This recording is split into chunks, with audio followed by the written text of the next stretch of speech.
Member for Siparia, you have 38 minutes left. Thank you. Madam Speaker,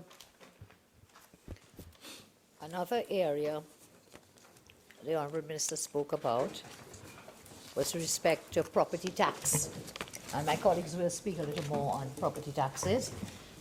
But the Minister has estimated 0.5 billion of revenue in fiscal 2017 coming out of the property tax. We are in April 10th, just nearly half of the month. Half of May, June, July. Parliament shuts down in mid-July, August, and fiscal year September. So we're looking at August, September, maybe three to 4 months left of this fiscal year, where we are nowhere near to achieving the 500 million or the 0.5 billion that the minister spoke of. He said that the minister said that this phase was proceeding smoothly, and I may have a totally different interpretation of what smoothly means, because that is not our experience. We have been on the ground. We've had property tax meetings in every constituency, and constituents have come forward very, very concerned and very unhappy about our tax.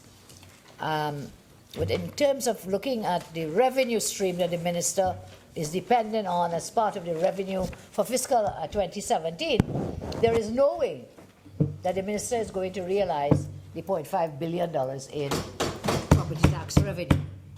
So the phase, he said, of where the valuations would come in, and I have a serious concern. I think there are over 350 to 400,000 households, homes in the country.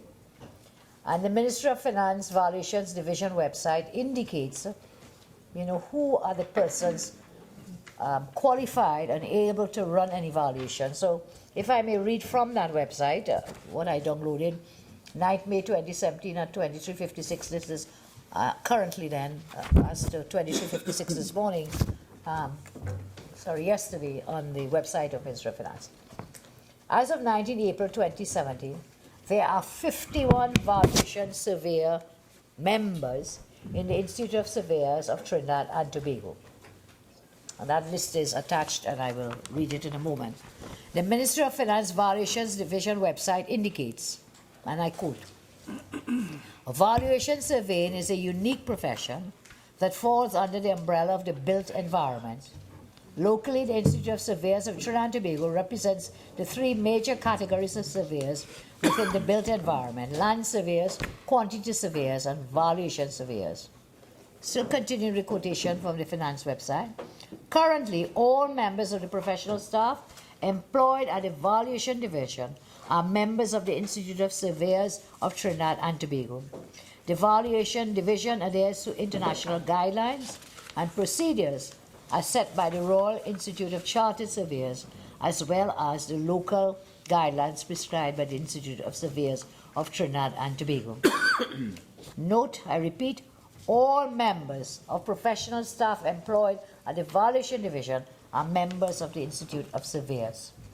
Further, the site includes academic qualifications for valuation professionals, valuation and estate management, investment and financial analysis, urban and rural property appraisal, legal and business studies, construction technology, quantity and land surveying, project planning and management, alternative dispute resolution, urban economics, research methods, and applied research. On the basis of this, and on the basis of the website of land surveyors, there are 51 persons listed on the instituteofsurveyors.com New Index Members Directory. So there are 51 persons. Minister of Finance tells us all members of the staff employed at valuation are members of the Institute of Surveyors, but there are only 51 of them. And therefore, there is no way, I can't see any way, unless the minister had worked some magic, that the minister will be able to get the 100 or 180 or 248 valuators he says it needs to implement the property tax. So at April 2017, which is the time that the government announced the reintroduction of property tax, there were only 51 persons qualified to conduct valuation surveys, 51.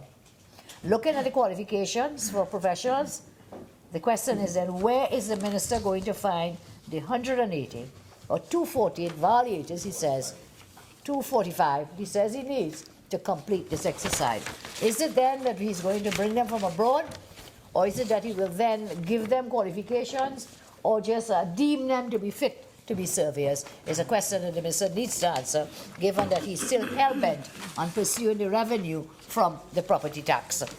I move to another point raised by the minister, and it's on the issue of borrowing and public debt. The minister labored to try to show that the previous government had really taken the public sector debt into all these areas and whatever. But again, the Auditor General's report will not lie to us about public debt and will tell us and show us how the increases in the public debt.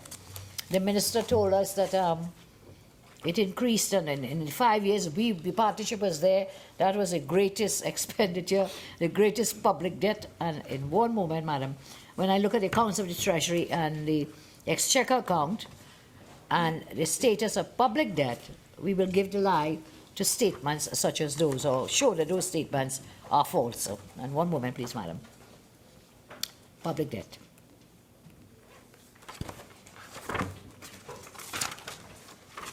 Too many pieces of paper. Okay, will someone locate it whilst I continue with the public debt? Public debt from the auto reports. And what these show, Minister told us, Auditor General's report, what these show, public debt for the years. The minister told us public debt, net exclusive of OMO, open market operations and so on, for fiscal 2010, minister told us was $45.4 billion. By the end of 2015, he says, we had brought it to $76.5 billion. And today, as at the first half of fiscal 2017, it is $89.1 billion. So, when we went into office at 2010, the public debt was $45.4 billion from the minister's own numbers, okay? There's a whole segment on public debt. From the minister's own numbers, $45.4 billion. We took it, minister tells us, to 76.5. So we're looking at about 30-something billion over a spread of 5 years. But this government, in 18 to 19 months, has taken it to where? $89.1 billion from the minister's own numbers. Minister, something changes in public. From the minister's, keep looking. In 90 months, or they like to say 18 months. The minister says in the first half of fiscal 2017, $89.1 billion. Now, is this sustainable? The debt to GDP, when you have an $89.1 billion, we are really on the edge of a cliff. And again, the minister is not giving us any policy, any program, any initiative to tell us how are we going to get out of this situation that we find ourselves in.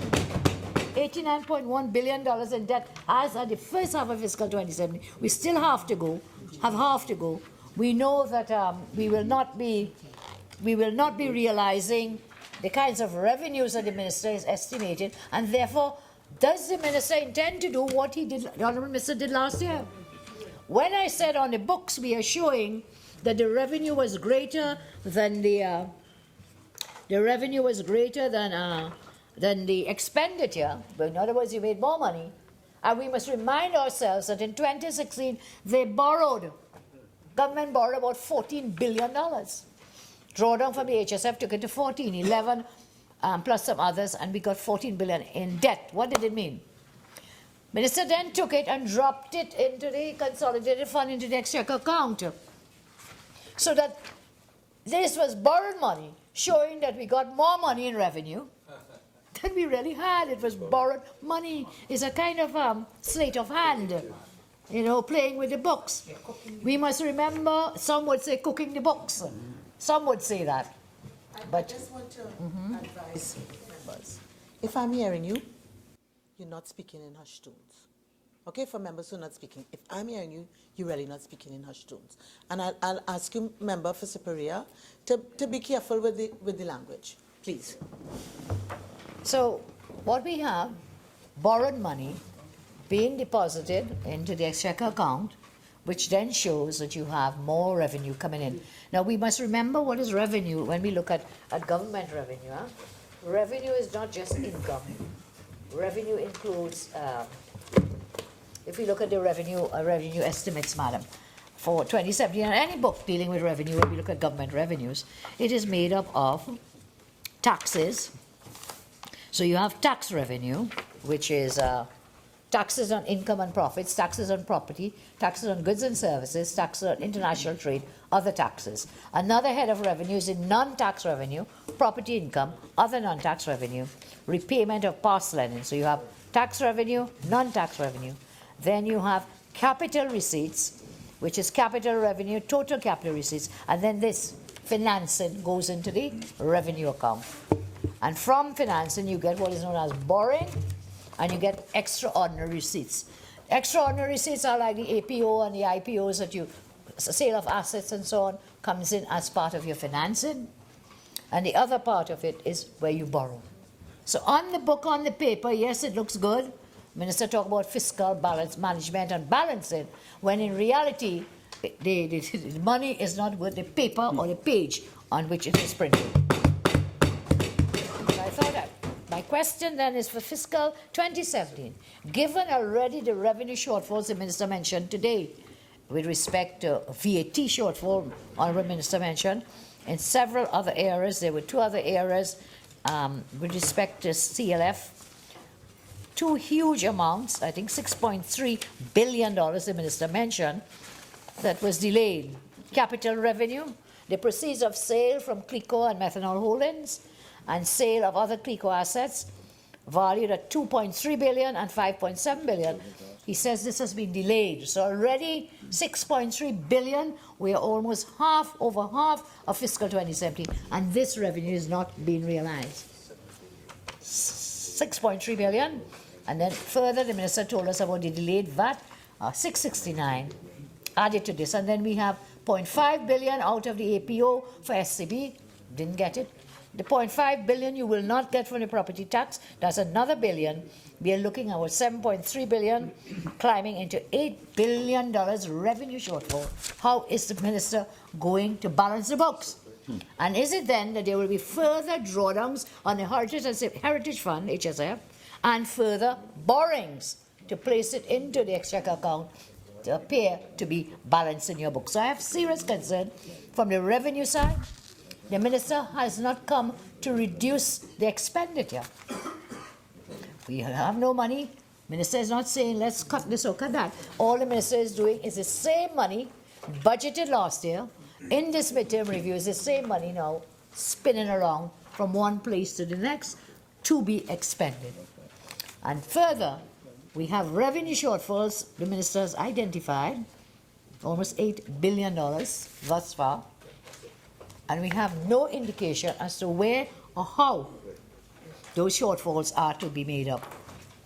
The history of this government has been to take up that shortfall by borrowings and by drawdowns on the HSF. So I see the Honourable Minister has returned to grace us with his presence, and my question would be, how is Minister going to make up, or the government make up, the revenue shortfalls?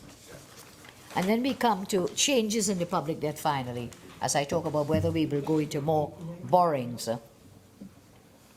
The balance as at October 1st, 2015, $51 billion. So that was when we were there. Now, the minister said we had brought it, when we came in 2010, it was 49 billion, I believe. 45 billion.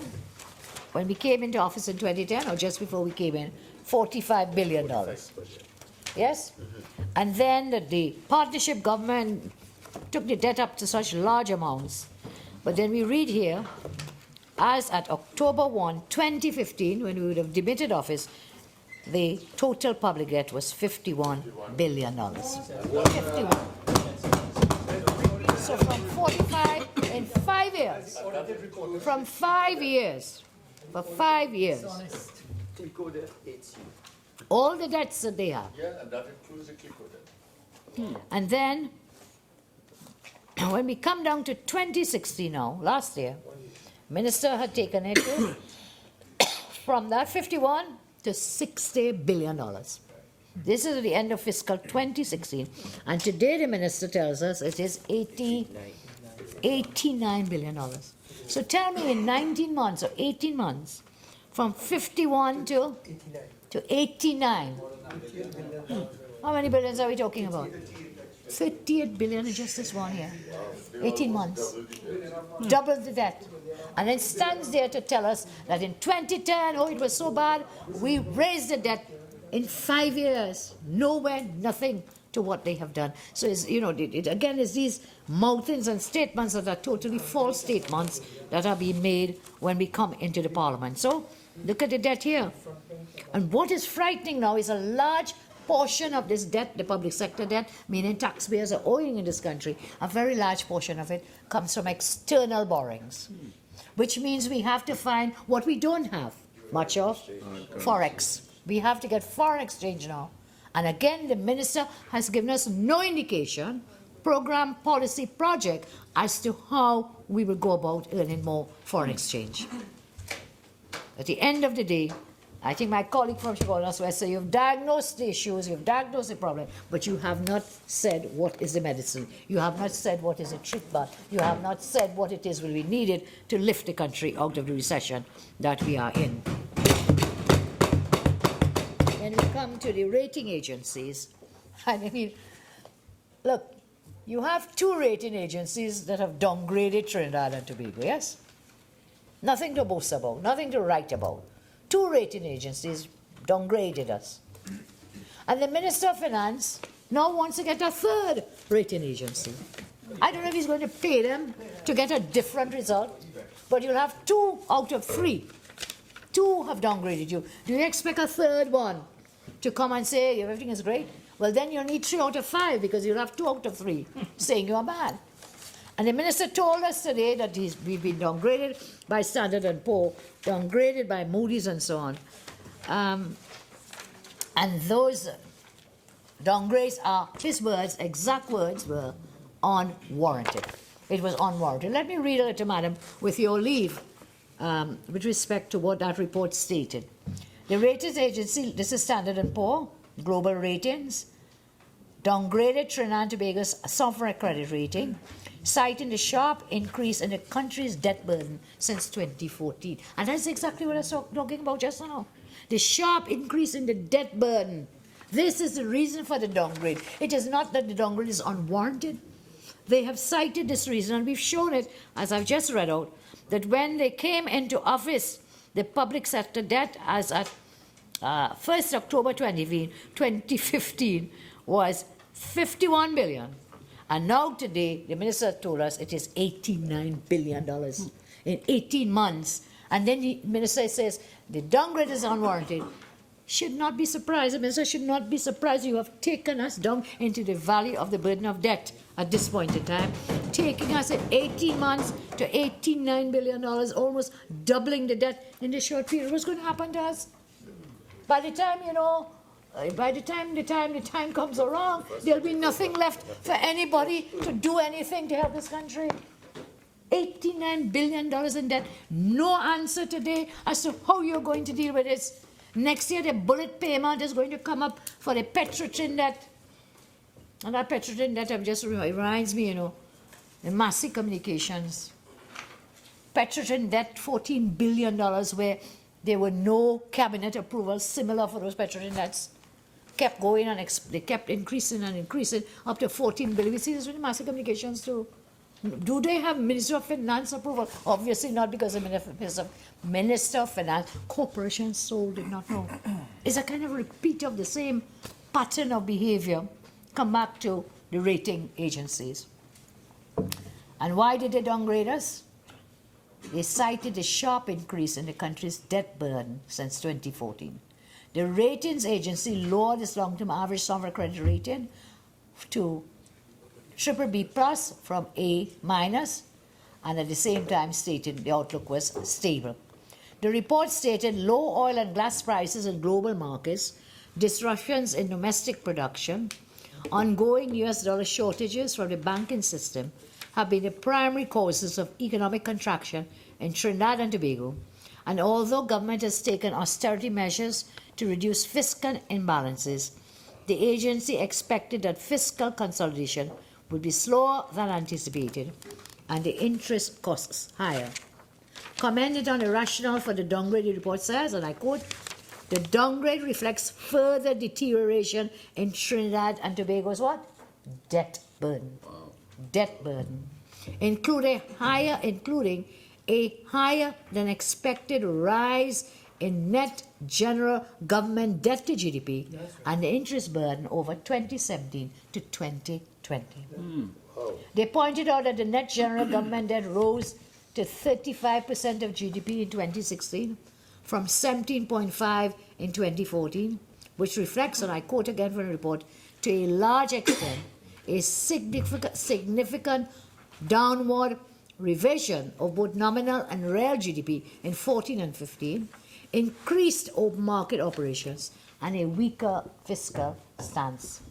According to S&P, I quote, the interest burden has also risen, further constraining the government's fiscal flexibility to adjust to adverse shocks.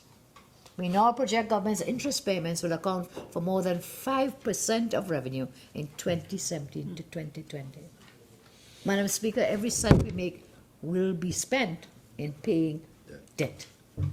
And I think the government has really failed us today in not coming clear to tell us what they will do, how they will do it to deal with this debt situation and to deal with the recession. And the other one is from Moody's. The agency criticized government's management of the economy. This is the other rating agency, Madam, Moody's. They criticized government's management of the economy, saying it showed weak policy execution capacity. Weak policy execution capacity, those words, which, and I quote again, limited the effectiveness of the policy response to the energy price decline. Moody's also knocked government for its poor efforts to diversify the economy away from oil and gas dependence. And this is where we are today, downgraded by two rating agencies, which have always rated Trinidad and Tobago. And the minister now wants to do what? He wants a higher. And I quote where the minister said, from a post-cabinet meeting, 27 April 2017, the minister says, following rating downgrades by international credit rated agencies, Standard & Poor's and Moody's government is now considering pursuing ratings from a third rating agency to offer a more balanced perspective on the country's ratings. You ever hear more foolishness than this? A third rating agency. Buying support. In this regard, Mr. Imbert said consideration is being given to also pursuing ratings from Fitch. Well, we'll have to do a Google on Fitch. And I quote his words, I have been advised to take a look at whether we should now pursue a rating by all three of the large rating agencies. That is to say, we will not ask Fitch to rate Trinidad and Tobago because with respect to Moody's downgrade, there is a view of there, some of the commentary that Moody's downgrade was a bit unreasonable when you look at Standard & Poor's, which has us well up into the investment grade. So I've been advised, and this is good advice, that we also pursue ratings from Fitch, so we have the three largest and most reputable credit rated agency in the world rating Trinidad and Tobago, so investors will get a more balanced perspective on our ratings. The third rating agency. The good advice I think the Honourable Minister should consider is just to take the time and read Standard & Poor's and read the Moody's and see where it is you are falling short and decide and take strategies to deal with that. It should not be to try to find another rating agency to come and say Standard & Poor's was wrong or Moody's was wrong. So this rating agency will now have to rate the other two rating agencies. to give balance the two and come up with something that the minister is happy with. What happens if this one also goes against him? Will we get a fourth and a fifth rating agency? And so the thing becomes like a fiasco. It gets curiouser and curiouser. The minister owes this country a duty, together with his government, to look at the various reports and to see where we can improve, where we can take ourselves out of the position in which we have been found. Madam Speaker, with those words, I just want to repeat, I have serious concerns with the government's management of the economy. Very serious concerns that while the government is able to throw out the numbers and the statistics, that those numbers in themselves are misleading when you look at the underlying framework on which they are built. Secondly, we do not trust them and we do not believe them in the things they say, because right here in the Parliament, we have the ministers contradicting themselves on a very important financial issue. And then we have other concerns with respect to several other matters that I have raised in this debate. I want to thank you very much for this time, Madam Speaker, and thanks to members of the House. Member for Arima.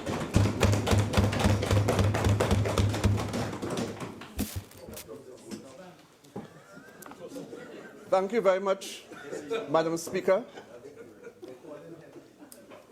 Thank you very much for giving me the opportunity to participate in this debate. But more so, Madam Speaker, thank you very much for giving me the opportunity also to respond to some of the statements and the contribution that has been made by the member for Siparia.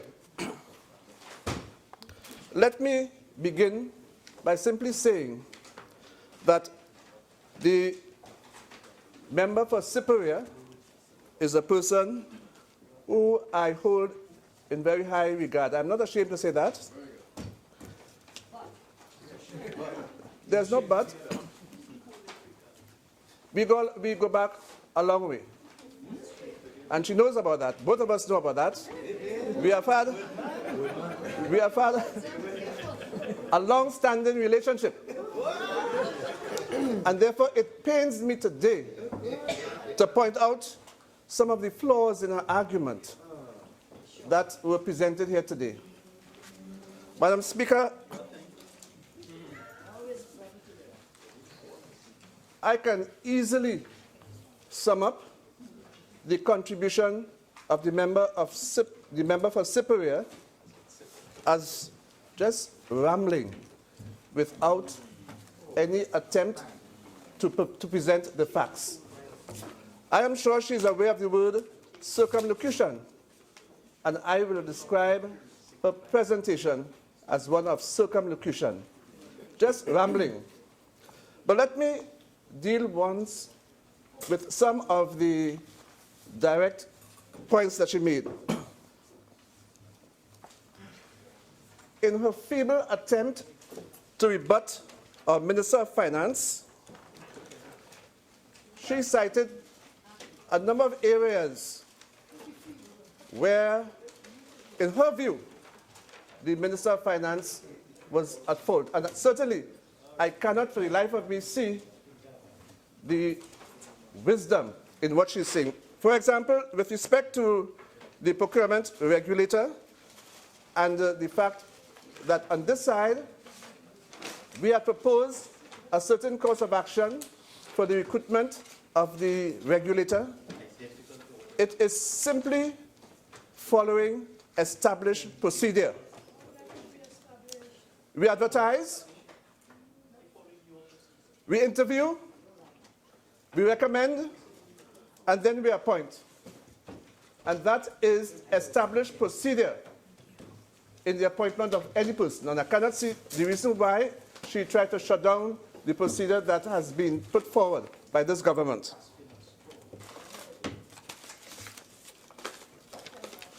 Madam Speaker, with respect to the Auditor General's report that states that because of prudent financial management, this government was able to save $10 billion. I think that is something that should be applauded. It shows really prudent prudent financial management.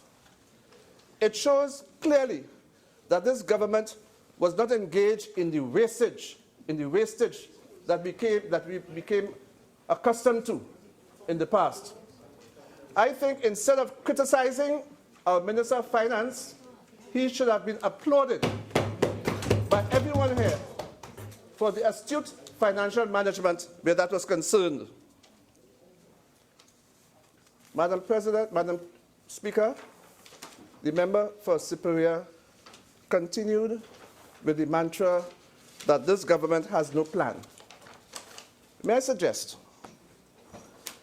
that our plan for the governance of this country is contained in our manifesto, which has now been adopted as official government policy. But more than that, our plan for the governance of this country has resulted in the opposition being seated on this side and this government being seated on this side. And that is the result of a plan that we have. And a plan that works. Thank you very much. With respect to the property tax, again, it has been shown quite clearly that when the honourable member for Siparia was in government, that they had every intention of putting in place a property tax. And I think it will be foolhardy for me to comment more on that. I would just like to advise the goodly member for Siparia that instead of suggesting that our Minister of Finance needs advice, I would simply like to state that the member for Siparia herself needs to be given some advice. And one of the bits of advice that I would like to share with the member for Siparia is please get your facts straight, do the required research, so that when you come and you respond to our Minister of Finance, it will be on the basis of fact, not idle chatter. Madam Speaker,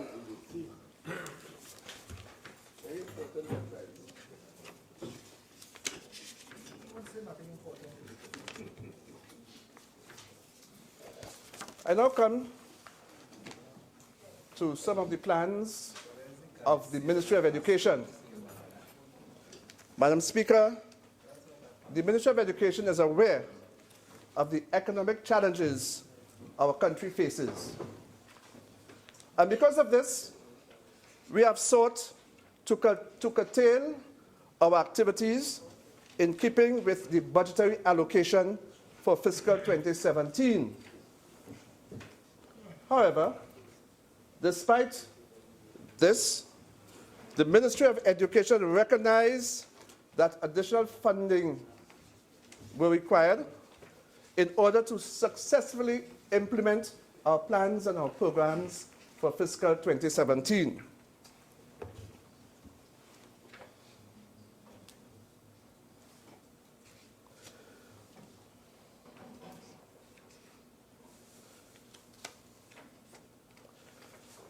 Madam Speaker, we made various requests to the Minister of Finance to consider additions in the allocations for the Ministry of Education under certain headings. In this regard, Madam Speaker, the Ministry of Education is pleased to advise this Honourable House that the pleas of the Ministry of Education were heard.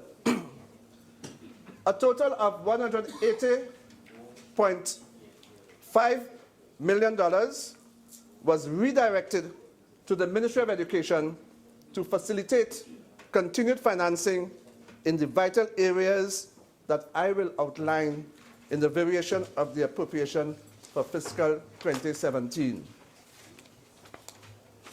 Madam Speaker, I now turn to ICT in education.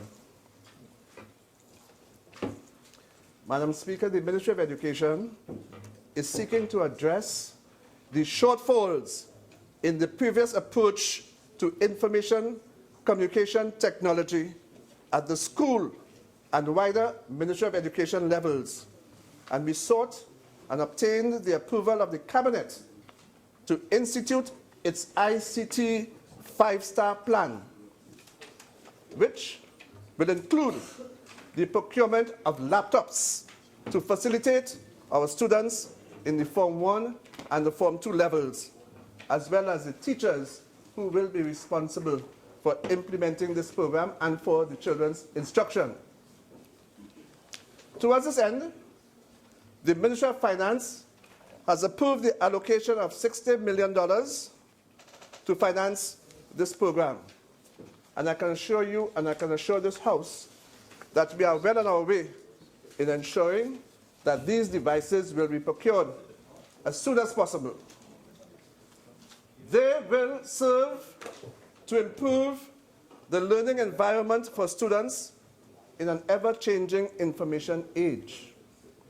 These laptops will improve the quality of instruction and support the integration of ICT in teaching and learning while fostering the development of 21st century skills among students. It will reduce the inequality in access to computers and information among students from high and low income families. It is designed to improve students' academic performance through specific e-learning educational content and applications. It will empower our teachers to better address students' varied learning styles and the multiple intelligences. And finally, it will conduct research and access information not normally available in the confines of the classroom.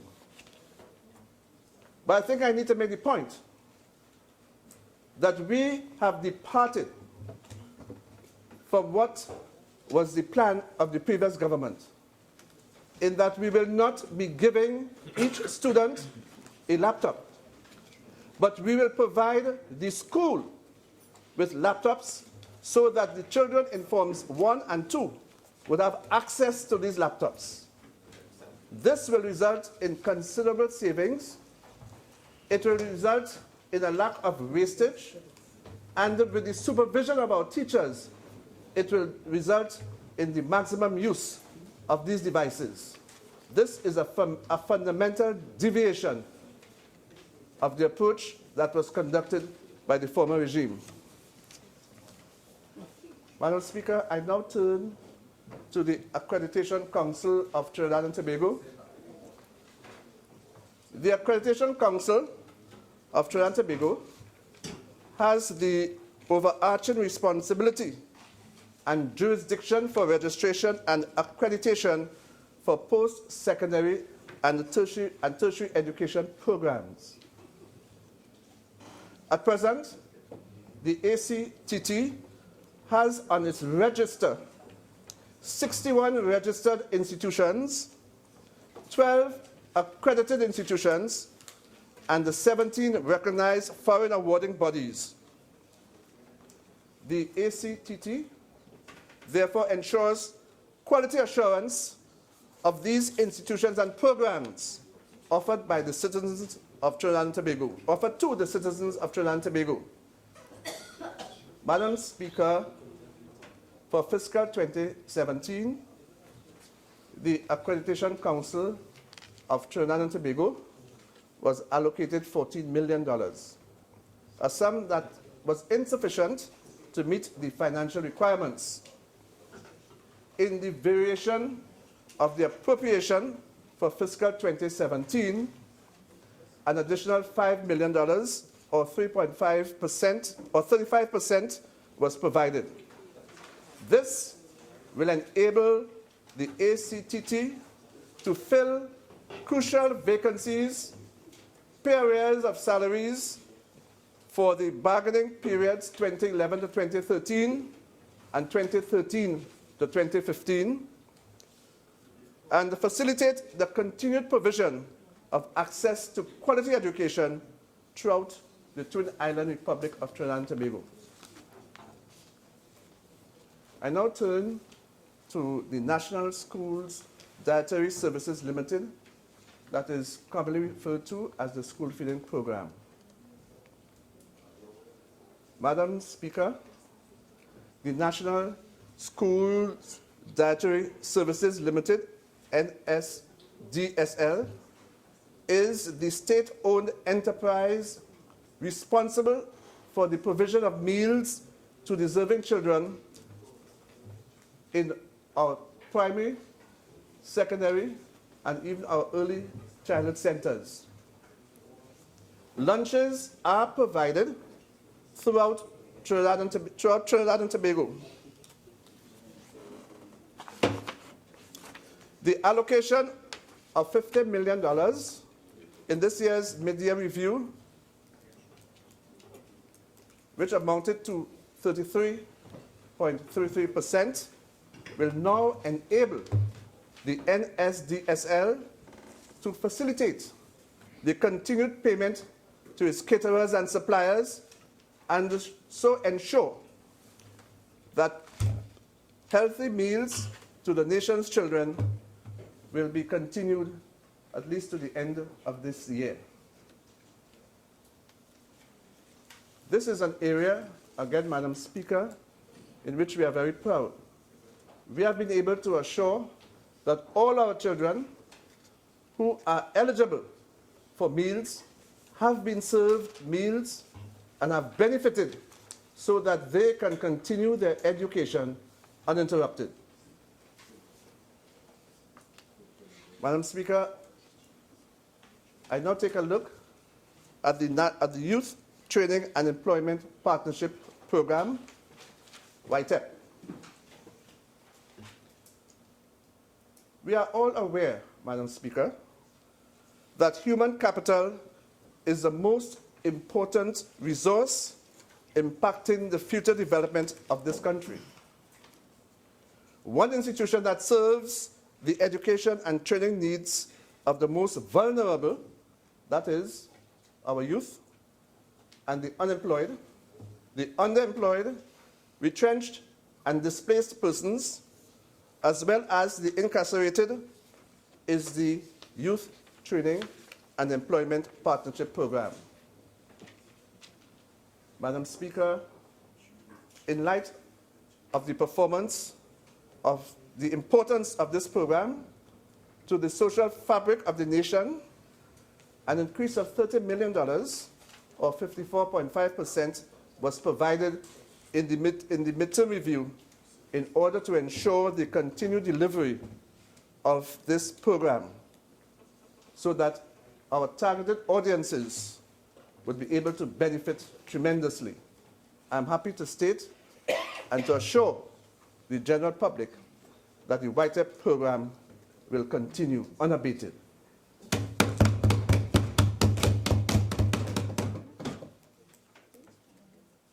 Madam Speaker, I now turn my attention to Serval.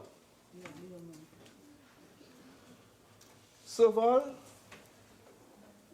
is a private organization that has been able to secure a partnership with our government. And again, this is in keeping with our policy of private-public participation and involvement. There are several life centers. There are several ECCE centers. There are several high-tech and advanced skills training programs. And there is the several human development and the skills training program. Madam Speaker, with respect to the programs managed by the non-governmental organization, Serval, the Ministry of Education has previously been allocated a total sum of $36 million for recurrent expenditure for fiscal 2017 on 4 programs that I've just mentioned: the life centers, the early childhood care, the high-tech and advanced skills training program, and the human development and skills training program. Consequent to the annual mid-year review, the ministry received allocations totaling $15 million for these 4 programs. And this is further elucidated below. The increase of $2 million, or 100% increase, to the junior life centers will facilitate the provision of critical educational training, counseling, and support for students between the ages of 13 to 15 at the following life centers: the Arima Regional Life Center, the Betham Regional Life Center, the Shogunas Regional Life Center, the Digomartin Regional Life Center, the El Socorro Regional Life Center, Forest Park Regional Life Center, Lower Main Regional Life Center, Mova Regional Life Center, St. Andrews, which is situated in Sangre Grande Regional Life Center, and the Barataria Regional Life Center. 10 regional life centers that are now served by Serval. Madam Speaker, in continuing with Serval, Serval was one of the first organizations to provide early childhood care and education across the country. Under the midterm review for fiscal 2017, the early childhood care and education centers received an additional $5 million, an increase of 33.33%, to facilitate payment of salaries for teachers and support staff, and upkeep of the 59 Serval-managed ECCE centers. Madam Speaker, this will ensure learners throughout the Twin Islands states continue to receive education at this foundational level.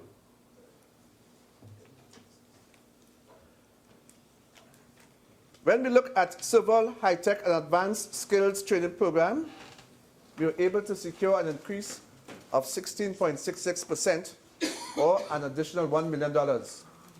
And this will facilitate critical educational training, counseling, and support for students between the ages 17 to 23 years. And these programs are offered at Barataria High-Tech Center, Shogunas High-Tech Center, Lower Main High-Tech Center, to name a few. And these programs, Madam Speaker, will continue to provide training in the following areas: computer control electronics, general maintenance, advanced electrical installation, compressor mechanics, digital electronics, computer literacy, industrial electronics, PC repairs, networking, and hospitality. Madam Speaker, Serval has been conducting a program that is referred to as the Human Development and Skills Training Program. And this program has been of tremendous success, and those who have participated in this program can attest to the fact that they have learned a tremendous amount of skills that have helped them to deal effectively with some of the challenges that faced them in the past. We are very happy to note that we have been able to secure a $7 million increase in this program, so that those children who sometimes cannot deal with some of the challenges that face them will be exposed to this particular program, which has proven to be of tremendous success. Again, this program is currently being offered at the following 7 secondary schools: Mokarapo West Secondary, East Mokarapo Secondary, Digomartin North Secondary, Belmont Secondary, Valencia Secondary, Williamsville Secondary, and the Five Rivers Secondary. The Adolescent Development Program is also offered at the 10 regional life centers listed above. Madam Speaker, the Ministry of Education has prioritized the following projects for the continuation of construction works in fiscal 2017. At the primary level, we will complete construction works at Bellevue ECC, Egypt Oasis, Wallerfield Government ECCE, Marbella Government ECCE, Springvale SDMS, and we will close off final accounts for the St. Sylvian AC ECCE, Chilapur Government ECCE, and Kunjal ECCE Center.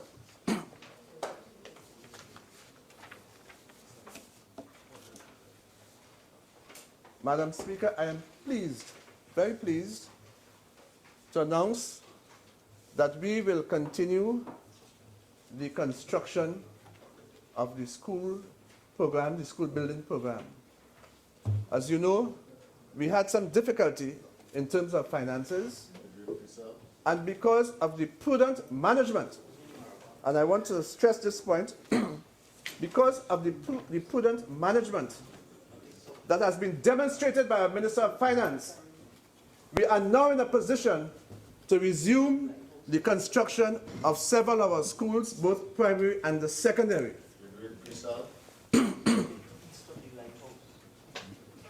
Let me share some information with this Honorable House in terms of the resumption of the construction of schools.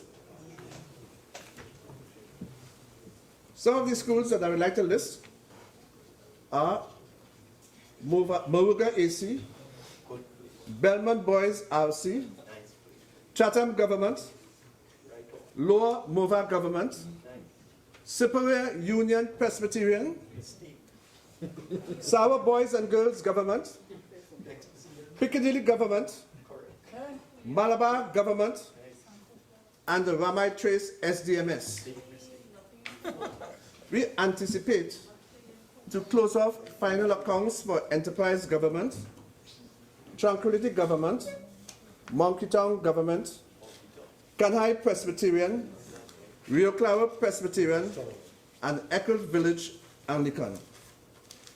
And Madam Speaker, at the secondary level, works will continue or commence with respect to the Barataria North Secondary, Karapichaima West Secondary, Holy Cross College, and Hillview College.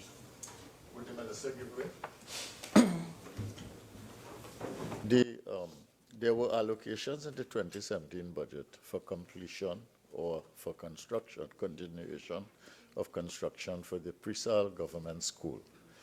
Is that going to be completed in the fiscal year? You answered a question which I posed some time ago, indicating yes, that it would be done before the fiscal year. Madam Speaker, I'm very pleased to respond to the Minister of Caroni Central and simply to let him know that this Persad government has not been left behind. It has not been neglected.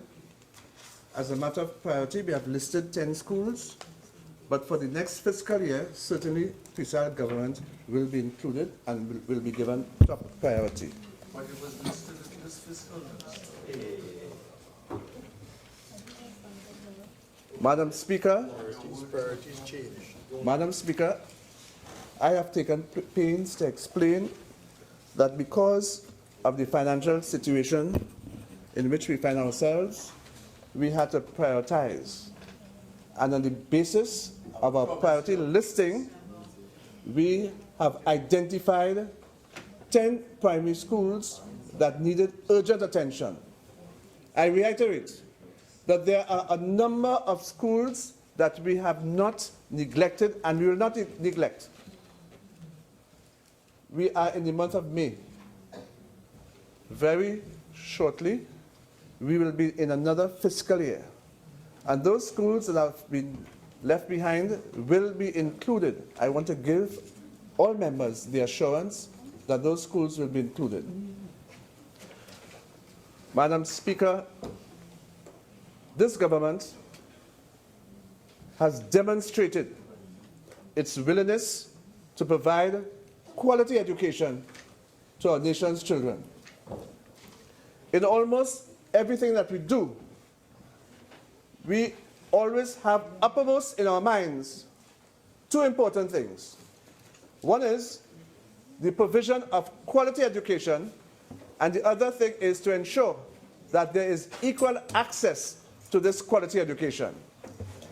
And if our children are to benefit from this quality education, we must ensure that the physical environment in which the children operate and the teachers perform must be of a high standard so that learning and teaching can be accomplished without any major interruptions. So far, Madam Speaker, we have been very successful. Member for Arima, your original 30 minutes have now expired. You're entitled to 15 more minutes. If you intend to avail yourself of it, you may proceed. Thank you very much, Madam Speaker. We have been very successful in ensuring that our schools, though many are aged, are in a state where our students can receive education and have access to the quality education that we are determined to provide. Madam Speaker, there have been many initiatives that have been undertaken by this government, and in particular by this Ministry of Education, over the last few months, and in fact, over the last 20 months, where we have been in office. One of the areas that we feel a sense of pride is with respect to the Laventil MOVA initiative. That is an initiative that was the brainchild of our Prime Minister, but it is an initiative that has been pursued assiduously by the Ministry of Education. And already, Madam Speaker, we are seeing the positive signs of this initiative. We have been informed by our principals and the school supervisors in the Laventil MOVA area that violence and indiscipline have been on the wane in these schools. In fact, Madam Speaker, I would like this House to know that I have not received one single request for extended suspension coming from any of these schools. It tells us of the success of this program. We have been visiting schools, and today, for example, I visited 2 schools in the MOVA area. And my team and I were very pleased with what we saw. There has been a change in the attitude of the students and of the parents and of the teachers in those schools. We have been able to secure the desire of the parents to send their children in schools in that area, and more so, we have been able to secure the desire of the students themselves to want to remain in those schools, contrary to what operated in the past. And that is an initiative that we are very successful, and we are very pleased to announce. Madam Speaker, you would know that very often a former Minister of Education has taken every opportunity to ask for my removal as Minister of Education. The slightest opportunity he has, he calls for my dismissal. At one of the schools I visited today, a teacher told me that if there's an accident outside of the school where a truck bungs down an ant, he will ask for my dismissal. So ridiculous it is. In spite of that, Madam Speaker, this Ministry of Education has been in the forefront of assuring that all our students are now the beneficiary of a quality education. This Ministry of Education has been in the forefront of ensuring equality of treatment of all our students. And this Ministry of Education will continue in its effort to provide the quality of education that our children deserve. But in order to achieve our objectives, we have embarked on a number of initiatives. Madam Speaker, I am happy to announce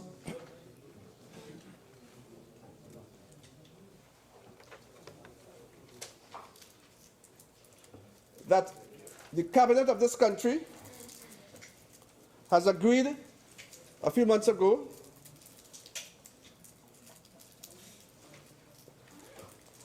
to accept the refereed textbook that deals with the history of Trinidad and Tobago. And it is hoped that by the beginning of the new academic year, copies of that book will be in the schools. It is time for us to ensure that the history of this country is written by persons who belong to this country. And that is our objective.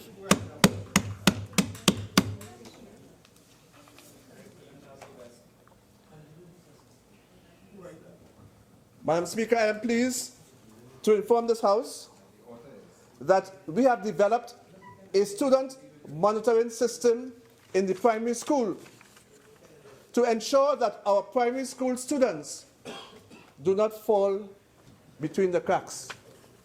Those students who are facing certain challenges with respect to learning styles, with respect to their behavior, we are tracking their performance, and the necessary support will be given to those students so that they themselves will be able to benefit from what we have to offer. And that is another initiative for which we are very proud. We have targeted 56 secondary schools where a large number of our students reside, students who did not perform well at the SCA exam 2016. They are now in Form 1 classes in a number of our secondary schools. And we have engaged the assistance of our school supervisors, our school guidance officers, and our curriculum officers to ensure the necessary support is given to those students.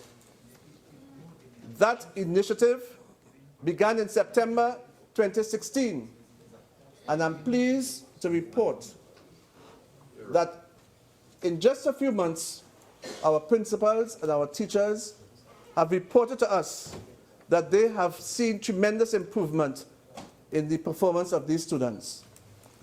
That is another initiative for which we are very proud. Madam Speaker, we hear so much about violence and indiscipline in our nation's schools.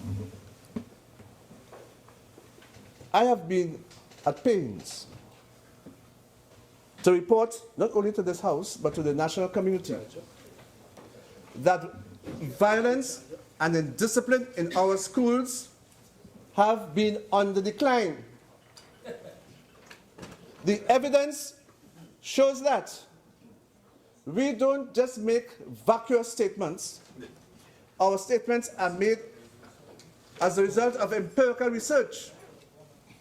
And all the evidence that we have received would show that indiscipline and violence have decreased tremendously. We have presented the figures to show.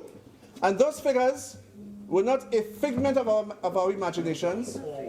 Those figures came from the schools themselves, where the principals reported to us through their line supervisors. So they were figures that can stand the test of any investigation. And I'm very happy to note that there has been this decrease. We have not yet reached the stage where we are totally satisfied. Because if there's one incident of indiscipline in our schools, it is our view that that one is too many. And we will continue working relentlessly at ensuring that all our schools are safe, all our schools operate in an environment where learning and teaching can take place, that all our schools are conducive to good teaching and productive learning, so that when our students graduate from the schools, they will be able to hold their heads high, as we saw in those two schools that were visited today. Madam Speaker, with these few words, I want to extend to this House the fact that our education system is on an upward mobility.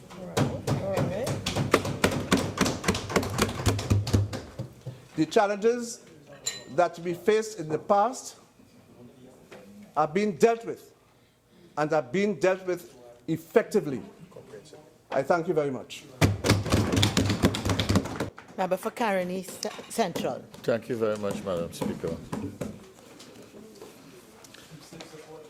Madam Speaker, what I wanted to know from the Minister of Education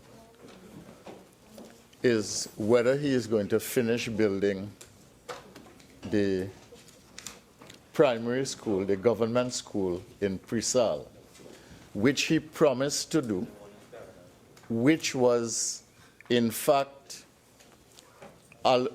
which in fact received an allocation in the 2017 budget, which means that they have reversed a decision that was made in a budget passed by the Parliament in Trinidad and Tobago. And I asked a direct question and many quiet questions, not in the public glare of Parliament of the Minister. And on every instance, he made a commitment to complete, and if not complete, to at least start the construction or the continuation of construction of that school.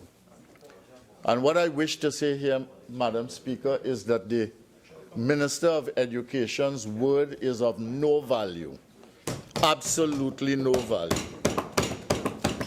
He also promised me to give a little pittance, a few things, the people in the Presbyterian school in Londonville. They wanted a few things like fans, infrastructure to support. They were tight, they were cramped up together with the Londonville government school in the same horrible surroundings. I asked him if we would alleviate some of the problems. He told me in this Parliament, I went to see him quietly. I asked him, did you do anything about it? He said, yes, he has done it. When I went to give out pencils and other things to the SEA students, the people said, no, they have done nothing. He did nothing. And therefore, again, he didn't keep his word. His word is of no account, Mr. Deputy Speaker.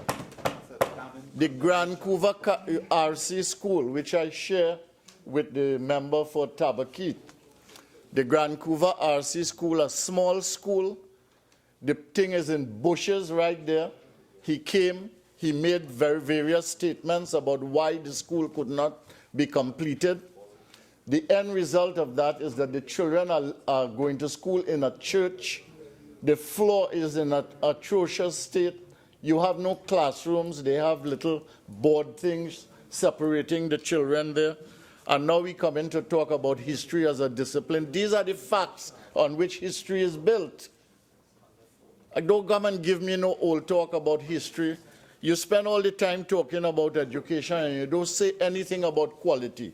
You come here, you talk about construction, you talk about improvement in one part of the country, you talk about school violence. What about the quality of education in this country, primary, secondary, and tertiary? All I can say is that the minister's contribution is nothing but a provocation. It really is. A total waste of time. I want to say to the Minister of Finance. The Minister of Finance came here, Mr. Deputy Speaker, to talk about debt. And when he talked about debt, he refrained in his presentation from blaming the partnership about everything under the sun as they usually do. So we were happy for that. At least he is maturing. And but he, on the debt question, again, he presented a misrepresentation of the facts. He said that we ran up the debt by about 30% between 2010 and 2015, but he did not say that part of that debt was over $20 billion of the CLICO debt that we inherited. And that is the kind of misinformation that this Minister of Finance does. And he didn't say that the debt was, in fact, close to 89 billion, I think is 91 something, which they have run up, and that currently the debt to GDP ratio is about 62%, and that within the last year alone, they have raised the debt ceiling, they have raised the debt in Trinidad and Tobago by $12.3 billion. And I don't think in that I have calculated the $300 million that they promised to borrow from the Andean Development Bank. So all we have here is a set of talk and old talk, and at the same time you have nothing of good management for whether it's the education sector, the finance ministry, or the economy of Trinidad and Tobago. And that is what we have to live with as citizens in this country. You listen to the Minister of Finance making his presentation. If you listen to his presentation, the tone of his presentation was this: there is no problem that we cannot handle. We are handling everything good so far. Everything bad is in fact good. You're just not seeing it right.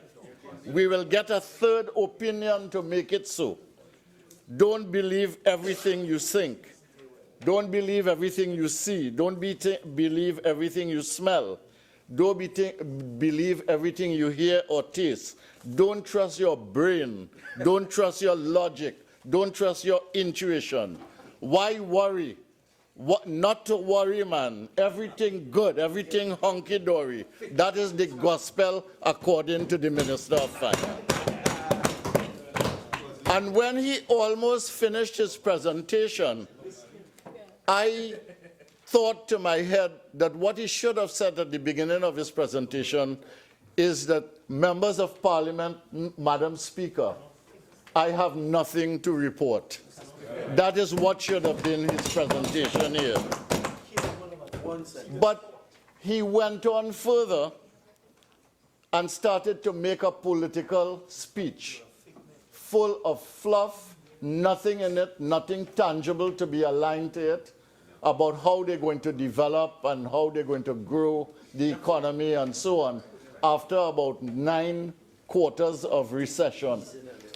I mean, Mr. Deputy Speaker, I mean, listening to the members on the other side, and we have only heard 2, you would have to swear that they are living in a different country from the rest of Trinidad and Tobago.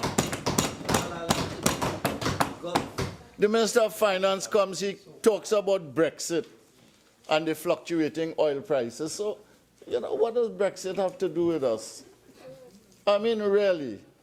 Sure, it's a reality. You have to take it into account. You have to understand what is, yeah. What you take, there is no connection between Brexit and the review of the budget here today. It makes no difference whatsoever. All right? And the fluctuating prices, we've been living with that for 100 years. It is just that now we are dealing with a decline in the price of oil, and we are dealing with a decline in production. He used 66,000 barrels. He used the last month to say that that is where we had reached in terms of production. It is not right. It's not, you can't do that. So, I mean, he said that there is going to be no revised estimate by CSO. The other estimates are not official. This is a Minister of Finance who sat there during the Finance Committee meeting, and he cited, in response to a question for a member on this side, he cited the IMF as a source that was dependable and reliable. Members on the government side, please. I'm over here in you all. Proceed, member. Thank you very much, Thank you very much, Mr. Deputy Speaker. But I will explain just now what they are doing. It is a real problem, you know. It is a real problem what the Minister of Finance is doing. You see, we are living in a time today, 2017, May 10th, I think it is, yes, in which the government has lost the confidence of every sector in the country. When you look at the documentation from the from the central bank, you see in their March 17th report that every sector of the economy is in decline except finance. It is the only sector. That is not true, Mr. Minister of Finance. Which document you reading? Yes. That is why we sue. Yes. The poor in this country are giving up now. The working people are losing hope as their own friends and family lose their jobs. The middle class are in disbelief. Everywhere you go, they are talking with one another, talking to you and saying, I cannot understand what this government is doing. Small businessmen are losing their businesses. Medium businesses are ready to quit because they are faced, these small and medium businessmen, with sending their employees home. And if you know some of them, they really build their businesses like family. So to send home somebody and to put them out of a salary or out of a wage is like, you know, punishment to a member of your own family. So many of them are carrying the burden of carrying their employees. But the medium businesses are ready to quit. They have to deal with foreign exchange problems. They have to deal with the price of interest rates in the bank for loans. They have to deal with cash flow problems in a dwindling economy of loss of consumer confidence and uncertainty. The large enterprises are putting a hold on investment, Mr. Deputy Speaker. The Prime Minister, the Honorable Prime Minister, does not believe me, but I can tell him that that is true. The same people, many of the same people who they talk to also talk to us. And they do not tell us what they want to hear. What they do is they tell us what they are feeling, because they feel that something terrible is happening or not happening, and it is a problem. The state sector in this country is at their wits' end, and public servants are chugging along without any kind of leadership whatsoever. The whole country is depressed because of lack of direction, absence of priorities, and lack of inspiration. And you could have gotten it. You could have gotten all three things that I said here: lack of direction, absence of priorities, and lack of inspiration from the presentation of the Minister of Finance. And there is a lot of deception. Every time we come to the Parliament, it is sleight of hand, reasonable sounding talk, calculated to deceive, just like the Minister of Education, just like the Minister of Finance. We saw, I stand by what I say. Everything that I say is the truth. Everything that I say, every conviction I have. Members, please, and direct the chair, please. Direct the chair, please. Every conviction I have is what I truly believe, and anything that I believe and I stand for, I am prepared to stand to the end for.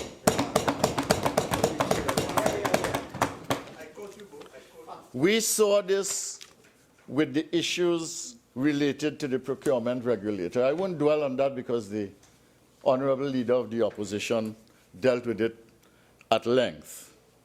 But we saw this also in relation to the property tax. So they come here with the procurement regulator issue to deal with salaries.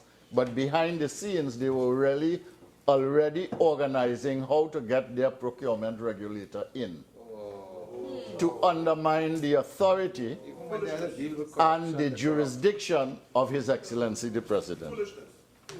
We saw this in relation to the property tax. They brought the Form 2. Mr. Deputy Speaker, standing order dealing with improper motives. There's no improper motives. By you saying that we have somebody to put in. Proceed, member.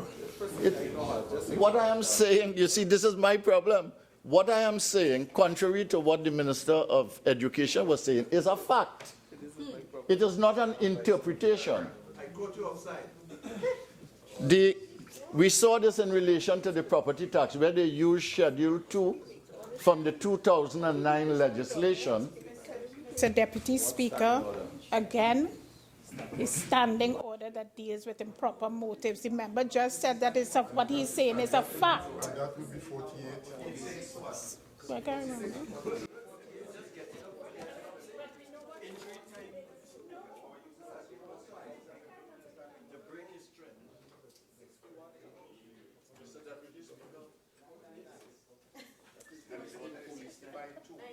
Mr. Deputy Speaker, we stood on this side and we listened to the Mr. Minister Deputy of Finance. Speaker, standing order 48.6.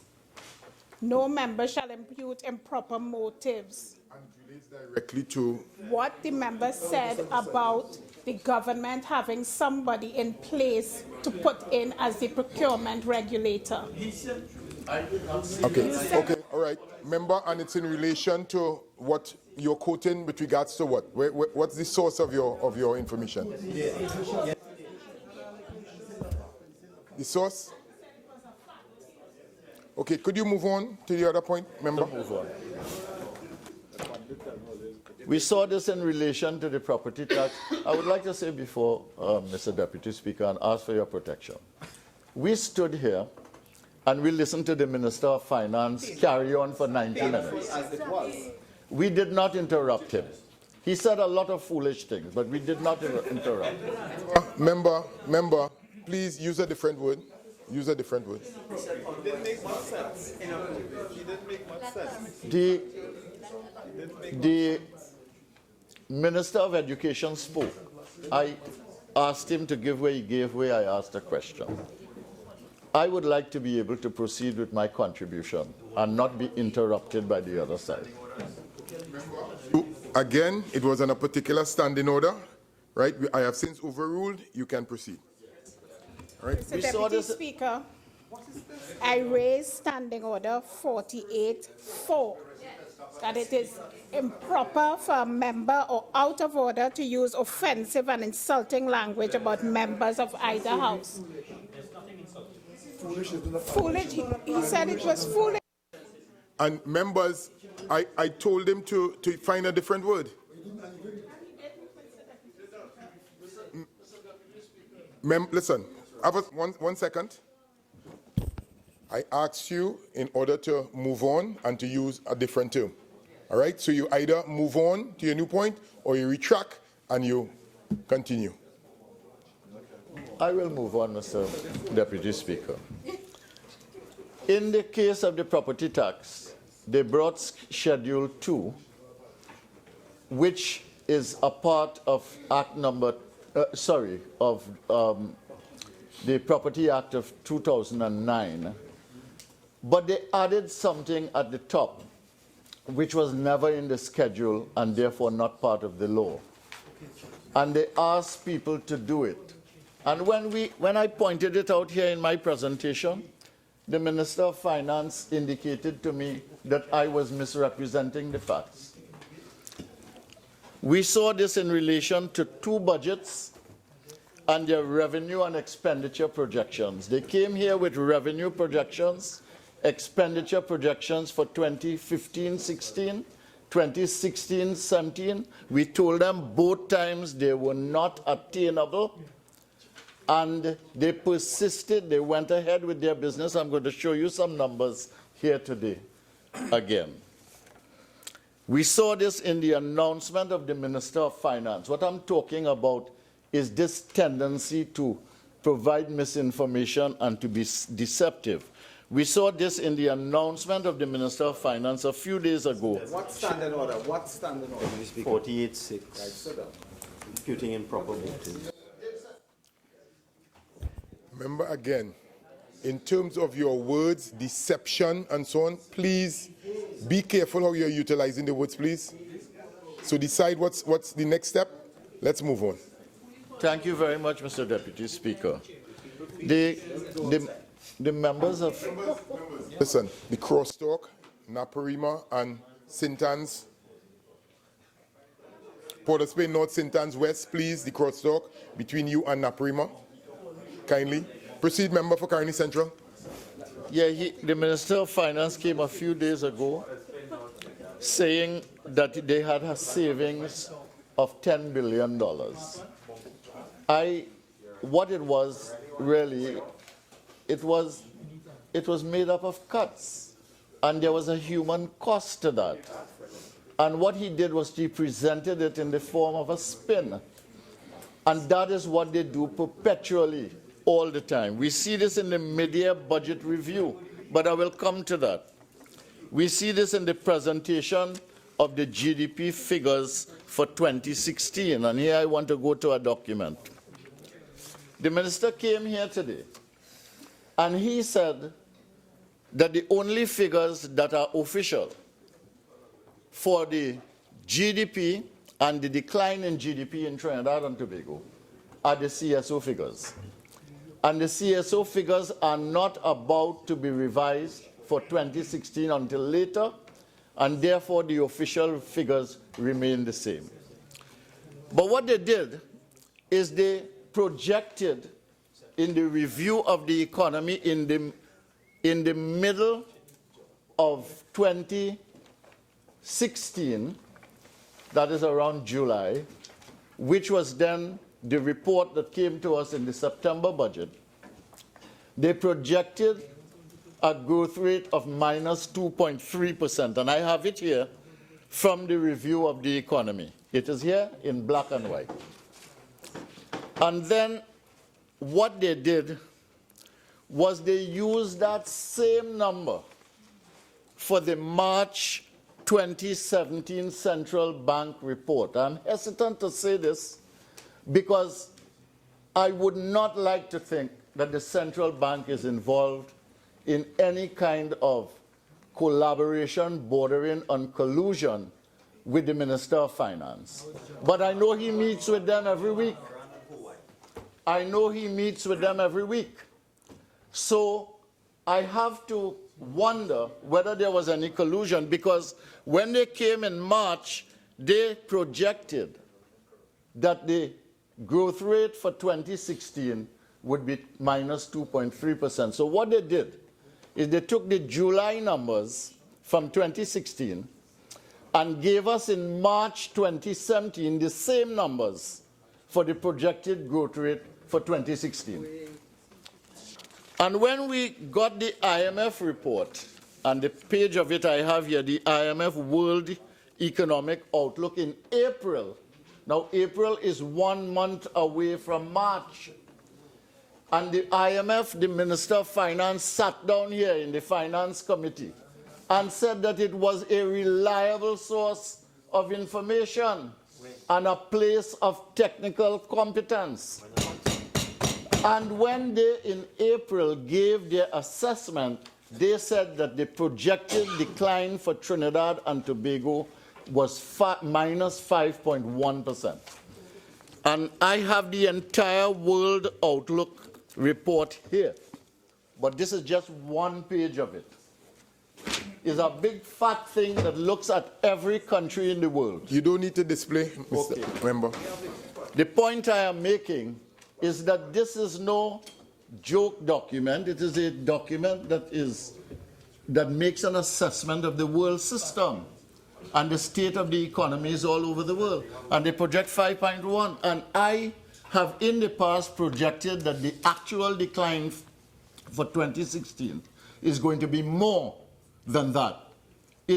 Given the numbers that have been given by the central bank itself in the March report, quarter by quarter, the decline in 2016 is likely to be somewhere between 6 and 9%, minus 6.9%. If they are honest about the documentation, I have used these three documents simply to indicate, Mr. Deputy Speaker, that the Minister of Finance does not give us correct information, although he says that he is doing it. That's a fact. The third thing, besides the lack of confidence in the country and the tendency to deceive, is the issue of arrogance and contempt.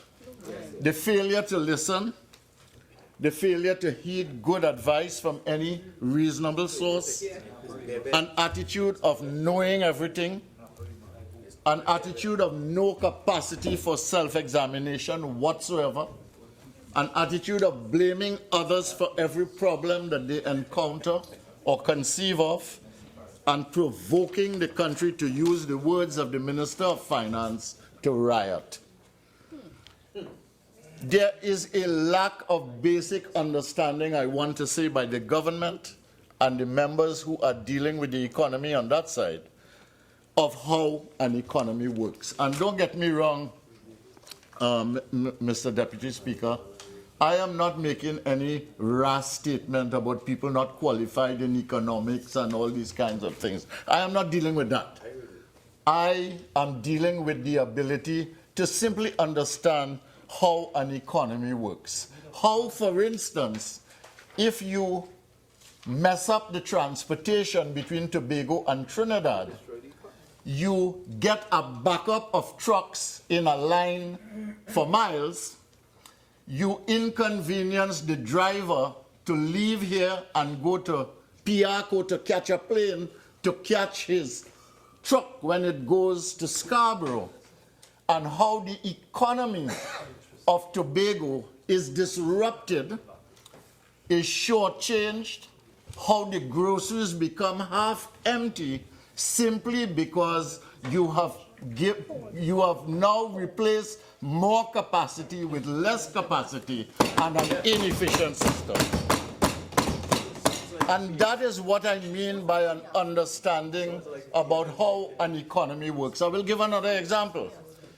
If you invest in a small community and you have a project that is going on there that is government funded, what happens is that the government funding means that a contractor has to get involved, or some contractors have to get involved. They may have subcontractors.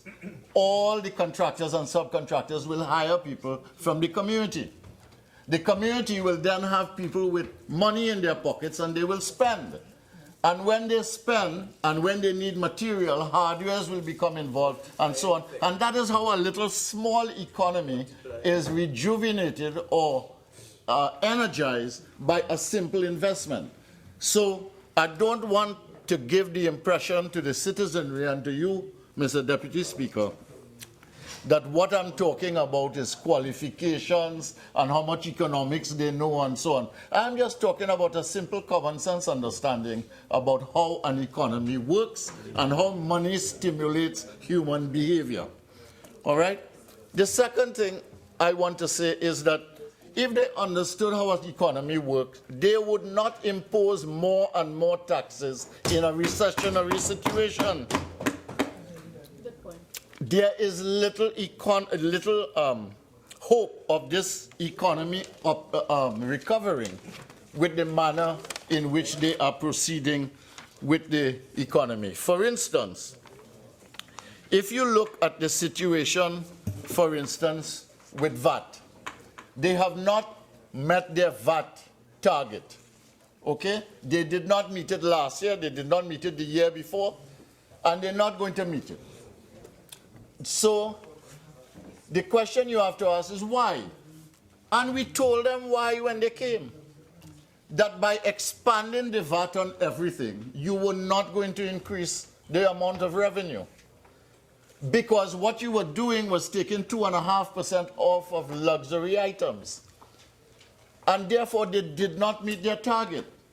And if they had met their target by doing a proper approach to the VAT issue, then they would not have to impose property tax to make up for it because it's a problem.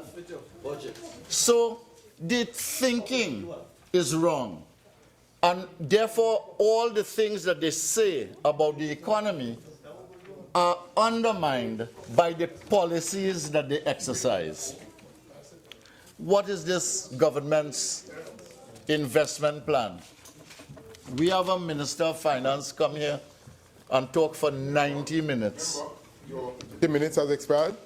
You have an additional 15. You care to use it?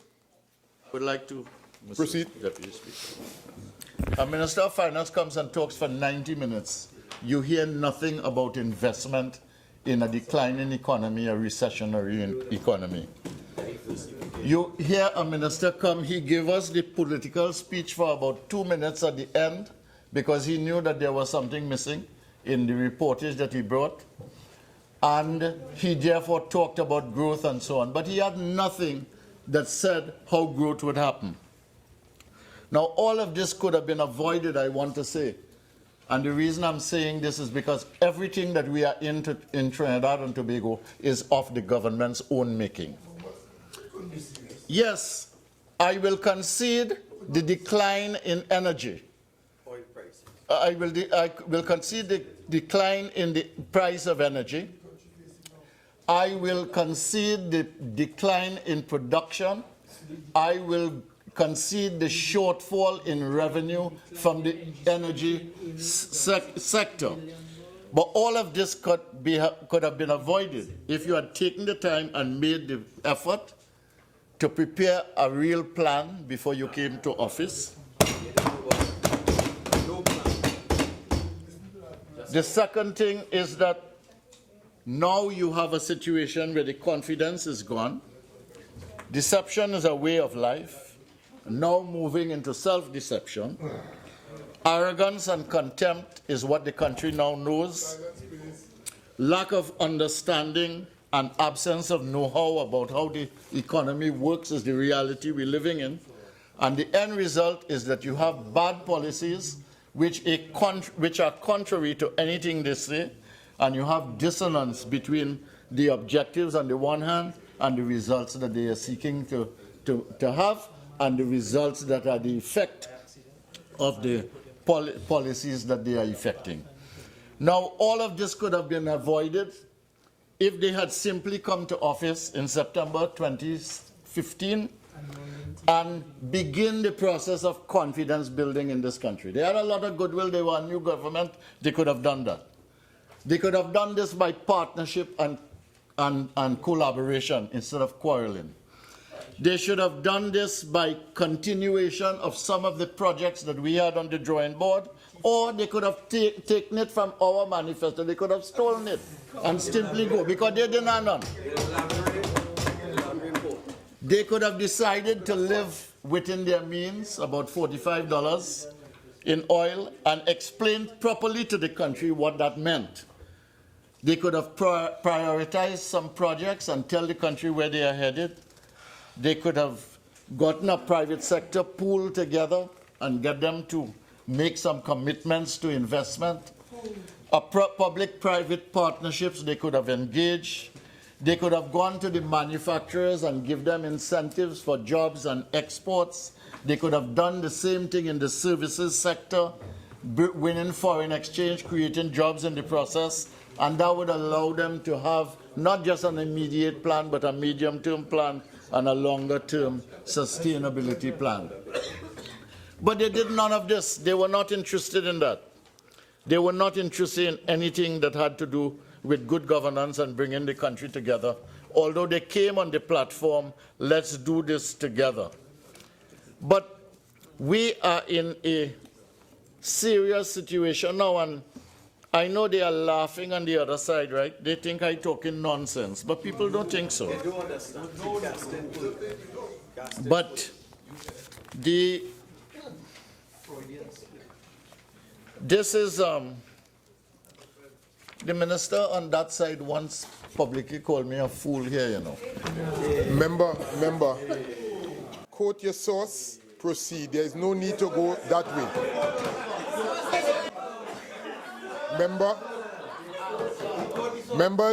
Members, please. Silence.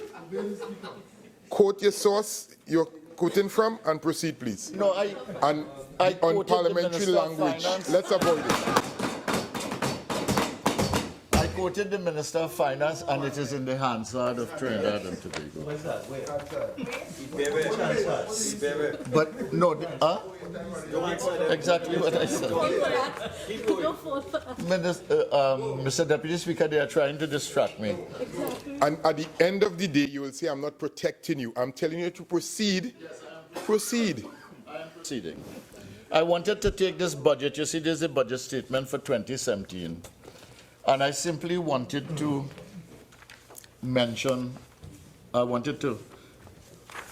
show how what they say and what happens by their policy actions are two different things. This is how they talk about, how the Minister of Finance talks about it on page 5. Fortuitously, with the prudent financial management of the PNM, confidence is returning to the economy. I just outlined what is happening to confidence in the economy. This is 2017. Evidenced by the increase in foreign direct investment in 2016. I don't know what he was talking about. The largest foreign bond issue in the country's history, and that takes us to something else. What is the situation of that bond in this situation where basically we have been relegated to junk status by one of the rating agencies? And what is going to be the implication of that in the financial market, both for the price of borrowing and for the management of the debt situation? But let me continue with this because it's important. So the reason I'm doing this is because I don't want the population, the citizens of this country, to be carried away by the rhetoric of what the Minister of Finance says. Because what you have to examine is not the word, but the deed and the impact of the deed. So for instance, in this public sector document, 2017 document, the Public Sector Investment Program, PSIP, is the instrument used by government to effect its vision and policies. It's a budgeting and strategic planning tool made up of projects and programs which are designated to realize the goals set out by government's overarching policy. Then they go on. Government has set out a broad vision, broad long-term development agenda in the draft National Development Strategy 2016-2030, Vision 2030. Now, I have the Vision 2030, and it's a general document of aspirations, but I mean, there is no this has to be turned into a plan. Now, Vision 2036 is to transform Trinidad and Tobago into a developed country with sustainable growth and development and so on. And then they have the PSIP incorporates this, all the things they want to do in the country as objectives.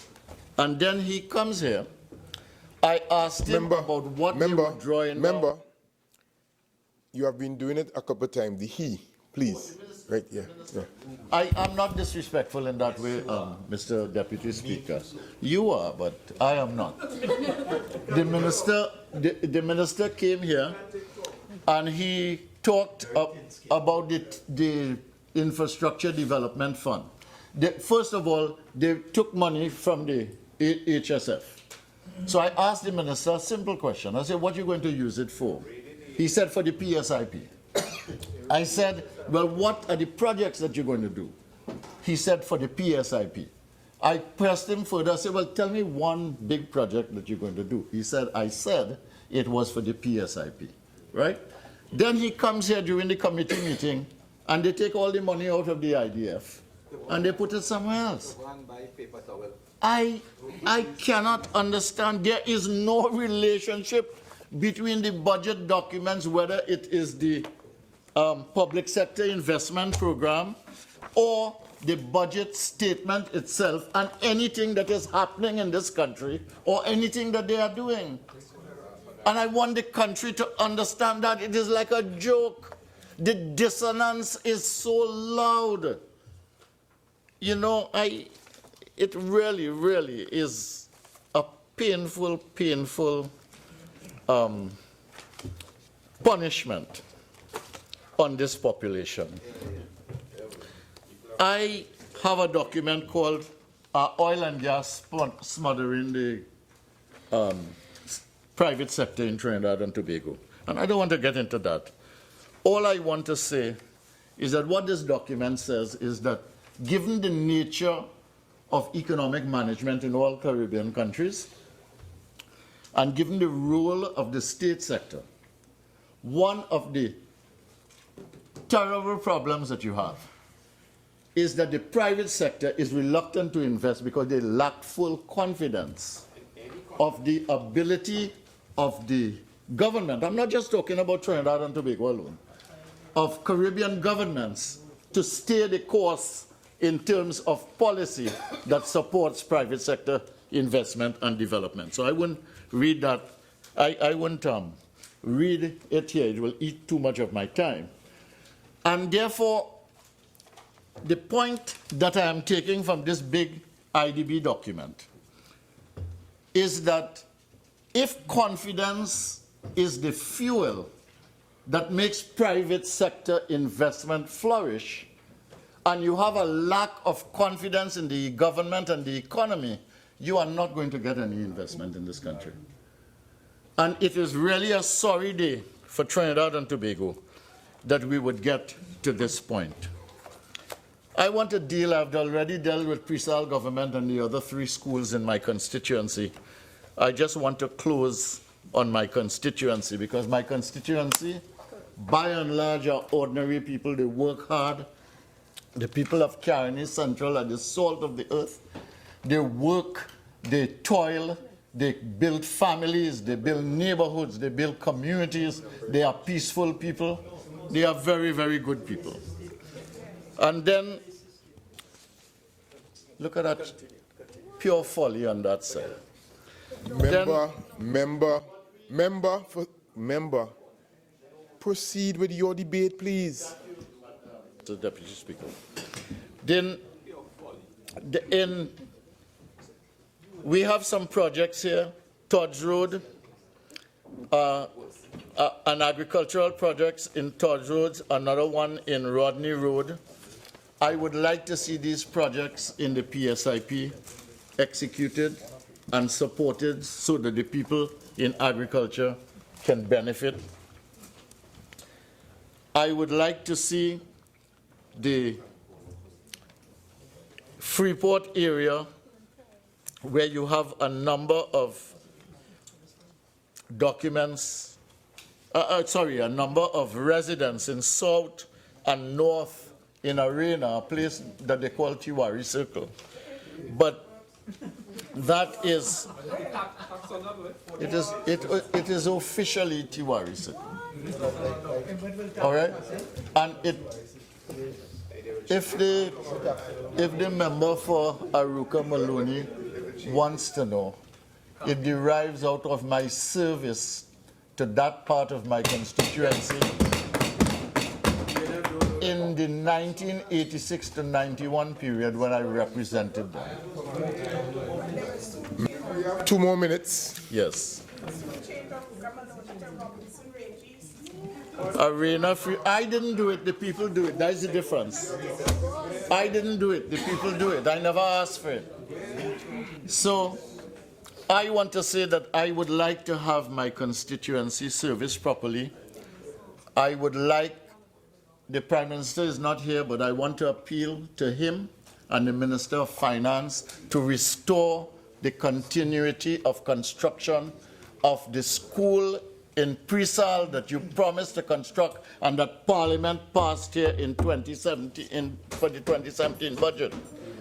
And these documents for the PSIP projects, I hope that they will continue. I know the Minister of Housing gave an assurance that the 2 projects that he mentioned in my constituency in Freeport are going to be completed.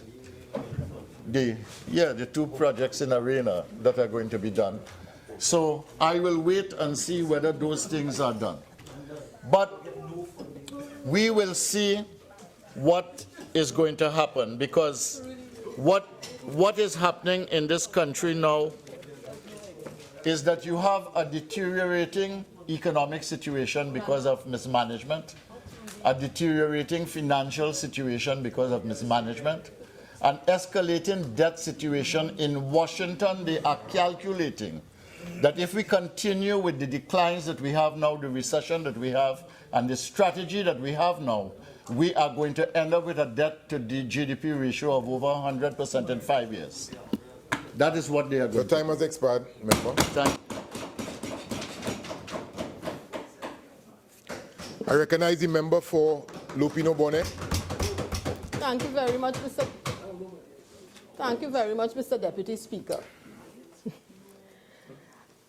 Mr. Deputy Speaker, I listened to the contributions of the members on the other side, and to borrow a phrase from the member for Caroni Central, a lot of rhetoric.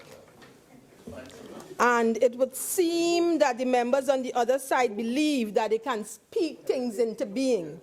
So every week they come here and they speak in terms of the public has lost confidence in the government. This side, we are arrogant. We do not have a plan. But I want to let the members on the other side know that simply speaking it into being is not going to cause it to happen. Mr. Deputy Speaker, I also want to say here this afternoon and place on the record that the fact and the reason this government has to cut and contrive, as my grandmother used to say, is because in the time of plenty, the members on the other side did not see it fit to put aside for a rainy day. In addition to which, it would seem that they have a penchant for excess. Yes. So we had situations whereby over $500 million was spent on parks and playgrounds. Mr. Deputy Speaker, if that money had been better invested or spent on projects that would have been more beneficial to this country, we would not be in the situation that we find ourselves in at this juncture in Trinidad and Tobago. Mr. Deputy Speaker, I would now like to treat with the issues raised as it relates to the Ministry of Social Development and Family Services. Now, during the review period, that is September 2016 to March 2017, the Ministry of Social Development was heavily impacted, as all ministries in Trinidad and Tobago, by Trinidad and Tobago's straitened economic circumstances. We immediately recognized that in such circumstances, even greater importance needed to be placed on ensuring that the safety net is intact so that our poor and vulnerable could be protected, and the value, maintenance, and frequency of the payments that we make to them would be in no way adversely affected. And so, Mr. Deputy Speaker, it was therefore of paramount importance for the Ministry of Social Development and Family Services to focus on the removal of all wastage and mismanagement within the system in the ministry, and to find more efficient and cost-effective ways of providing our grants and services to the citizens of Trinidad and Tobago. And Mr. Deputy Speaker, we sought to achieve this through improved targeting and continuous improvement in our programs and services. And this has been largely achieved, Mr. Deputy Speaker, through reviews of our operations, education and sensitization of the citizenry, and the restructuring of programs where deemed necessary. In terms of educating the population, Mr. Deputy Speaker, during this period, we have embarked on a number of public information and education sensitization sessions.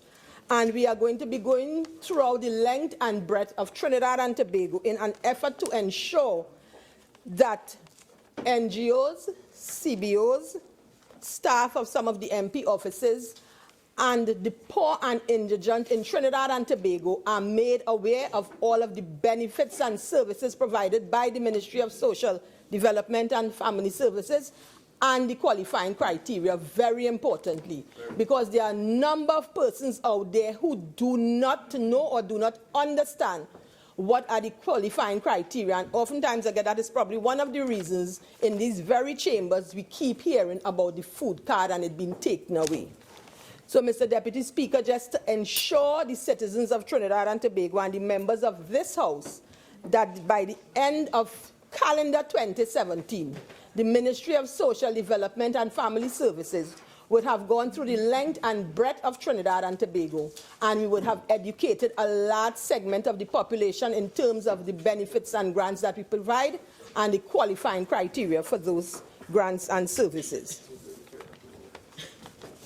Now, the core responsibility of the Ministry of Social Development and Family Services, Mr. Deputy Speaker, is providing income support and a safety net for the poor and vulnerable in Trinidad and Tobago. And to achieve this, there are three major social protection programs that we manage. The senior citizen pension, that is at the end, let's say as at September 2016, we were providing to 90,800 persons at a monthly cost of $293 million. The disability assistance grant that is provided to 24,058 persons at a monthly cost of $44 million, and the public assistance grant that is being provided to 25,906 families, and included in those families are 1,177 children with disabilities. So, Mr. Deputy Speaker, this government has been expending approximately $371 million monthly to ensure that our poor and vulnerable who access these grants receive payment.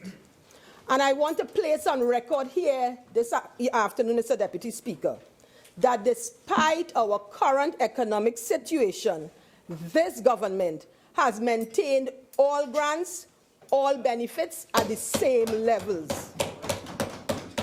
There have been no reductions in the quantum of payment, and we have made all our payments on time every month. This, Mr. Deputy Speaker, is testimony to this PNM government's commitment to care for and protect the elderly and vulnerable in our society. Mr. Deputy Speaker, we have also maintained all of our other benefits. And these benefits include the housing assistance grants to a maximum of $20,000 for persons who may have experienced a natural disaster. And this includes house repairs, electrical wiring and plumbing, household items grant to a maximum of $10,000, and this is to assist with the provision of beds and appliances. Medical equipment grant, where persons who have need of prosthesis are given a grant of up to $75,000. We also assist with eyeglasses, hearing aids, and wheelchairs. Clothing grant, educational grants, where we provide assistance to children at the secondary school level with transportation, and the funeral grant, Mr. Deputy Speaker. And I note and state here again that not one of these grants have received a cut in the quantum or the value, and we continue to process applications.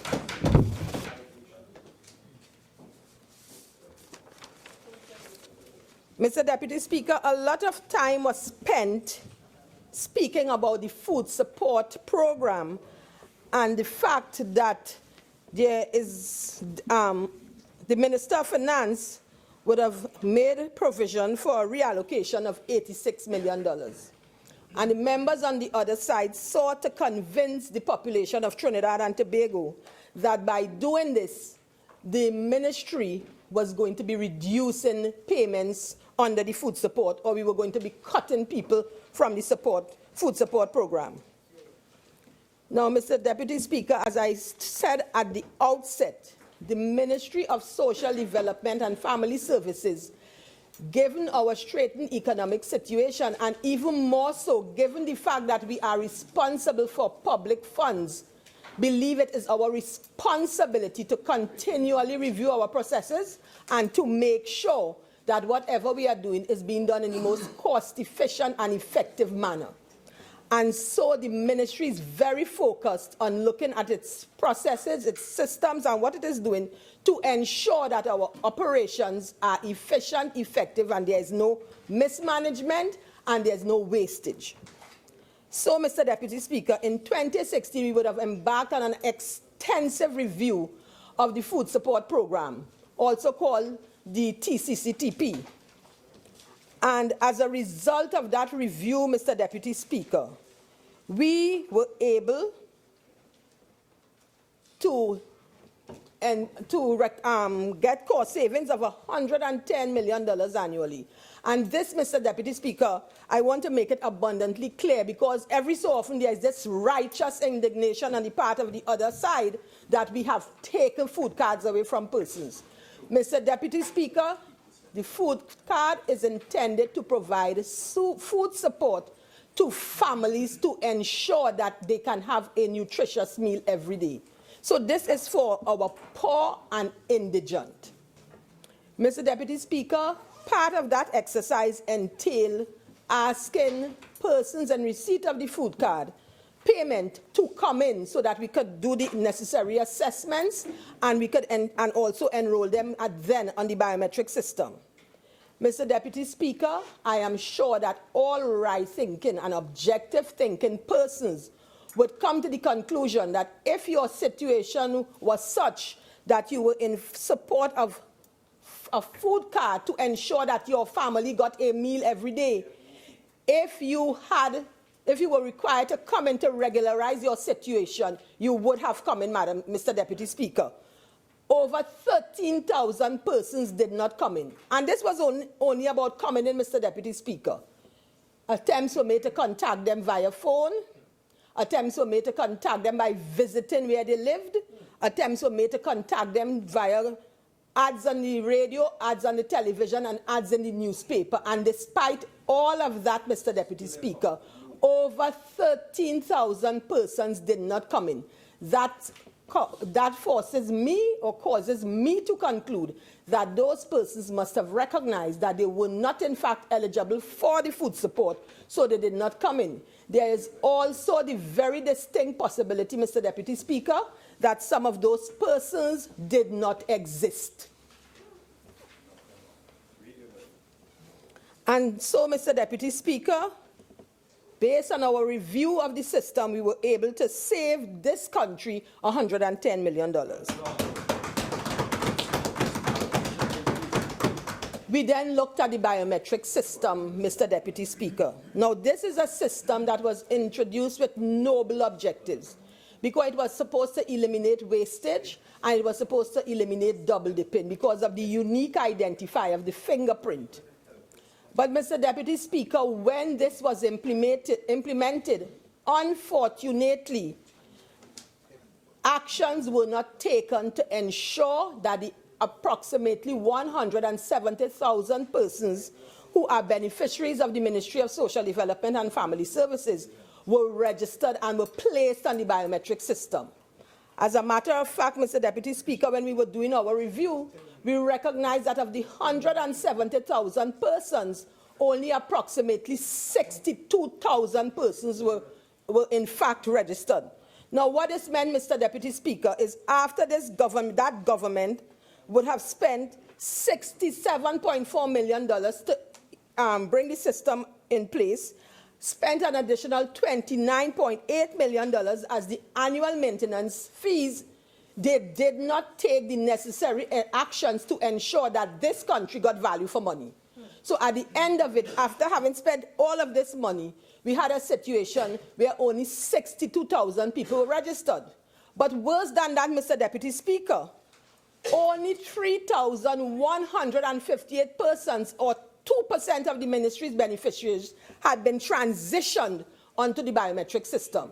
So here's what was happening. After having spent $67.4 million one way, $29.8 million another way, we were only paying 3,158 persons, or 2% of our beneficiaries. Mr. Deputy Speaker, that is totally unacceptable.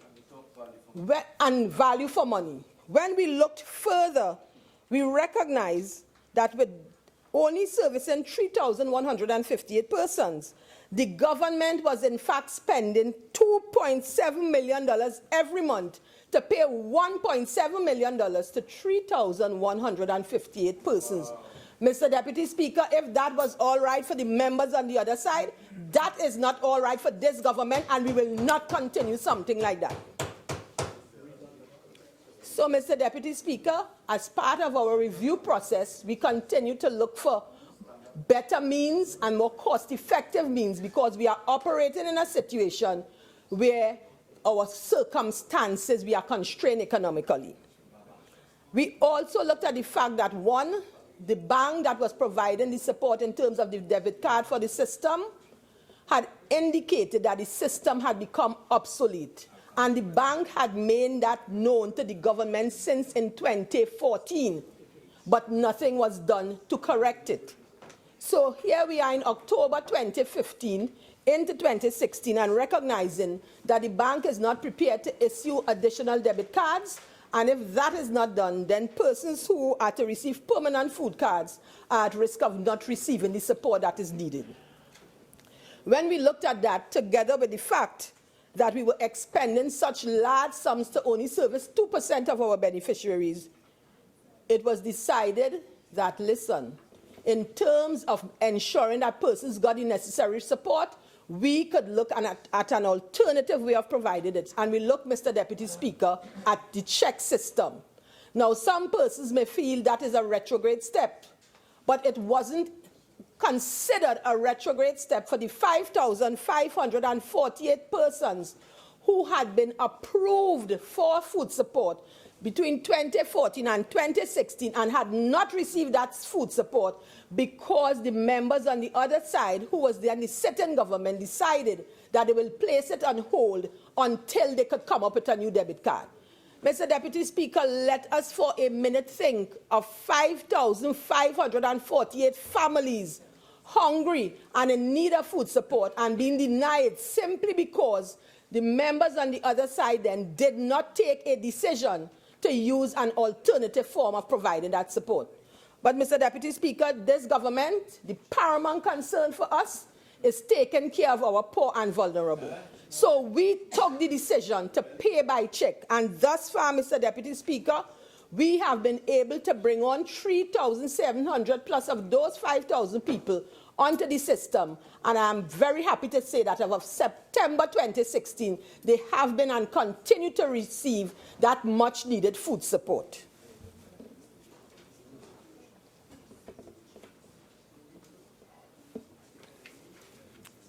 Mr. Deputy Speaker, I want also to look at the whole issue of the poverty reduction units.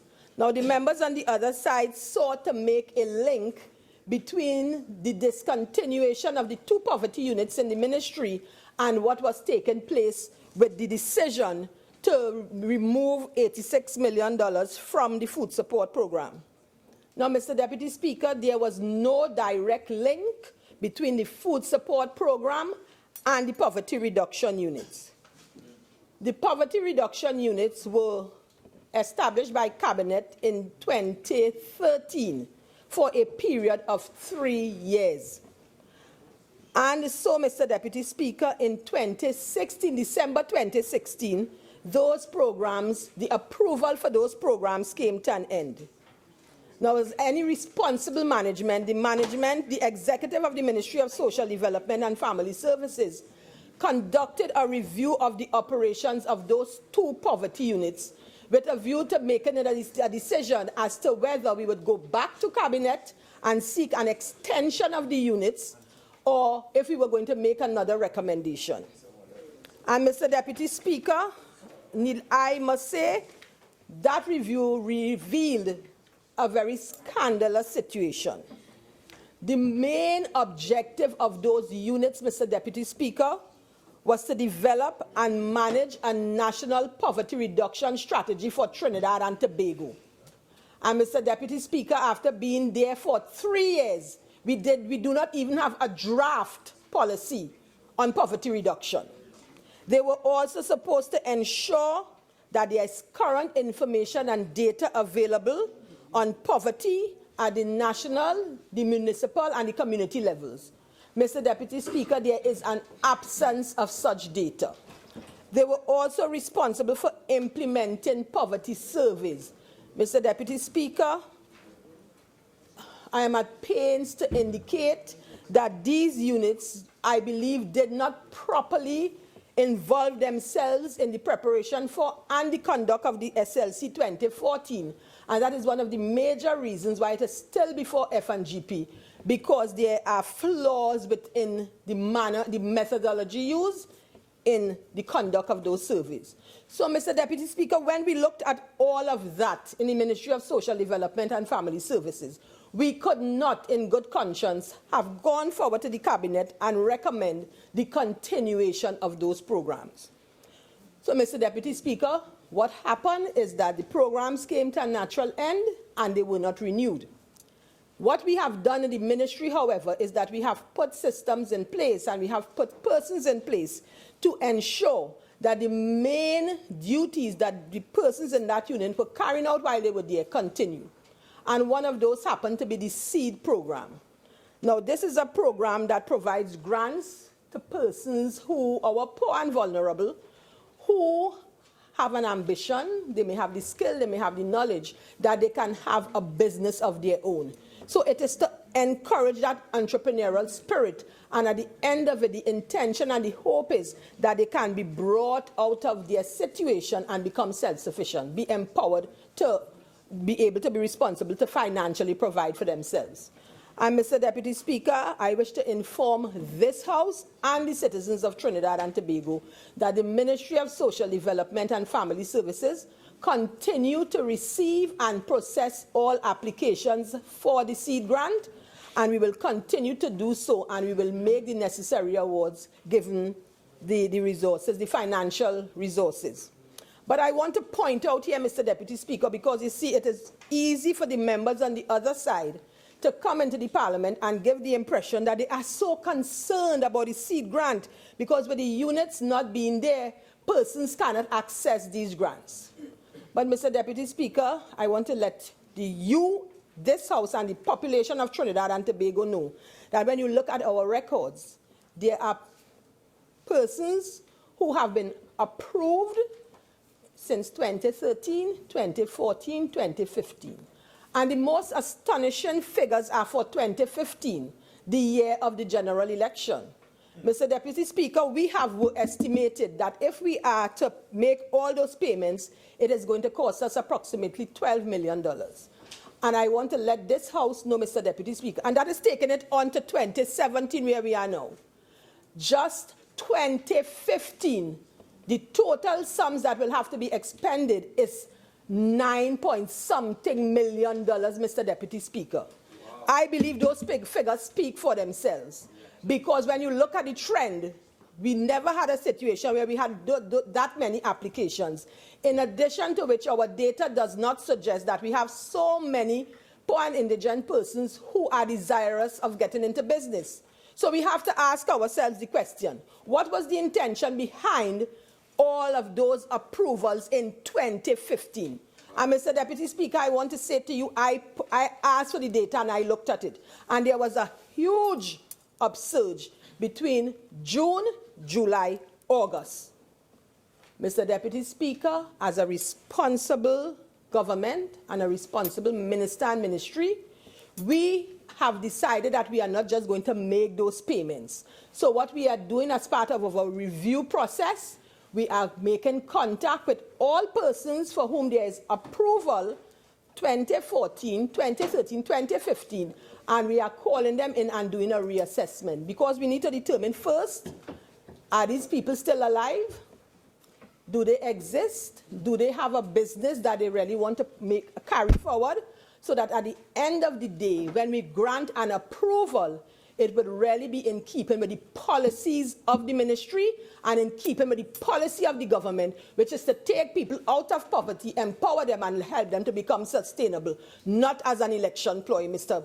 Deputy Speaker.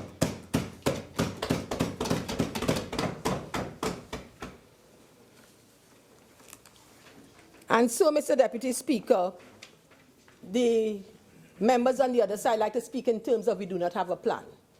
But we are the Ministry of Social Development. We have a plan. We have a number of plans for different things. And in terms of the whole issue of the poverty units, we are approaching it in a holistic manner. So we have gotten the opportunity because of this review to say, listen, the TCCTP is also a mechanism to help eliminate poverty. So going forward, we are not going to have a separate TCCTP unit and then you have a separate poverty unit. What we are going to do is put poverty reduction and eradication under one umbrella, and all of the different programs that seek to address poverty, we are going to have that under one division, under one unit, so that there will be a more holistic approach to poverty reduction in Trinidad and Tobago, Mr. Deputy Speaker. And we expect that at the end of that exercise, we will in fact see some reduction in poverty in Trinidad and Tobago. And Mr. Deputy Speaker, I want to touch a little bit back on the food support program. Now, the food support program really has two components. The food card, which is providing the food support, and there is a developmental aspect of the program. And that has to do with what we call it the Rise Up. And this means rights of individuals to social and economic security and universal prosperity. And the objective under the conditional aspect of this program, Mr. Deputy Speaker, is that a social worker was supposed to have worked directly with the families who were provided with food support, so that that social worker could have assisted them to be empowered and move out of the situation. But you know, Mr. Deputy Speaker, after over 6 years or so, this aspect of the program has never been fully implemented. And so the achievements that should have been realized after expending these large sums of money have not been realized. Mr. Deputy Speaker, we have started to introduce this Rise Up on a phase basis, because what we are going to do is have it like a pilot, and based on the results of that, we will then be in a better position to make a decision as to whether we will have it across the board or a different approach that we are going to use to ensure that at the end of the day, persons in receipt of the food card are in fact empowered and can come out of that situation that they find themselves in, Mr. Deputy Speaker.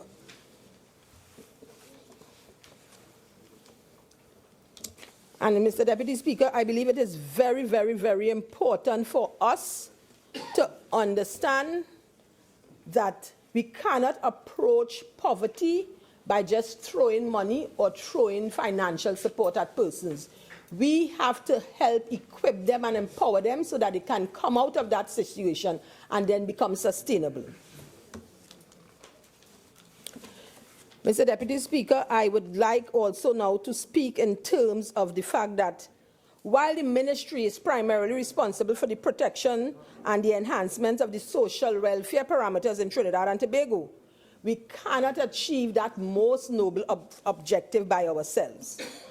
In addition to which, in keeping with government's policy on the incorporation of civil society into the provision of social services to the indigent and poor and vulnerable in Trinidad and Tobago, the ministry continues to partner with a number of NGOs. Mr. Deputy Speaker, during the period that we are looking at, we have been partnering with 32 NGOs. 5 of them are NGOs that treat with the youth in Trinidad and Tobago. 3 are statutory boards, the Blind Welfare Association for the Visually Impaired, and the Lady Ho Choi Home. And thus far, we have expended $20.4 million in assisting these NGOs so they can also assist the ministry and the government in providing valuable services to our poor and vulnerable in Trinidad and Tobago. And a total of $47.6 million has been approved for that, and we expect that that is going to be fully utilized. Mr. Deputy Speaker, in Trinidad and Tobago, and for all of us, the issue of the homeless and the socially displaced continues to be a burning issue. And after government would have expended large sums of money, we have not been able to successfully address the situation of the homeless and the socially displaced in our society. Honourable Member, excuse, your time has expired. You have an additional 15. You care to avail yourself? Thank you. Yes, Mr. Deputy Speaker. Proceed. Mr. Deputy Speaker, working together with the St. Vincent de Paul, we are presently able to accommodate over 100 persons at the Riverside Plaza, and these are persons who would otherwise be living on the streets, on the pavement, or in open spaces, and now they are at least provided with a clean environment. Now, a survey we would have conducted earlier this year, the results of that survey was that there are approximately 300 persons living on the streets in Trinidad and Tobago, Mr. Deputy Speaker. And so the issue of the socially displaced continues to be a challenge. Mr. Deputy Speaker, I want to let the House and the people of the population of Trinidad and Tobago know that the Ministry of Social Development and Family Services, recognizing that a number of key stakeholders must be involved if we are to be successful in treating with the issue, convened a meeting. That meeting was attended by the Ministers of National Security, the Minister of Health, the Minister of Rural and Local Government, all the Mayor of Port of Spain, the Mayor of San Fernando, the Mayor of Point Fortin, the Mayor of Arima. Unfortunately, the Mayor of Chaguanas did not accept our invitation, and all of the respective permanent secretaries. And Mr. Deputy Speaker, we also met with the President of the Downtown Owners Association, the President of the San Juan Business Association, and representatives of the Trinidad and Tobago Manufacturers Association. And at the end of all of that, Mr. Deputy Speaker, we agreed that for the interventions to work, it must work in tandem in order for us to achieve an effective and sustained system of engagement, treatment, care, rehabilitation, and reintegration of the homeless. So we formed a multidisciplinary working committee. This was established in February of 2017.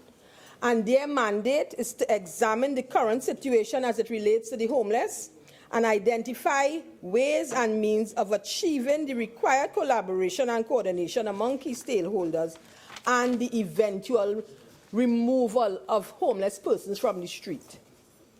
Mr. Deputy Speaker, a draft report has been completed, and one of the recommendations in that report is a continuum of care for street dwellers that entails a proper functioning network of programs and services. And this continuum of care will include, Mr. Deputy Speaker, street outreach, in-depth assessment, shelter with service, transitional housing, and support that emphasizes intense case management. We are also going to improve our data collection. Mr. Deputy Speaker, we expect that we will make a lot of headway with this by 2018. So I am saying to the members of this House and the citizens of Trinidad and Tobago that we can expect an improvement in the situation with our homeless and socially displaced by the end of 2018, Mr. Deputy Speaker.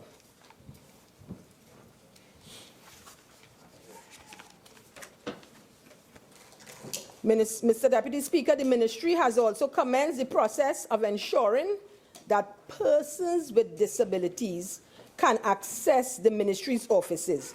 Now, Mr. Deputy Speaker, we need to recognize that each and every one of us sitting in this chamber this evening, we are all one incident away from being a person with a disability. And so we need to be concerned about our 52,444 persons who live with a disability. And so the Ministry continues its effort to create a more inclusive society and ensure that there are equal opportunities through an empowered life for persons with disabilities. And to this end, Mr. Deputy Speaker, we have finalized the draft national policy on persons with disability, and that is going to be out for public consultation by next month. We have also identified the key requirements and worked out the plans and timelines for meeting the requirements of the United Nations Convention of the Rights of Persons with Disabilities. This is very important, Mr. Deputy Speaker, because Trinidad and Tobago is required to report in July of this year. Now, what we have done, recognizing our economic situation, we know that we will not be able to implement a number of the requirements. So what we have done is that we have done up a work plan inclusive of timelines, and this will ensure that Trinidad and Tobago is able to show that while we may be unable to meet all the requirements due primarily to our economic constraints, we have taken and will continue to take action towards a projected end date. And that is what we have been advised by the United Nations Development Program is a key requirement, Mr. Deputy Speaker. And so, Mr. Deputy Speaker, the one unfortunate thing in this whole scenario is that I stood in this very parliament and I had promised that we were going to try to implement the National Enrichment Center by the middle of this year. Unfortunately, because there are inherent structural defects in the building, we have not been able to get the necessary statutory approvals, Mr. Deputy Speaker. So what we are in the process of doing, we have brought UB on board. They are going to conduct a structural assessment, and based on the recommendations they put forward, we are going to have those implemented as soon as possible so that we can have that center operationalized. But we have not sat quietly and not done anything, Mr. Deputy Speaker. We have corrected the problems with the sewer system, and we now have a proper functioning sewer system. We have done some work on the pool. We are looking at the air conditioning system, and we are also in the process of tendering to have somebody on board to manage the center, so that as soon as we get the necessary go-ahead and we are told that, listen, these are the structural problems, we can have them corrected, and that center can be operationalized, and the persons with disability in this society who need to have assessments done and to have therapy and rehabilitative action will be able to access it. And so, Mr. Deputy Speaker, as I close, I want to indicate here this evening that the Ministry of Social Development and Family Services will continue to ensure that we provide that safety net that is critical to the poor and indigent and vulnerable in Trinidad and Tobago. We will continue to ensure that every month on time we are going to effect payments of the senior citizen pension, the disability grant, and the public assistance grant. We are also going to continue to work with the NGOs to ensure that our poor and vulnerable are provided with the necessary services that they require. Excuse. And at the end of the day, I also wish to assure this House that based on our projections, the maximum number of persons we expect to come onto the food card system by the end of this year is 1,200, and the funds that the Minister of Finance has provided, despite the reallocation of the $89 million, is more than adequate to service the people of Trinidad and Tobago. I thank you, Mr. Deputy Speaker. I recognize the member for Cumuto, Manzanilla. Thank you, Mr. Deputy Speaker. Mr. Deputy Speaker, I was a little bit taken aback, and you have to forgive me for being a little bit perturbed that the member for Lopinot indicated that she doesn't understand what it is we have been saying on this side, that the public has lost confidence. And the thing about it is that maybe the member, as well as the members of the government, they have lost contact with the population, and hence the reason why the Prime Minister had to discontinue his consultations, because he has certainly lost contact with the population. And so, Mr. Speaker, I think it is necessary for me to correct some of the things that have been put out there on behalf of the government. And you know, while the most vulnerable populations struggle to cope just to survive, the core social sector of the ministry continues to be denied or to continue to deny applicants of assistance.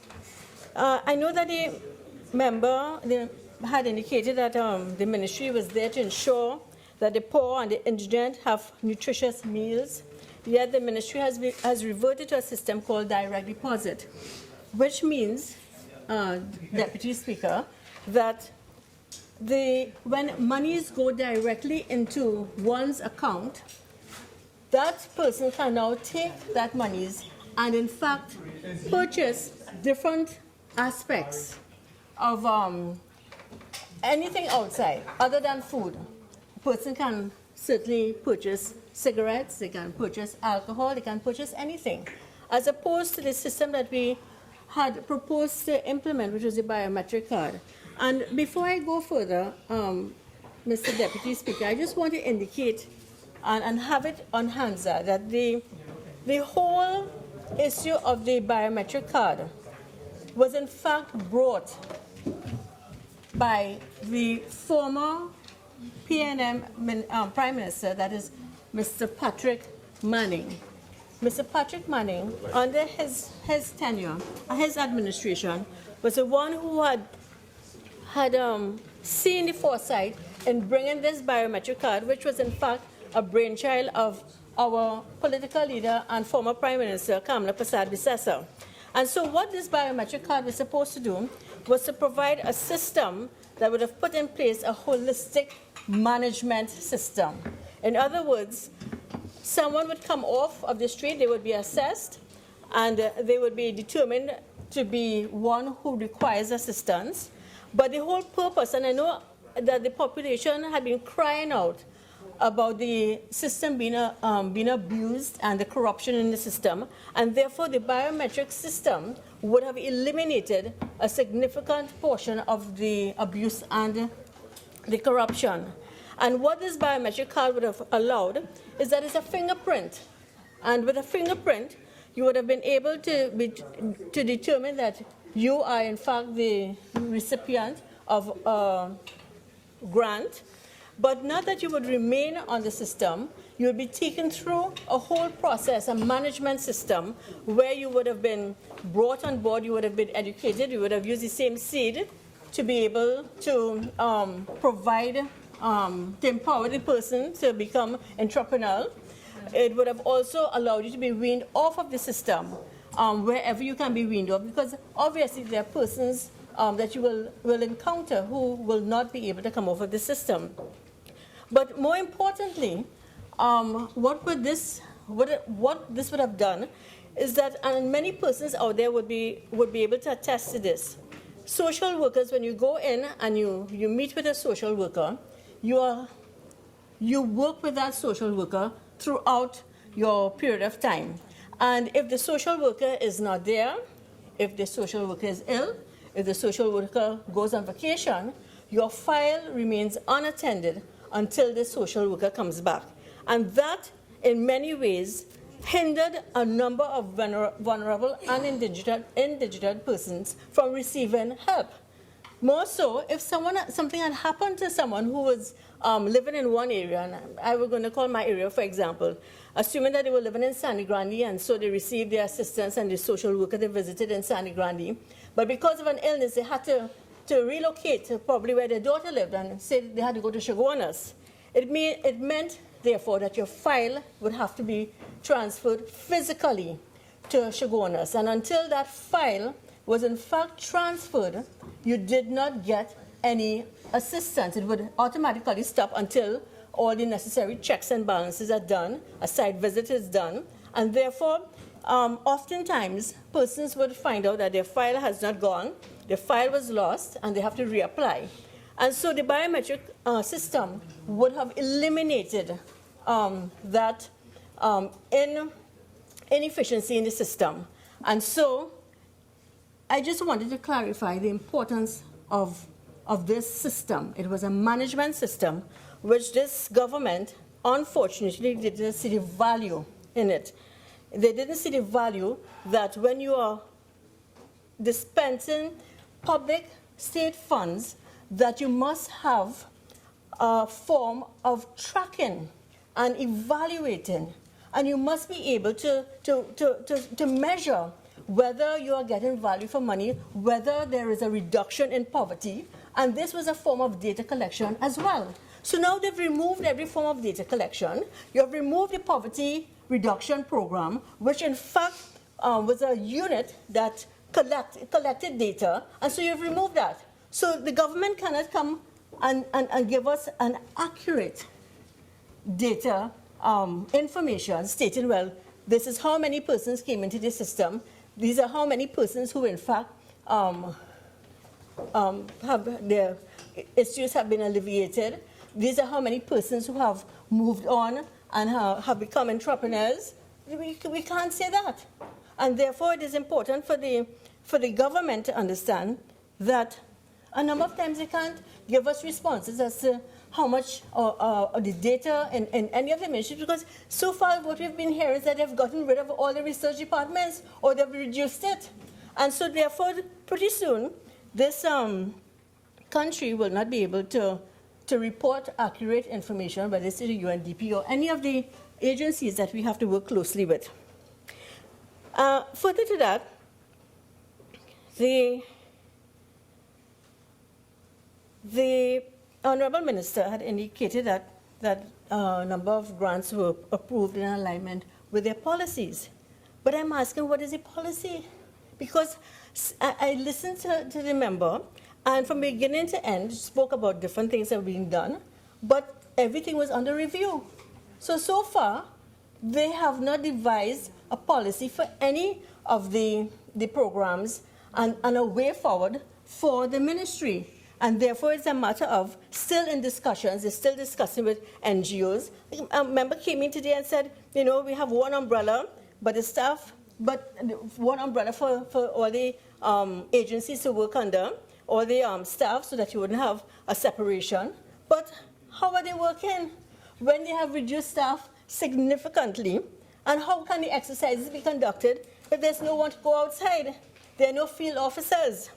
So it seems to me on this side that the whole policy system that is being implemented on that side is very much like the poverty tax. The property tax. There's no thought into what is to be done, how it is to be done, when it is to be done, and who has to conduct it. And so the talk shops that I'm hearing about with meeting with NGOs and so forth, I mean, that is great, but the NGOs already have the answers. So there's no need to have all these talk shops and to go throughout the country going on this education drive, when in fact, you need to have your policies in place and your programs up and functioning, and the people in place to ensure that when the recipients come, they have the immediate attention. But so at the end of the day, I don't think that the government really understands what they have to do. And then, of course, our minister spoke about the socially displaced. and being challenged now. And if you're challenged now, after 18 months still being challenged, what happens with the job losses that have taken place over the last 18 months?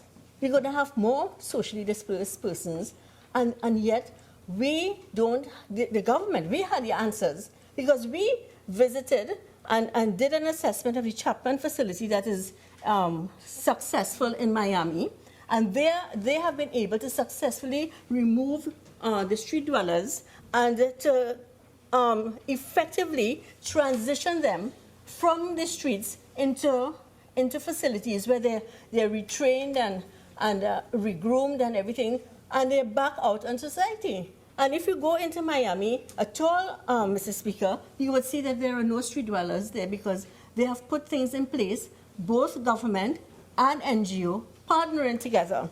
And so these policies, these documents are right in the ministry. There's no need to reinvent the wheel. It's right there. And so it is perhaps important for the minister to ask where these proposals are. And of course, forming ministers spoke about forming a multidisciplinary committee. But what has happened? Nothing, again, except suggestions for more programs. The minister spoke of more inclusive society, but yet, and this inclusive society speaks of the persons who are disabled. But you know, interestingly enough, guess what they stopped? First thing that is stopped, assistance to mothers with children who have cerebral palsy. It stopped. Yeah. And we talk about inclusivity, and therefore there is something wrong. There's a definite disconnect between what is being said and what is being done. And this is my concern here, Mr. Speaker. And you know, I just want to explain to Honorable Minister when she indicated that she came and made a promise about the National Enrichment Center, and that promise had not been able to be materialized. And I just want to say, we understand on this side why. Because you see, P&M means promises never materialize. So that's okay, we understand that. When we come back into government, we shall surely put it in place, and we will put things in place to ensure that there is, in fact, true inclusivity for all persons. You know, Mr. Deputy Speaker, I was listening to member for Arima, and the member for Arima had spoken about this new history book coming out. And I was a little bit taken aback again, because I don't understand when Honorable Minister said, you know, that, you know, we want to rewrite the history. You know, how can you rewrite history? You have to live in a place to rewrite history. But I think that the PNM government has conveniently overlooked the facts, such as, you know, and he speaks about, the member spoke about not saving money and not putting money away, and we spent it lavishly. I just want to put on record that historically it was under Basdio Pandey that this nation today has a Heritage and Stabilization Fund, and that was to save for a rainy day. All the time we had money flowing like rain since oil was discovered, oil and gas. And not one day, the government of the day, after how much, 20-something years, never thought about putting aside monies. It was under Basdio Pandey that we were able to save monies. That is why the government never touched, never touched until this government came in and decided, well, here what? It was a rainy day. The radio treasury. Silence, please. Thank you, Deputy Speaker. And so it is important for us to understand that all over the blogs, coming back to member for Lopinot, all over the blogs, all over the newspapers, you have headlines that read that, this government is punishing pensioners. And not only is this statement accurate, it's extremely frightening. Mr. Deputy Speaker, in my constituency, a world report came out, and that world report stated that in my area, I have the poorest constituency of the whole country, my own. And Mr. Deputy Speaker, just yesterday, I was passing my constituency. My glass is always down when I'm in my constituency, and so anybody wants to see me when they're on the side of the street, they would yell out, and I would stop and talk with them. And one lady came and she's shaking, and she's literally shaking. She says, "MP, they take away my food card. They took away her food card this year. Her husband." Members, silence, please. Her husband is incapacitated, and she had his food card, and so she assisted herself and her husband.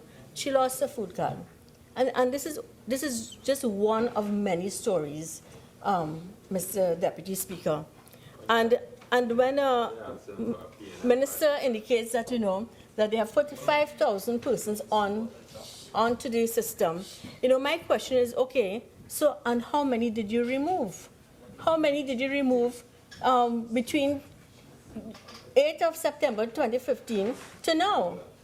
And it certainly would be far more than the 5,000. And this is the 13,000 that Honorable Minister was speaking about. I just want to remind the Honorable Minister that when we brought on the biometric card, that we were able to remove at the time of the implementation of that program, that we in fact removed 5,000 persons. And those were persons who we found to have abused the system or had obtained the card in an illegal manner. And so I'm not against the system being put in place to remove the abuse. What I'm against is that the persons who had their food card stopped did not receive a call. They never received a call, they never received a letter, they never received a visit. And I remember standing in this honorable house and asking the methodology in which the applicants or the card holders receive that information. And therefore, it is important to revisit, and it's particularly when you have persons being employees being removed out of the system, their contracts being terminated, and you have very little persons to in fact conduct the whole exercise. It brings already a grave question as to what and who are conducting these exercises. Honorable Mr. Deputy Speaker, there's so many attempts to shut us down in the debates in this August House. It almost appears that this government is afraid of accountability, and that accountability is certainly not on the agenda. We sit down here on this side and we listen to all that the government has to say. But when it comes to a rebuttal, there's always a standing order. 48-6, 48-1. And sometimes you don't even know the standing order. But the thing about it is that as long... Standing order. She said 66-9. Okay. Thank you very much, Mr. Deputy Speaker. Studio statement today. Fine. Go ahead, member. Thank you, Deputy Speaker. And so it is important for us to understand that our function here on this side as the opposition members is to ensure that good legislation is brought to the House and passed. We are here to ensure that there is accountability, and therefore the other side should not be afraid when we bring forth questions and when we ask questions. Because at the end of the day, the population, they're the ones that are holding us accountable, and they're the ones that are asking us the questions. And when we come in here, it's on their behalf we represent. And so I couldn't help but go back into the budget. I went through the books, and I saw that there was a reduction in the truck-borne water to the Sangre Grande Regional Corporation. It was reduced by $200,000. And I remember asking the Minister of Finance, why is it are you reducing the allocation for truck-borne water? And the answer given was that, well, if monies are required, they would have, monies will be forthcoming. But, for the entire year, Mr. Deputy Speaker, the entire country, not just my constituency, but the entire country has been clamoring for water. There's a crisis for water. And I'm going to say this, when I call WASA, they're very apologetic, they're very kind, I have no problems with any of the persons that I speak with in the public utilities sector. But when I have been calling for the past 2 weeks, for areas, my constituents in Tamina and St. Mary, Emmanuel, and Little Cora, and Cumuto, and Manzanilla, literally all over. And I call and I ask for truck-borne water. I've been told that we have 2 trucks and they're out on the road. And we deal with Sangre Grande Corporation. So you're dealing not with just Cumuto, Manzanilla, you're dealing with Cumuto, Manzanilla, and Toco Sangre Grande. It's a huge area. It's wide. And I can't imagine sending out 2 trucks to provide constituents who have been without water, some of them for weeks. I was delivering some packages for SEA students, and while I'm out, a guy flagged me down. He says, Madam MP, if I don't get water today, it will be the 5th day my madam hasn't washed her clothes, and I would not be able to go to work tomorrow. And he was emphatic about it. And when we come here and we ask the Minister of Public Utilities, Minister, what is happening? Is there any problems with water? And the Minister said, well, he don't know anything about that. There's a serious disconnect. And the disconnect is so deep, Mr. Deputy Speaker, that, the Honorable Minister don't even know about the Massey sales. It's so deep. And it's worse than that. Everybody, all the ministers say they don't know anything about it, there's not anything in cabinet, and the Prime Minister comes and said that was discussed in cabinet, cabinet knows. So it's like, who is really running this country? Is it a one-man show? And so it really blows my mind that that this government continues to be the Fifth Amendment. I don't know. Well, no. So it's important for us to understand that. I looked again to see what will come for agriculture, if there will be, allocations for access roads, because my constituency is predominantly agriculture. And therefore, I have farmers, crying out for proper access roads for the water, for electricity, for a proper prudential larceny squad. Because, Deputy Speaker, I was reading that and then the Honorable Minister said it today, that, you had a reduction in the food. There was a decrease, by $1 billion, food imports. And as though, that was voluntary. That, that was the plan of the government, that, hey, we're going to reduce, the importation of food, because, here what? Whoa, we're growing our own food. But that wasn't the case. the case of it was there was a lack of foreign exchange. And if you don't have foreign exchange, you can't buy food. I have gone into the groceries and the shelves are sparse. I have seen it. And therefore, I am, and besides that, a notice came out from one was from PriceSmart, stating that they will not be stocking their shelves as before.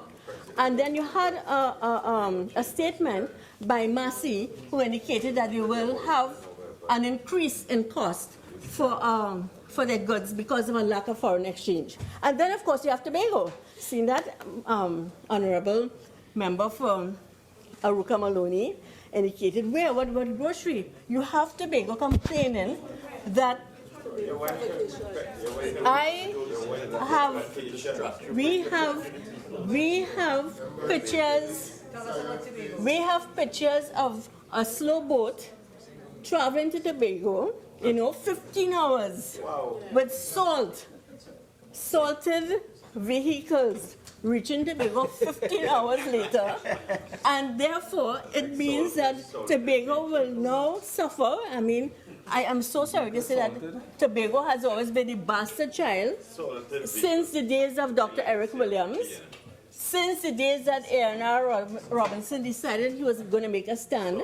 Tobago has been a bastard child until the PP government, when we decided Tobago was going to be treated equally. But we're back to square one because of the fact that, gross incompetence, agreed. And so, Tobago suffers again. So Tobago would not have food on their shelves. Tobago would not have the necessary supplies and services because of this, if you need to have it carried on this cargo boat. 1 trip a week. 1 trip a week. So I remember long ago, Deputy Speaker, you may remember this. I remember as a child going on the plane to Tobago and used to have chicken and all kind of thing. Yes, sir, there's a market on the plane. I don't know if you remember those days. All right. And I travel on the plane. And I was this. Members, please. There is a procedure. There's a procedure. If you object to anything, members, and you all know the procedure. Proceed, and please do not bring me into debate. I won't against Deputy Speaker, but I remember as a child, this high,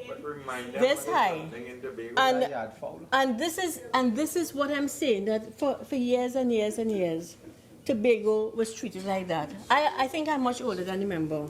And I think because I'm older than you, I know what I've experienced. So Deputy Speaker, Tobago continues to suffer, and we never deny Tobago their funding. As a matter of fact, for 50,000 persons, Tobago gets a budget that can certainly provide very well for them, but they depend on central government for key services still. Hence the reason that we have this problem. I listened to the Minister of Finance, and Minister of Finance indicated there was a shortfall of collection of VAT.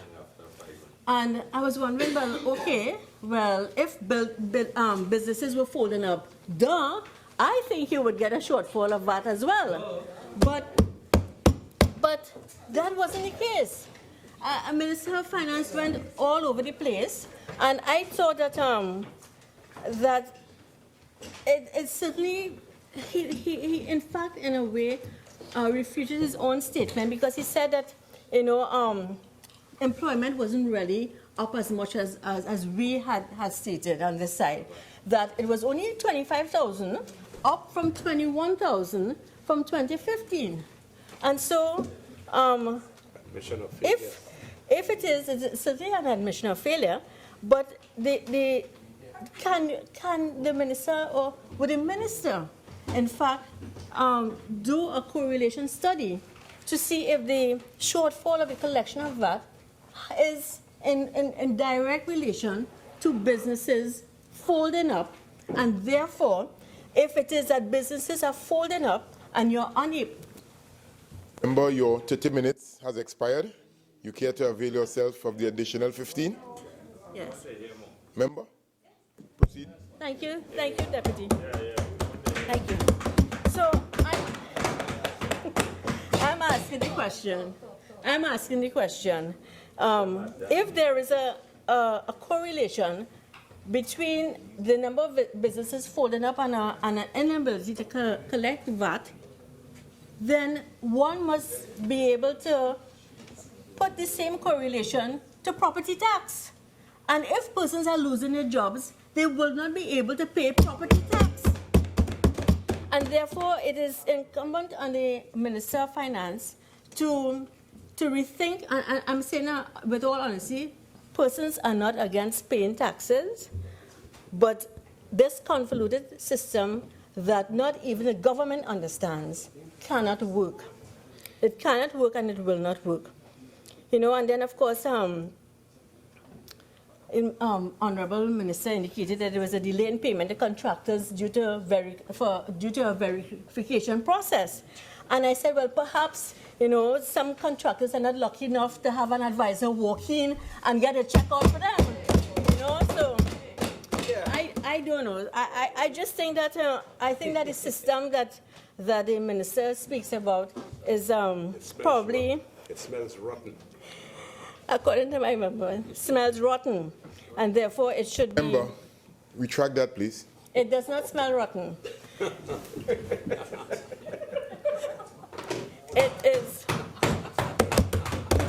It is very concerning because persons need to have their they have to have their monies paid, because if we don't, we'll have more persons out on the line, and it is very, very concerning because the Minister for Social Development and Family Services will impact her ministry even more because of the fact that there will be persons who are crying out for need and for help. And as I indicated in a prior budget, Deputy Speaker, that a number of persons would not be able to cope with this level of disruption in their lives and may commit suicide, and we might have a mental health issue. So I mean, and the studies are there, Mr. Deputy Speaker, because Trinidad and Tobago maybe for the first time have been going through a recession,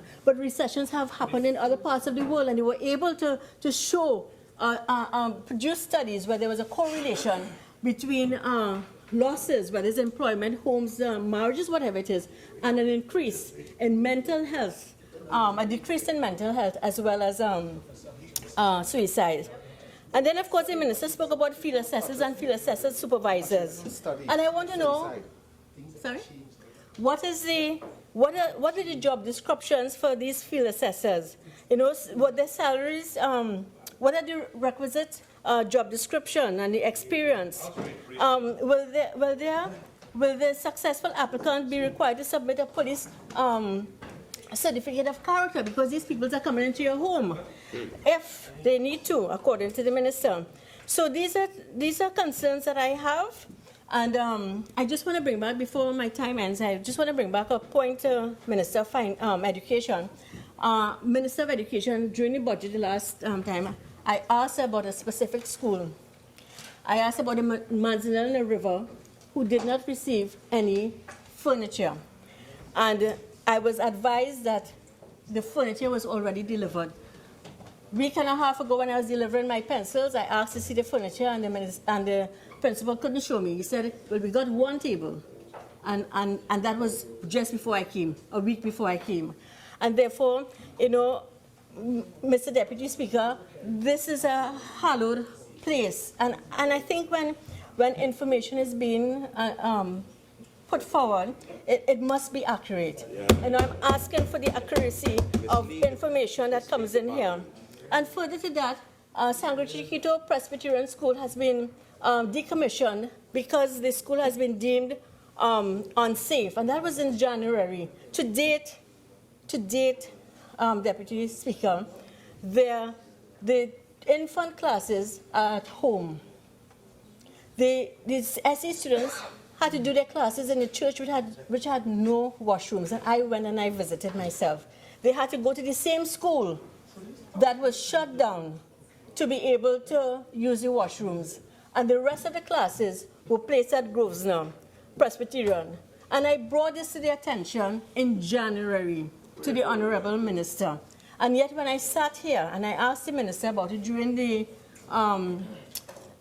Standing Finance Committee stage, the Minister stated that he knew nothing about it. And again, Mr. Deputy Speaker, these are hallowed, it's a hallowed house. It's a house that we need to be, to not treat each other with any sort of disregard and disrespect. You know, we are here to represent our constituents. And if we don't do that, then we would have failed in our duties. Because had we been on that side and they on this side, we would have been obligated to ensure that the requests that came before us would have been dealt with the same passion and the same desire to ensure, because we're dealing with lives, and lives matter. Okay, members, the decorum is still silence when a member is speaking. Proceed. Thank you. And thank you. And so as you know, I conclude, I just want to indicate that history is not based on who lives where. It's based on facts. It's based on truth.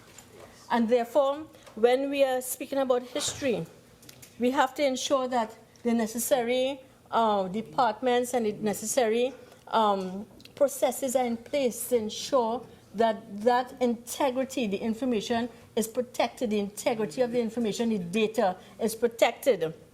And so I just want to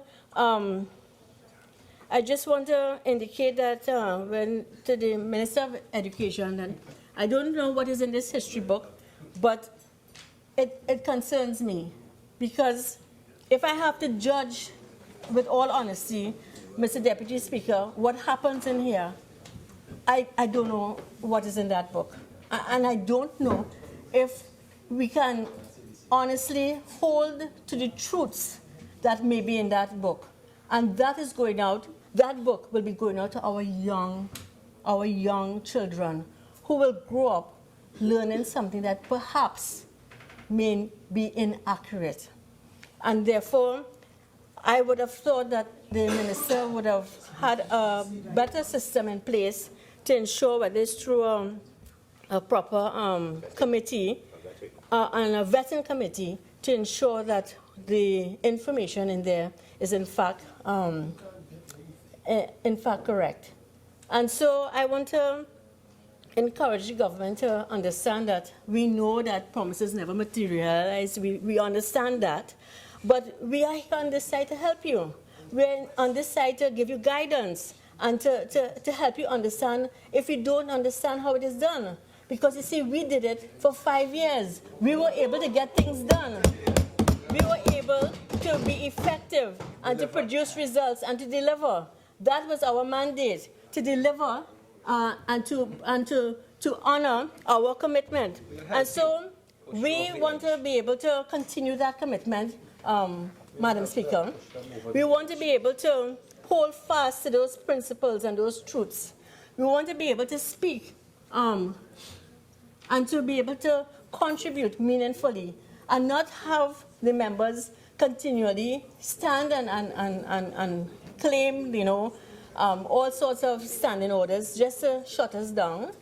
You must be able to receive meaningful advice and criticism and advice. Failure to do so means that you will continue in life going in any way that you want to go. And so with those few words, Madam Speaker, I just want to thank you, and I hope that that the disconnect that continues to be prevalent within the cabinet, that it will be rectified as soon as possible so that there can be good governance in our country once again. Thank you. Well, Minister of Foreign and CARICOM Affairs. Many thanks, Madam Speaker. I'm truly honored to have been granted this opportunity to give account through you, Madam Speaker, of my stewardship as Minister of Foreign and CARICOM Affairs and Minister in the Ministry of National Security over the last 6 months. Mine has been one of satisfaction under trying circumstances, buttressed as I am by staff members at the ministries and under the guidance of our esteemed Prime Minister, Dr. the Honorable Keith Rowley. Madam Speaker, the Ministry of Foreign and CARICOM Affairs endeavors to deliver quality service to its partners and stakeholders and to maintain its focus on achieving results in accordance with the action plan as articulated in the official policy framework and the National Development Strategy 2016 to 2030, which was recently laid in this House. To this end, the Ministry engages on a consistent basis with stakeholders at home and in the region and internationally, thereby acting as a protagonist through which the national interests and national development of Trinidad and Tobago are achieved.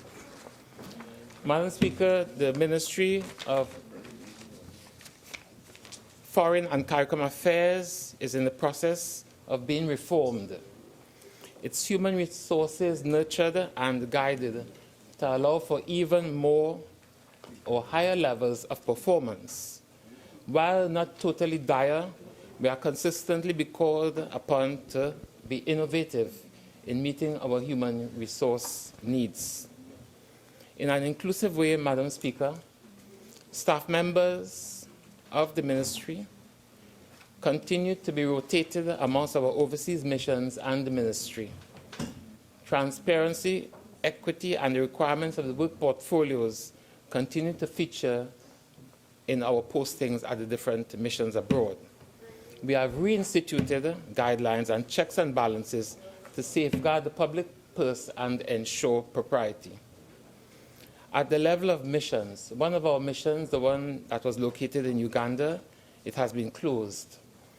It was determined that the resources could be better employed elsewhere as we seek to maximize the benefits that accrue to our country, especially in these stringent times. Madam Speaker, the Ministry of Foreign and CARICOM Affairs continues to do the required preparatory work to implement Cabinet's decision to open diplomatic missions in Barbados as well as the United Arab Emirates. This decision is grounded in the official policy of our government and in furtherance of safeguarding our national interests. Relative to our region, the Ministry of Foreign and CARICOM Affairs has worked assiduously so at a bilateral as well as multilateral fora to re-establish that close and fraternal bond between and amongst CARICOM member countries.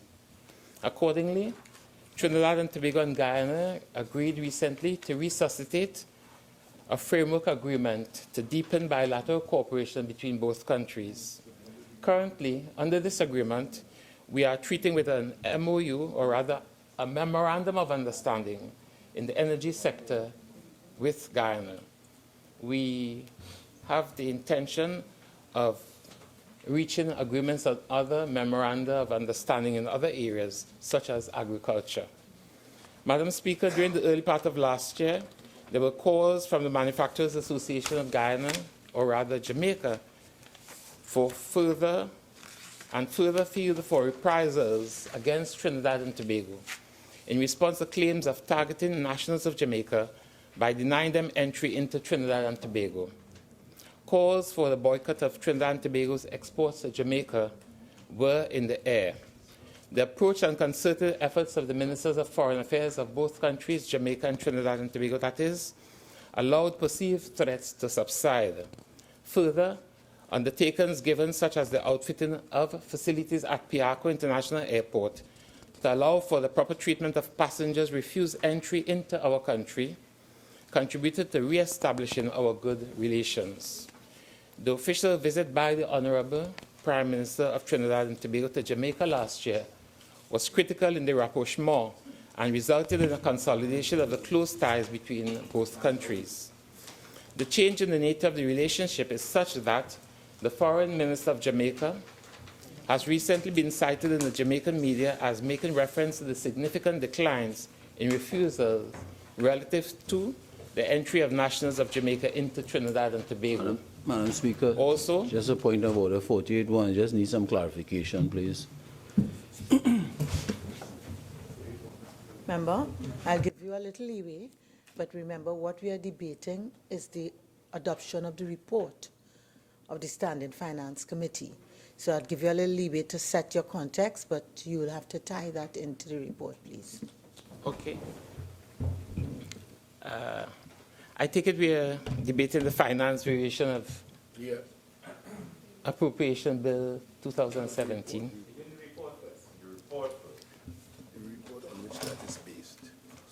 The report. Okay. Thank you.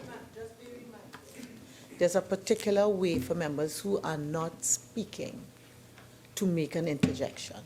Okay? Thank you. Thank you very much, Madam Speaker.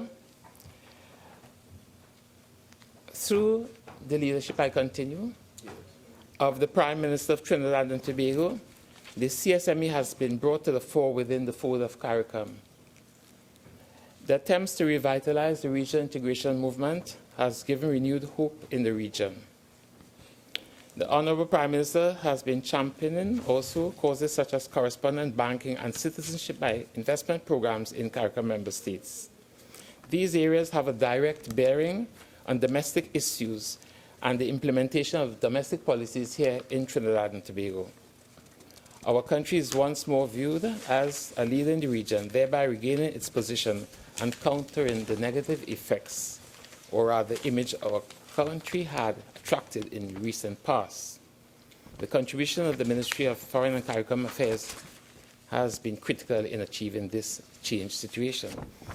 Madam Speaker, the need for the variation is linked to the ongoing evolution and change in our local fortune, and as such is linked to the policies that this responsible government has been assiduously trying to put in place over the last 18 months.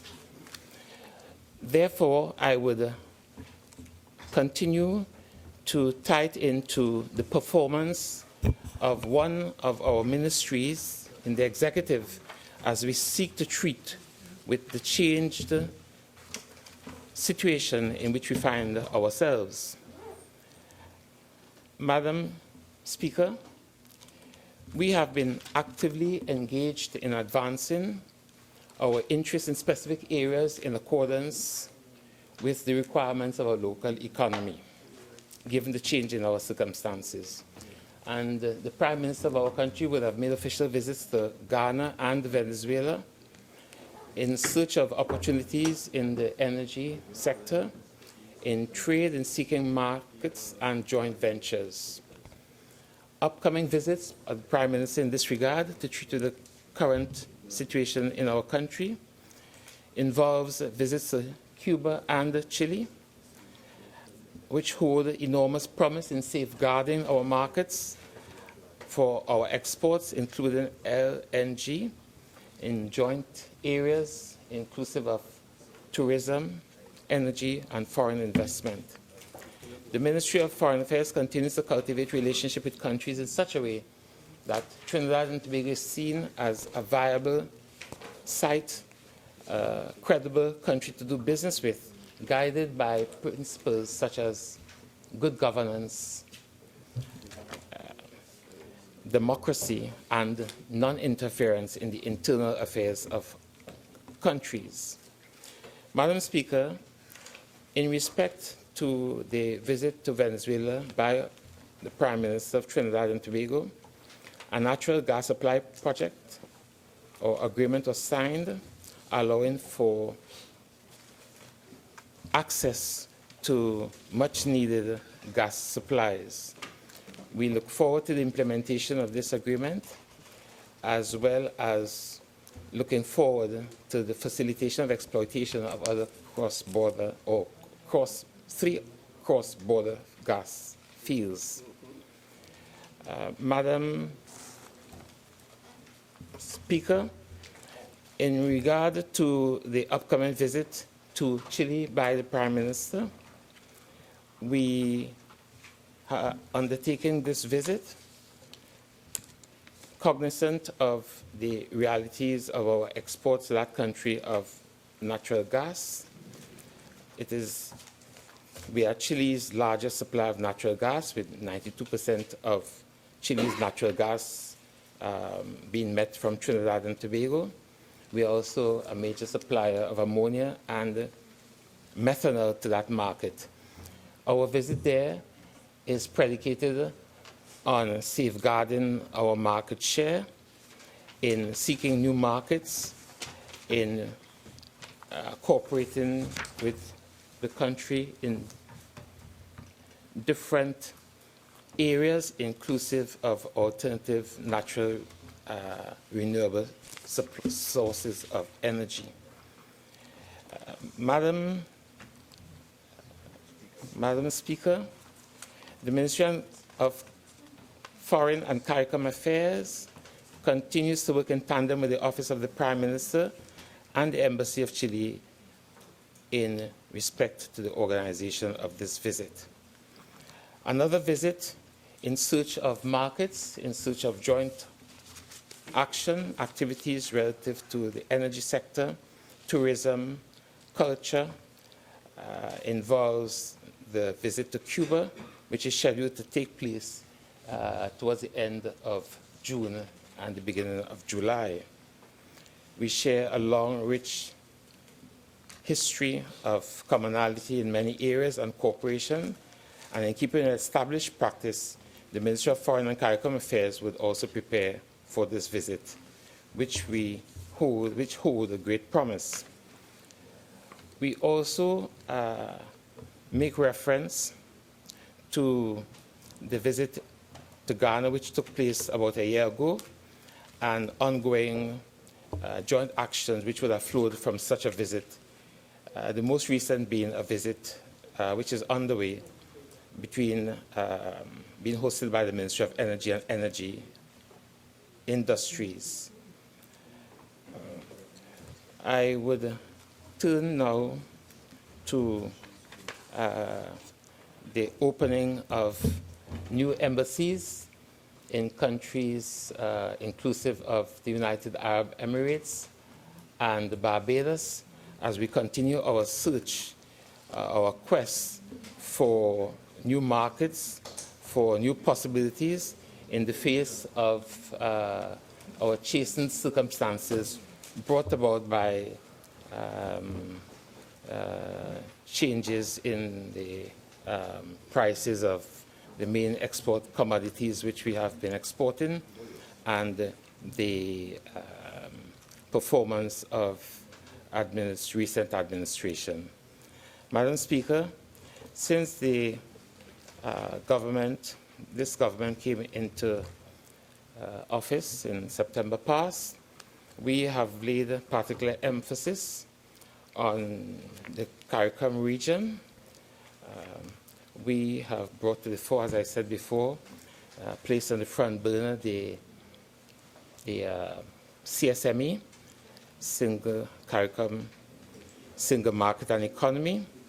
We have revitalized our relationship, as I said, with our sister CARICOM member countries, and we now have a working agreement that could lead to many other possibilities within the fold of CARICOM. Madam Speaker, I continue now with other areas relative to the CARICOM integration movement.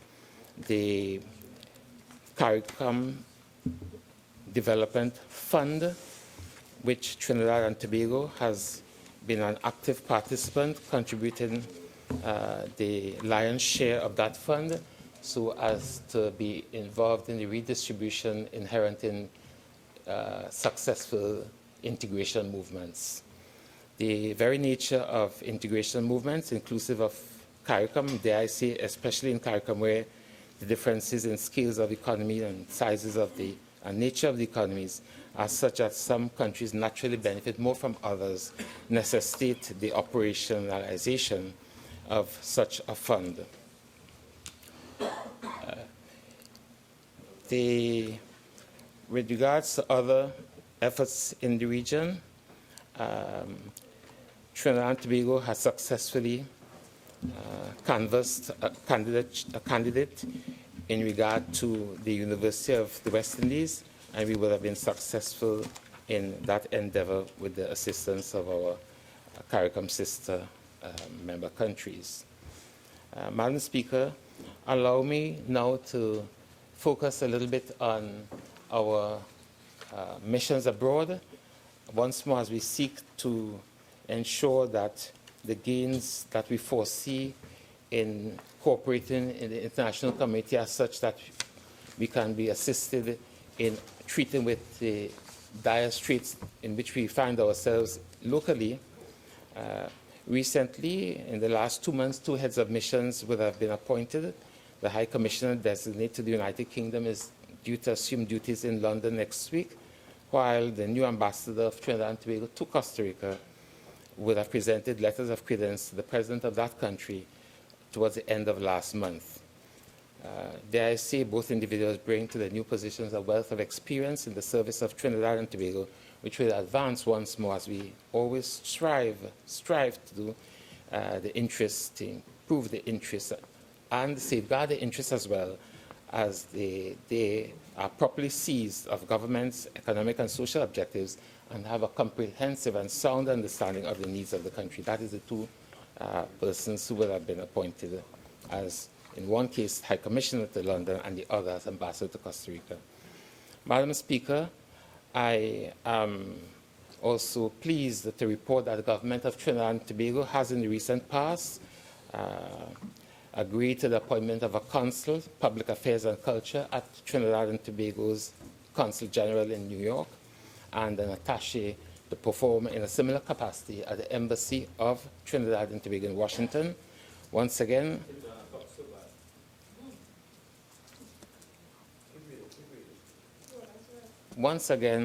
these 2 individuals have a sound understanding of the needs of a country, and we look forward to safeguarding the interests of the country and attracting foreign investment, not to mention joint areas of cooperation in energy matters and culture matters, as well as trade. Madam Speaker, the ministry is involved in a number of areas, institutional strengthening of the ministry, since the human resources component of the ministry is at a critical juncture, and we are literally starved of persons with the profile that we require in many of our offices abroad.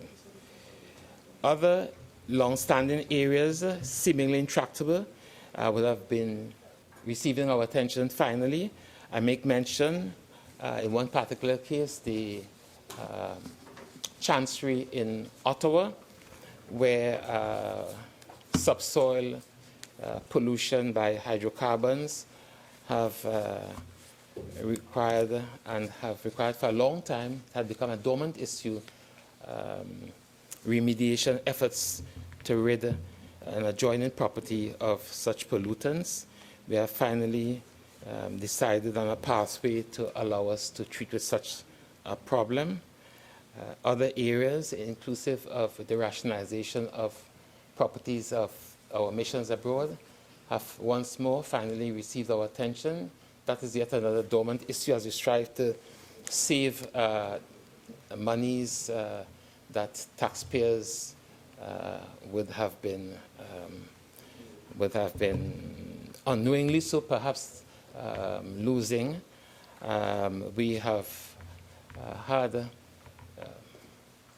residences, properties vacant for long periods of time, and we are in the process of rationalizing the use of such properties, shifting persons, members of staff who would have secured housing through lease arrangements. So that is not another long-standing dormant issue where we are striving to safeguard the national interests and achieve some savings. Madam President, Madam Speaker, my humblest apologies. I wish to state that the Ministry of Foreign and CARICOM Affairs continues to direct its work strategically in executing the foreign policy of Trinidad and Tobago by championing, advancing, and furthering the government's objective through its diplomatic engagement with other sovereign states in the global arena within the ambit of international law. With your permission, Madam Speaker, allow me to turn to the Ministry of National Security, where I am a minister in that ministry. Since assuming this portfolio, meaning Minister in the Ministry of National Security, with responsibility for immigration matters, I have taken steps to examine the existing systems.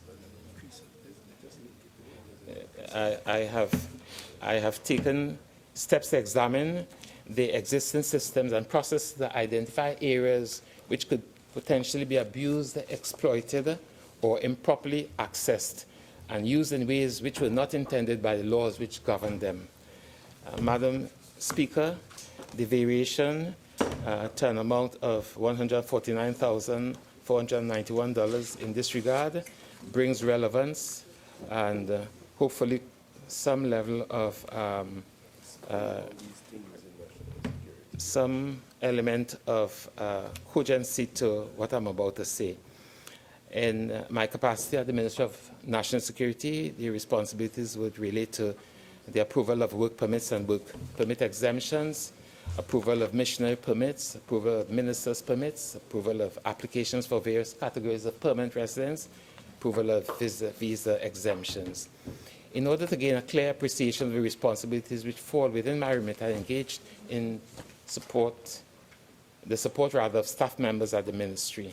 In my meetings with these officials, it emerged over time that the way that many of the processes are handled has, or rather had become somewhat routine, that is. Consequently, we have implemented more stringent and logical processes which contribute to ascribing some level of accountability to officials involved at all stages of our processes. Beyond this, there is now an ongoing review of the policies and the manner of implementation of these policies. In addition, we are looking at the fee structure of immigration services offered to non-nationals in the context of what obtains for similar and identical services regionally and internationally. Together with the anticipated changes, we propose to ensure that there is consistency in the application of policy and that processes are managed efficiently and professionally. Some tangible examples of the breakdown in processes that have become evident over the years and how simple solutions are being applied include, and I will give by way of an illustration, an example in the processing of work permits. A relatively simple change. In this regard, I continue with the committee, the Work Permit Committee, which meets twice per month, once every 2 weeks, and comprises representative stakeholders from different government ministries, agencies. On average, approximately 200 and odd applications are treated each fortnight, and members make a determination regarding whether these applications are approved, deferred, or refused. At the end of these deliberations, a voluminous document is submitted to the minister for approval based on the recommendation of the committee. Traditionally, the minister would have had sight of the physical document containing, as I said, more than 200 individual requests for work permit. When the physical file arrives at the office with limited time to really get into the details and peruse the content of such a file. More importantly, there was no connection, linkage between the participants of the work permit committee and the assertions, the results of that committee, which are recommendatory in nature and submitted sometimes at the very last minute to the minister. So what we have done is to have such the result, hundreds of them circulated electronically, have the individual members of the work permit committee respond electronically, affirming their participation and their agreement in the overall recommendations on each individual case that would have been treated. That way, the linkage of the signatories, and the persons who would have been involved in the decisions would be manifest, and the minister could treat with the file and the information at other locations and have it processed in a timely and quick manner. As I said, each member assumes responsibility for what had transpired at the meeting, and the minister would have been able to peruse the file at different locations and approve it. Would the minister give way? Please. Thank you. Could the minister just inform, from my own knowledge, how the work permit committee, how is it chosen?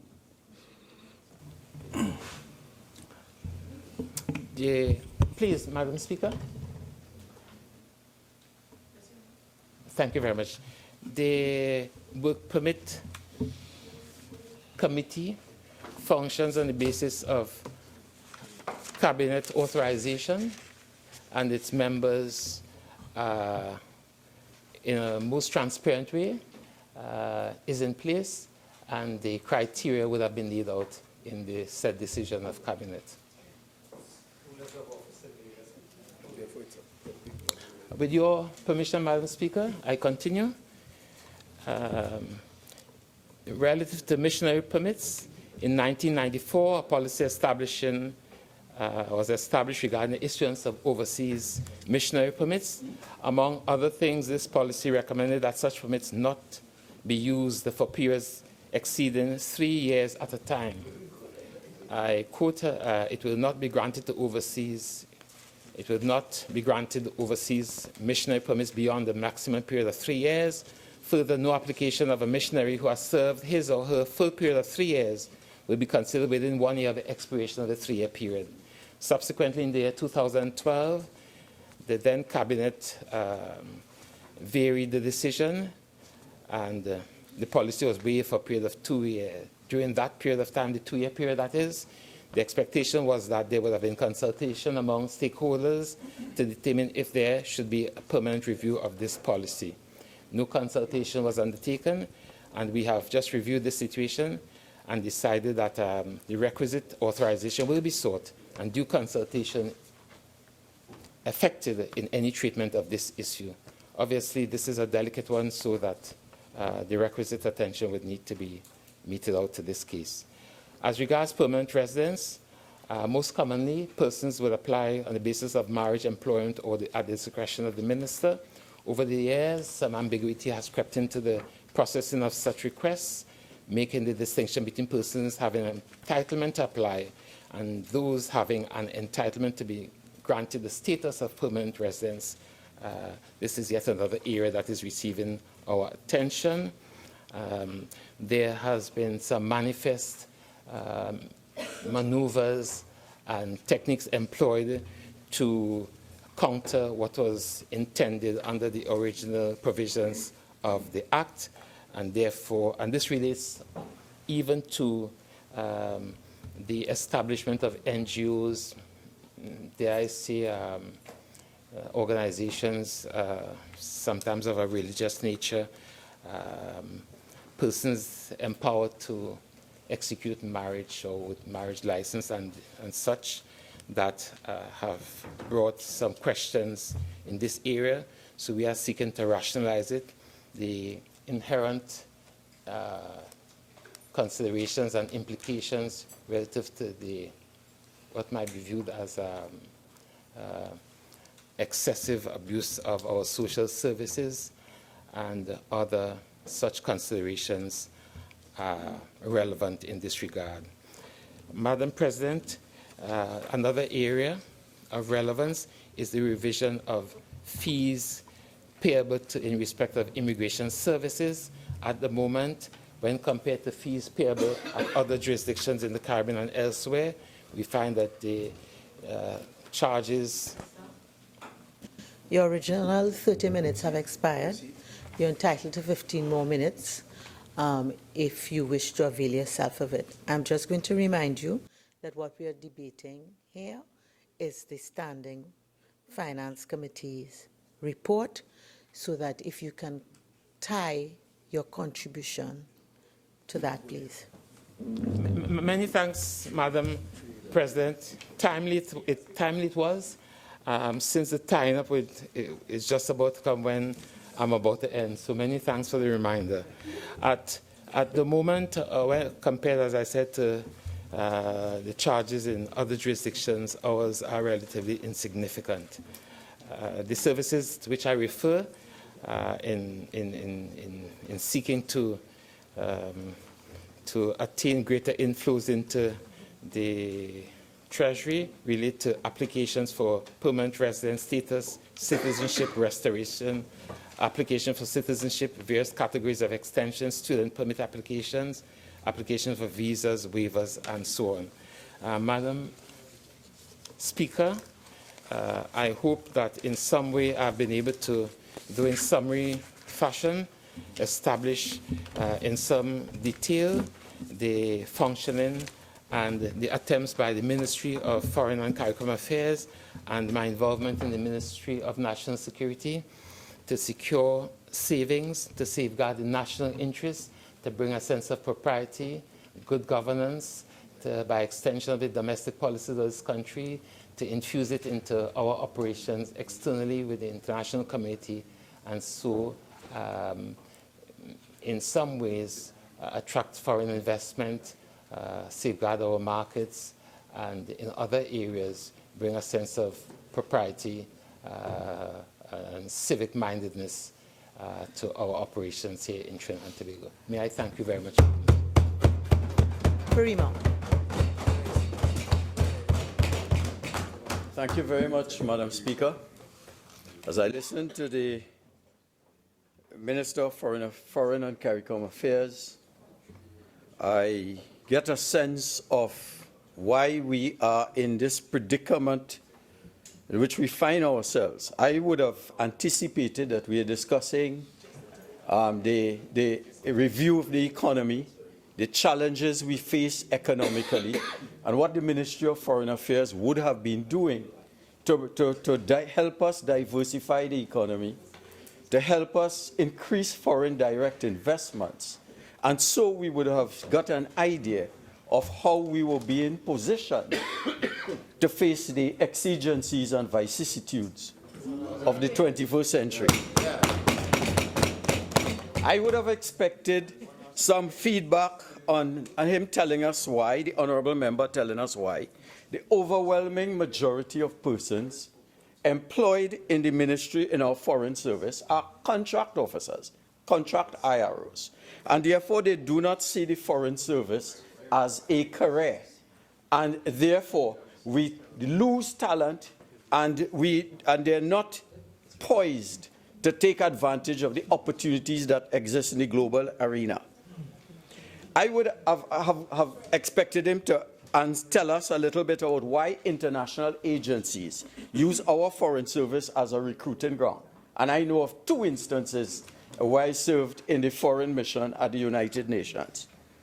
I would expect him to tell us why a senior former minister and a former member of this House was given a low-level contract appointment in the New York consulate. I would have expected for him to tell us why almost the entire top cadre, and I'm talking about officers like Officer Thompson, officers like Dennis Francis and others, have retired, and there has been no succession planning. I would have expected him to tell us what is the ministry doing about the plethora of negative foreign advisories, where foreign governments are telling their citizens, and the latest being the Canadian government, literally telling their citizens, beware when you come to Trinidad, because there's escalating crime, and you have to be very careful about your safety while in Trinidad. In fact, they're discouraging their citizens from visiting us and negatively impacting on our tourism thrust, which is another plank of our diversification strategy. I would have expected him to tell us why we had to wait on Turkish authorities to tell us that our citizens were being detained in Turkey. Our intelligence services, and the minister is also part of he is the minister in the Ministry of National Security. Why we had to wait on them to tell us? Why weren't we not proactive enough to know that there are citizens leaving our country, and we keep a file and we keep intelligence on our citizens, understand the push factors and the pull factors so that we could take corrective action consistent with the UN Security Council Resolution 2178. Will you give way? Yes, I will. Yes. I just want to make a short intervention there in alluding to the fact that we weren't able to say where our citizens are going to. You have to bear in mind that citizens leave Trinidad and Tobago for one destination and may end up in another destination, so that you cannot track them to that extent. So just want to make that intervention. Minister, I hear you. Good. I hear you.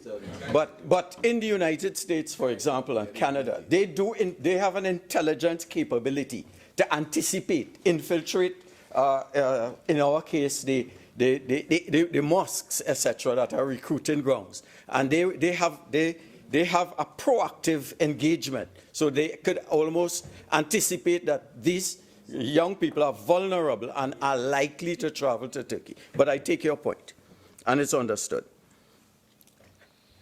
In terms of the Ministry of National Security, why are we overrun in Cedros? And I've been there recently, Cedros and Icacos. Yes, I have been there.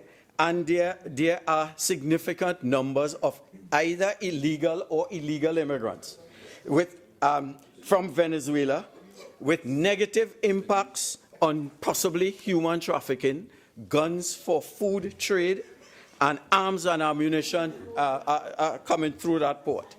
I would have expected, lastly, some information on what is our strategy with respect to Brexit, what is our strategy in respect to global terrorism, so that we would have been proactive and we could have had an idea of where Trinidad and Tobago is positioned in this complex and ever-changing global environment which we meet. This afternoon, I listened intently to the Minister of Finance. And as I listened, I always, seek solace in my Bible. And by accident, my hands went to Luke chapter 19. And I quote a couple of verses. And I'm talking this in the context of what was presented here today. And I quote, and they said, Jesus entered and passed through Jericho. And behold, there was a man called Zacchaeus. And Zacchaeus was a tax collector. And Zacchaeus was a wealthy man also. And he was hated. And the Bible says he was short of stature. And he wanted to see Jesus. So he climbed the sycamore tree. And I was wondering whether God was speaking to me as I listened to the honorable member for Digo Martin Northeast. Because I was getting the sense that all you hear is tax, spend, borrow, draw down from savings, and waste money, in a sense. So I decided in preparation well, before I do that, let me just say that I was taken aback a little bit when I learned that $250, and I raised it in Parliament earlier today, $250,000 was being spent for a feasibility study for a golf course in St. Madeleine. And I was advised some days ago by some residents of Naparima constituency, that there already exists a tourism, right, and heritage plan for Moruga and St. Madeleine. And this was done with funding from a Canadian agency that does work for a number of developing countries, and work was actually done in St. Lucia and in Barbados and in Trinidad and Tobago. And it is clear that this is a comprehensive report done by individuals who are of tremendous intellect and knowledge in the tourism field. One actually is a professor at the University of the West Indies, holding a PhD in international tourism and heritage tourism. So it became clear that in presenting the mid-year review and the variations of appropriation, that decisions are that not all data that is available for decision making is utilized by those making the presentations.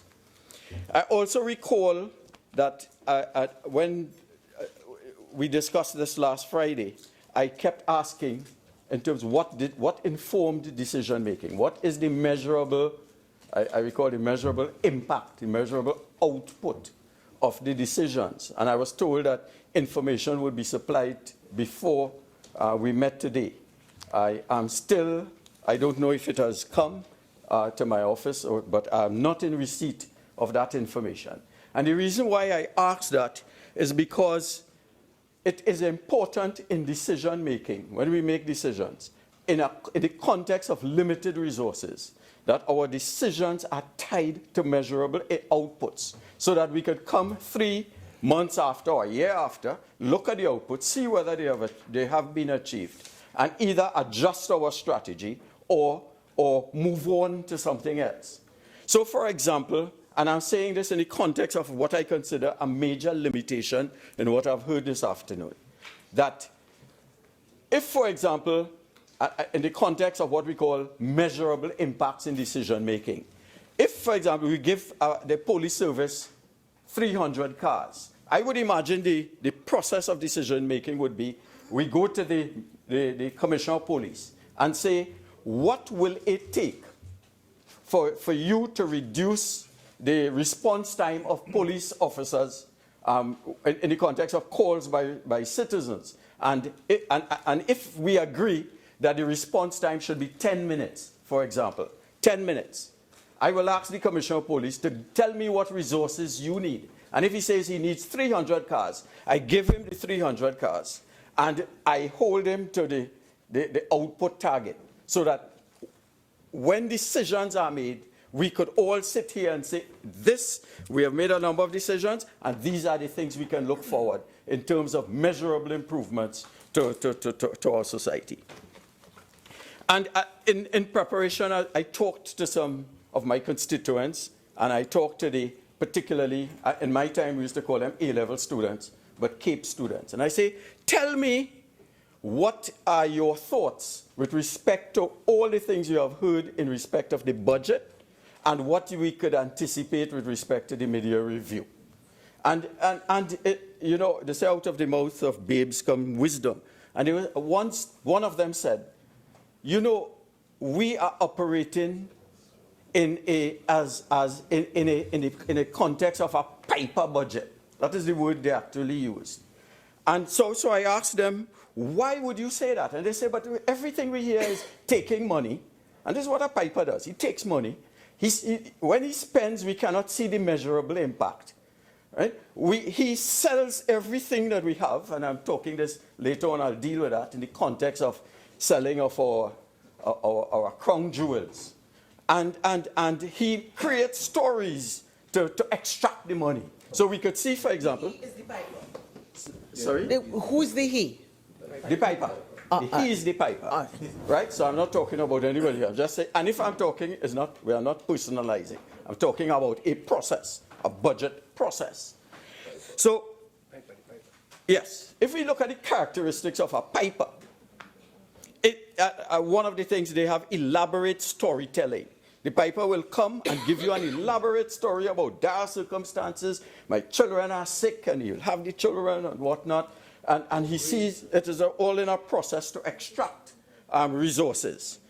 And when we look, so the characteristics, poor judgment of a piper, the judgments are not, antisocial tendencies, financial trouble.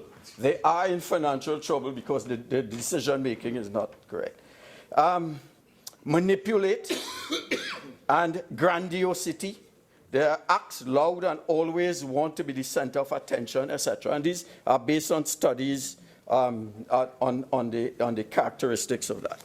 So when I look at how what we are faced with in this exercise, we're talking about telling stories.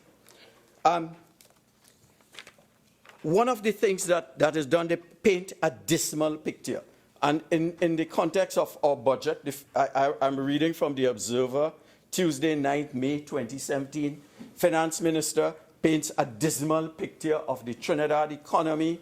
He says, in fact, and I quote, our economy is in even more perilous state than we, the new administration, had first envisaged. And the Minister of Finance told legislators on Monday, so I suspect that happened in this parliament, although this is covered in the Jamaica Observer, adding that the new government had benefited from the findings of the IMF team, who came at our request just after the election. So here we see a picture of a dismal Trinidad economy. Our Honorable Prime Minister announced, and this is December 30th, 2015, against the backdrop of current low energy prices and a dismal physical projection, Prime Minister Dr. Keith Rowley first addressed to the nation, held few glimmers of hope. And this was another example of gloom and doom. There's an example again on April 2016. And in 2016, this is Newsday, Saturday, April 9, 2016, and says, the Minister of Finance says the economy is worst off. So I'm just painting a picture of an economy of the citizens being told that there is nothing good happening in Trinidad and Tobago, and that we are indeed in perilous times. It was interesting that just probably in hearing all these negative comments, the managing director of Scotiabank indicated that Trinidad and Tobago is not in crisis. She was a lone voice crying in the wilderness, saying despite that bleak economic forecast, she said Trinidad and Tobago is not in recession. And she said, and I quote, the great thing about Trinidad and Tobago's financial situation is that there's lots of room to do many things. Trinidad and Tobago is not by any means in a crisis situation. So I think government has a unique opportunity to put credible programs on the table to get us through what hopefully will be an extended period of reduced oil prices, etc.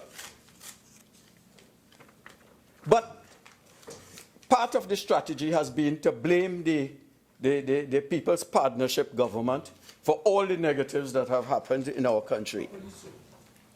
And the records will show that that is not the case. It was the People's Partnership government that reversed the country's economic decline. We moved from minus 4.4% decline in 2009 to recovery and growth by early 2011. So when we came into power in 2010, we met an economy, 2 quarters of consecutive economic decline. We achieved economic growth in 2012, the facts will show, in 2013 and 2014, and we were on course to achieve further growth in 2015.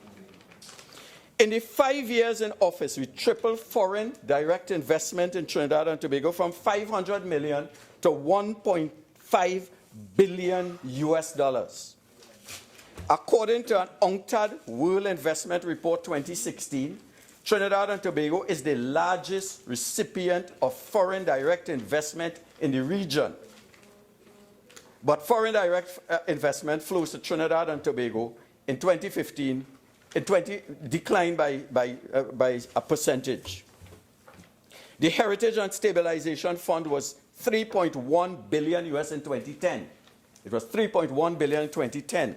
By the time we left, it stood at $5.6 billion US. Foreign exchange reserves were US $10.8 billion. We raised the people's the minimum wage twice, from 9 to 12.15 to 15, to give a fillip to people so that this will have the multiplier effect. People will have more, citizens will have more disposable income and be able to spend money, and you'll have an economy that is in a dynamic state. We created 56,000 jobs and brought down the unemployment rate to 3%, and had a plan to create new and better jobs. And there's a whole host of other data here. But I want to raise the point that it was not as bad as they made it out to be, and they continue to make it out to be. I issued a release on 17 June 2016. And I said that when Ms. Kamla Persad-Bissessar, what she met in 2010 was many times worse than what this government inherited. And I'll just read a little bit to elaborate on the point. The finance minister seems to be remembered as, he's busy trying to convince the population that the PNM inherited a wasteland. But what are the facts? The Kamla Persad-Bissessar administration was able to achieve economic growth, and I said it before, 2012, 2013, 2014.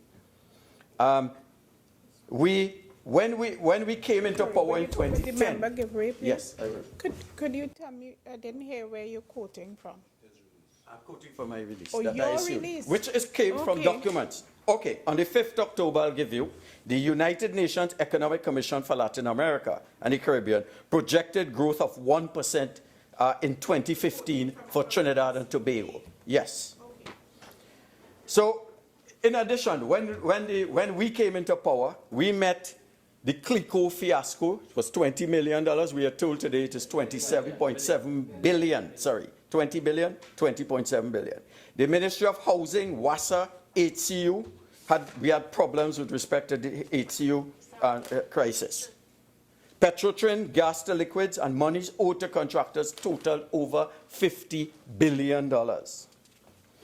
We had 83 wage negotiations, and it goes on. What the Minister of Finance should admit to the population, when he assumed office, the Heritage and Stabilization Fund stood at $5.7 billion, etc. We were told that the fund, that there was a drawdown on the fund to protect the Trinidad and Tobago economy. And they were told that, he said, the drawdown from the Heritage Fund was necessary to ensure the economy does not collapse, etc., etc. We are told again that in terms of the plan... oh, yes. We are told again that government intends to access $300 million loan from the Andean Corporation. So, as we look at what is presented here today, we see no, and I make the point, no architecture, no long-range plan, nothing to take us out of the dire circumstances in which we are in. Other countries have faced the crisis that we have, and they provide hope, they provide a vision, they provide an architecture, they provide alternatives to their citizenry.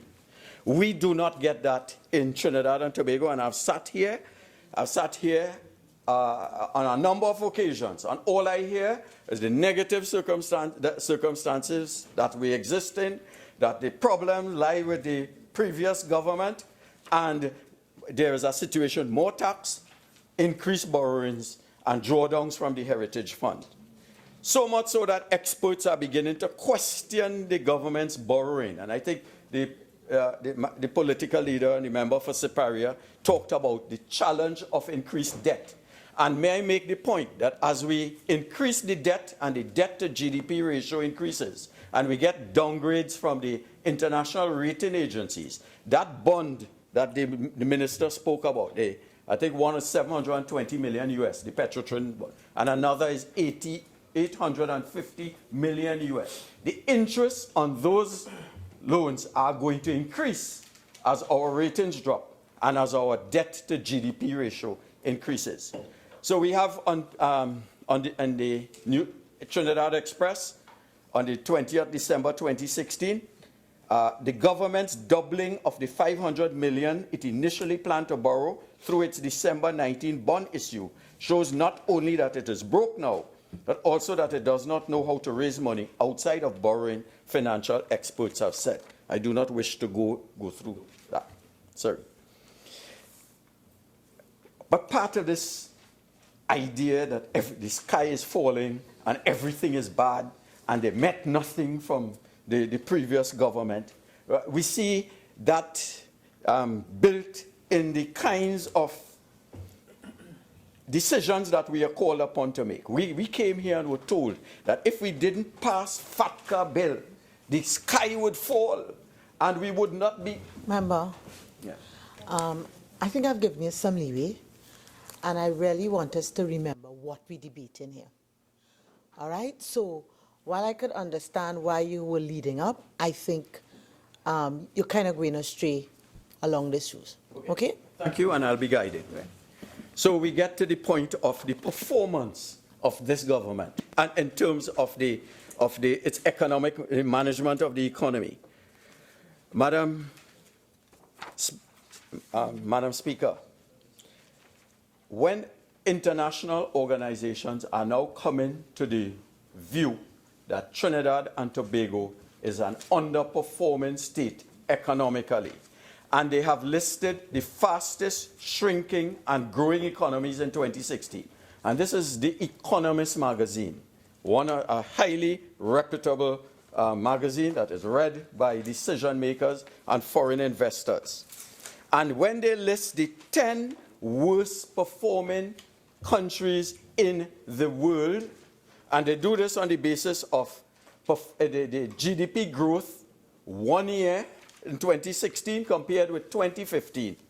The countries that were last in the world we were second to last. Well, no, sorry. Libya was last.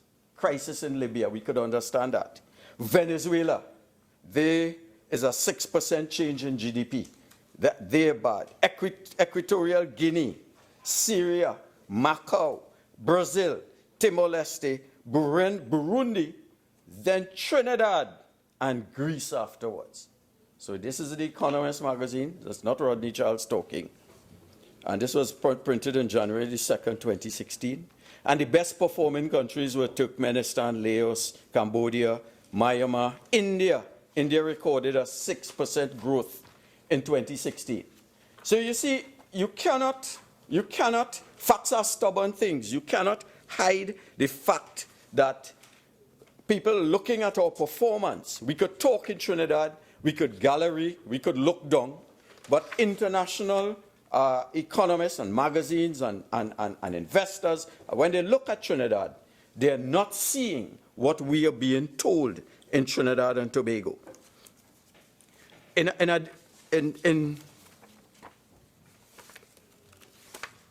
Yes. Which are the world's fastest growing economies? The World Economic Forum. And again, they have Myanmar is the world's fastest growing economy, which fits in. They have it, The Economist has it as 4th. The World Economic Forum has it as number 1. And again, our country is not listed in the top performing countries. Business Insider, the 13 fastest growing economies in the world. We're not there. Economists now upbeat. They do not like to hear me talk about Singapore. But Singapore growth was 2.8%. And it says they see the economy growing 2.6% in the first 3 months of 2017 and 2.3% for the whole year. A March 2017 survey conducted by the Monetary Authority of Singapore showed on Wednesday. So Singapore is growing while we are not. But the CIA, they do analyses of all countries on different criteria. They want to have a view of the globe. When they look at the criterion of economic performance, Trinidad and Tobago ranked out of 225 countries, well, at the UN there are 193 countries, but they would have dependencies like Martinique, Guadeloupe, Anguilla listed in this. Trinidad ranked 212 out of 225.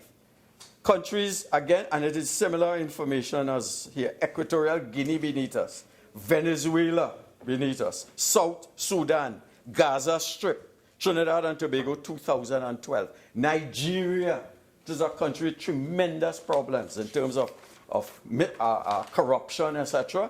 Nigeria is 205.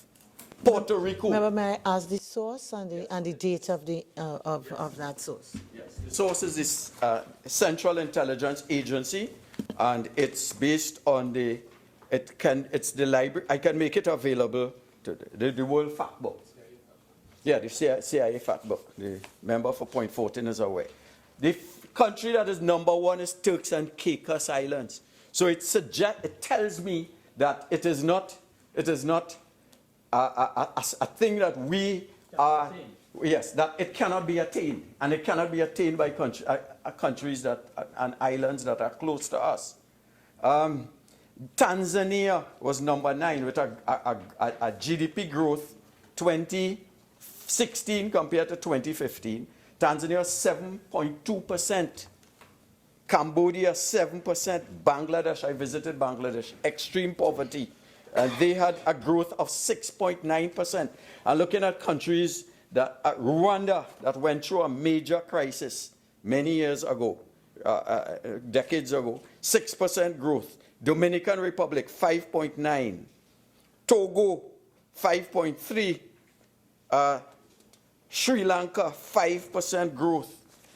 So wherever you can go in North America, you can go in Europe, you can go South America, you can go African continent, we are underperforming.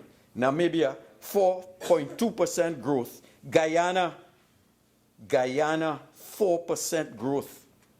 Curacao, 3.6%. Trinidad and Tobago, Armenia, Turkey, 3.3%. Solomon Islands, 3%. Grenada had a 3% growth, 2016, 2015. Little Grenada. Israel, 2.8%. Trinidad and Tobago, well, you have to go down to see Trinidad and Tobago. We had minus 2.8% growth. So clearly. Honourable Member for Naparima, your original 30 minutes have expired. You're now entitled to 15 more minutes if you intend to avail yourself of it. And I'll ask you to tie in all the information you're giving us to the point you want to make. Yes, I'm tying it in terms of the performance of the media review. We could talk what we want, but they are indicators and factual things. And we have to look. We are making bad investments, right? We have, and I think my leader has said it, we have Casabon payments.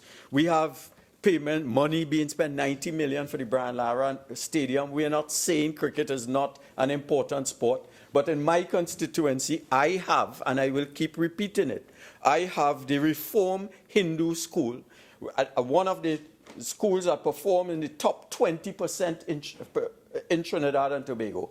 And they are in cramped conditions with rats running around in a situation that is not the best for learning.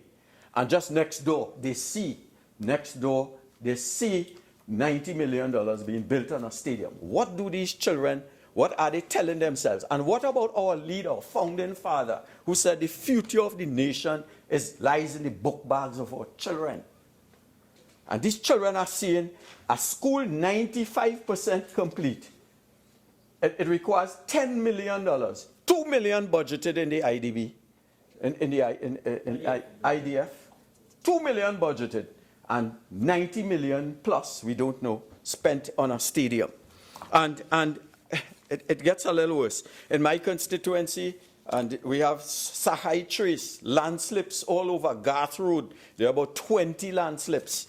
In Naparima, the Lengua Health Facilities is out of drugs for cancer. diabetes, and high blood pressure. The minister could say whatever he wants. I have been there. I could go and I could get names of people who they get prescriptions for cancer drugs, and when they go to the pharmacy, they cannot get the drugs. But it speaks to a problem, and it is a question of vision. It's a question of ideas. It's a question of architecture. I looked at the National Development Strategy, and I made a point before that when you look at this, and I just take one area.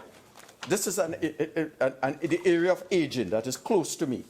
When I read this document, it's page 37, I cannot help but feel that they see elderly people as a problem. I'll tell you why. They give the data. Trinidad and Tobago has an aging population. The median age is 32.6 years, and 13% of the total population is 60 years and over. 13% 60 years and over. But here the response of the Vision 2020. It brings to the fore the economic and social cost. They see it as a cost with an aging population. These include increased pressure on finances. So we're seen as we burdening the system. Since a smaller working age population has to support growing spending, health, social care, pensions. They see it, decline in working population means lower tax revenues. So they're getting less taxes from older people and higher public expenditure. The other point, the prevalence of long-term health conditions, chronic illnesses, physical disabilities associated with aging places a burden on the healthcare system. And they see a reduced workforce. There is nothing in this document, a vision, where you know that your society, people are living longer. The aging population is going to increase.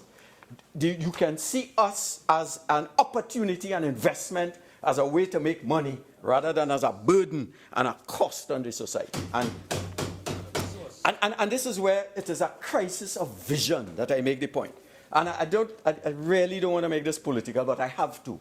When you look at our pillars for progress, our proposals, and we looked at it from the silver economy. Yes. The silver economy and what it is.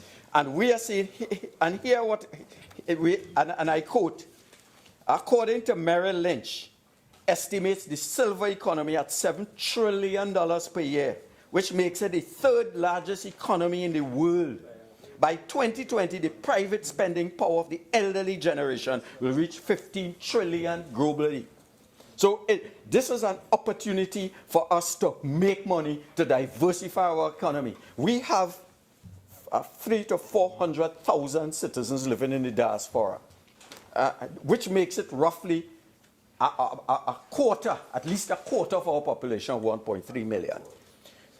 A lot of the elderly people in the United States want to come home, and I could name 5 relatives of me. They want to come home because they grew up here, they went to America to make money. Of course, they got tied, their children, grandchildren, third generation, but they want to come home. If we could see that as an opportunity for investment purposes, we could build healthcare facilities with doctors, provide jobs for nurses to take care of the elderly. In the 70s, generations of Trinidad women left to go and take care of the elderly. I saw them in New York.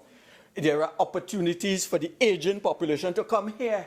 And if for example, we link with the American Medical Association, and we develop, like the state of Florida, we develop a capability down here, and we get known for treating the elderly on first world standards, providing those standards, the health care facilities, sporting, recreational things for the elderly. Americans will come to Trinidad.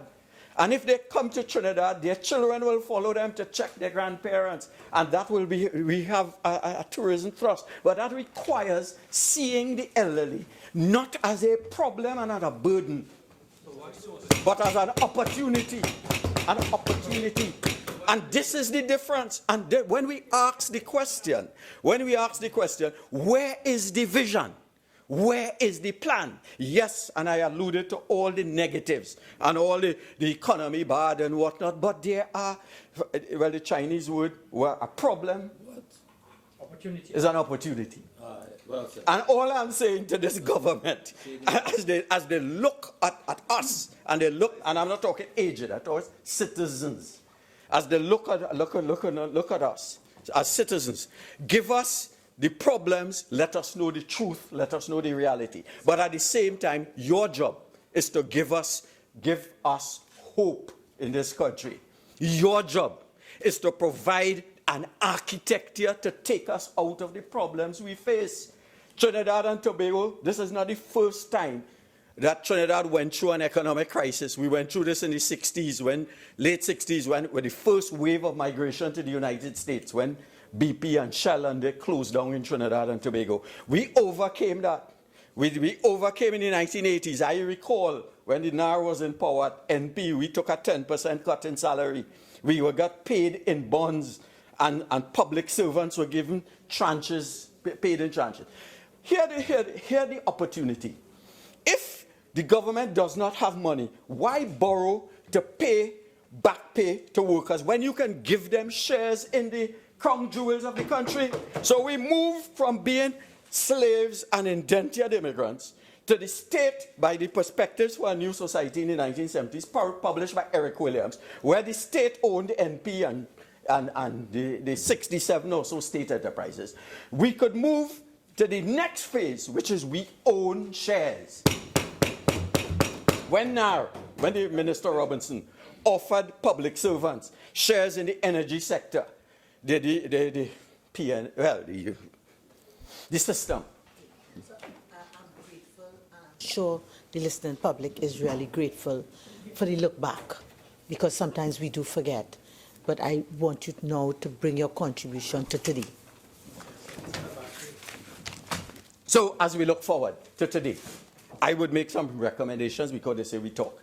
And I made it today. We need a congressional budget office right now, so that as decisions are made, we could see the measurable impact of the decisions. So while we are discussing all the things that the ideas that the minister has, we could say, what is the cost? If you borrow now, what is the long-term cost to the economy because of increased interest rates? So we need that. I would also like to see, in terms of policy prescriptions, I would like to see smart outputs, specific, measurable, attainable, realistic, timely. So Intellitet's telling me, we'll be doing medicine for this and that. I want to know a citizen who is on CDAP within 6 months period, he will be able to get all the critical medicines on demand. Those are the kinds of things, the kinds of decisions that I would wish. I would like to see appropriate checks and balances in our systems as we move forward. I would like to see us working consensually, not condescendingly, with the business community to double our exports and services and increase jobs by 50%.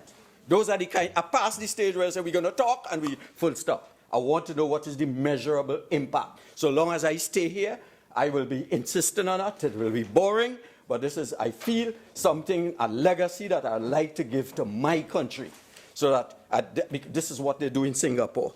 I would like to see establishment of growth poles located in different areas. For example, in Naparima constituency, they were given 2 acres of land, but they were elderly, no follow-up. Yeah, they were given 2 acres of land. Caroni closed up. But it is not being utilized to increase our agricultural production. You're going to tax, for example, you're going to increase property tax on agricultural land. Why can't you not say if the land is, and I'm using Maruga Road, if the land abandoned, you're going to tax it. But if the land is producing agriculture, they get reduced the tax.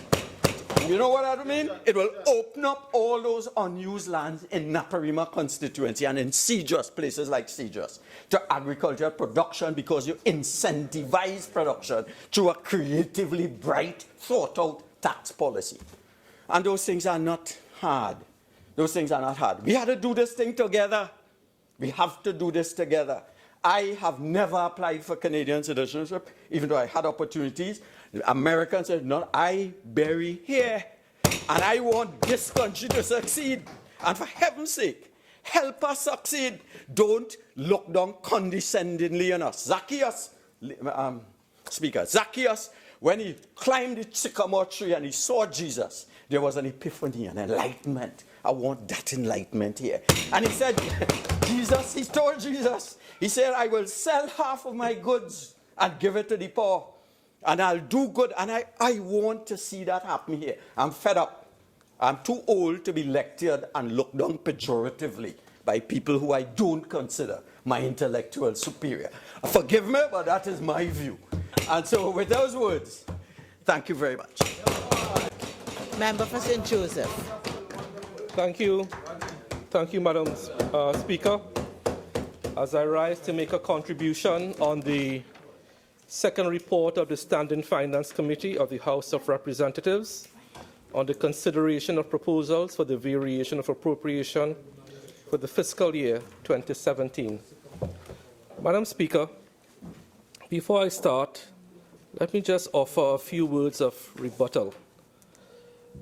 The Honourable Member for Caroni Central, in his contribution, begged the side that we should have kept many of the UNC policies, used many of their models, and don't change anything. May I remind the member for Caroni Central that in September of 2015 there was something called an election. And that election, the population spoke clearly that they did not want to keep the UNC model of governance. They did not want to keep the wanton wastage of life sport of $500 million. They did not want to keep a fire truck being wrecked for $6.5 million, which was worth brand new $2 million. They did not want to keep the Beetham wastewater plant issue at over $500 million over expenditure. They did not want to keep the insider trading at FCB, which a member for Siparia spoke about. She produced a letter talking about a blackout for insider trading. What gall for those opposite to lecture us on insider trading when they are the kings and queens of insider trading. They voted to Sure. If I did, I apologize and I withdraw. But the fact is, insider trading reached phenomenal heights under your administration. The member for Siparia or Caroni Central also spoke about the abuse of the Constitution in appointing the procurement regulator. May I remind the national community not to forget the abuse of the Constitution by those opposite in the runoff bill. Let us remember that, where you cherry-picked a part of the Constitution to have a runoff for general elections in order to kill off third parties. If ever there was an abuse of the Constitution, that was it. Another member for Cumuto Manzanilla, the honourable member for Cumuto Manzanilla, spoke about job descriptions for somebody or something. Again, where was the job description for Rashni Ramnarine? These were things that were rejected in September 2015. Totally rejected. And I am glad to hear the member for Naparima tell unions tonight, I am glad for this clarification that the UNC's policy on paying back pay is to give people shares and not cash. I think that will go down very well. Thank you for that clarification on UNC policy. Madam Speaker, in turning directly to the report, on which a lot was said about health, I am going to focus the other part of my contribution on some of the national indicators on health as exposed in an excellent document, and I want to congratulate the member for Ruka Maloney, the member, the Minister of Planning and Development for Vision 2030. If we had stuck with Vision 2020 as a country, the member for Naparima wants to know the architecture.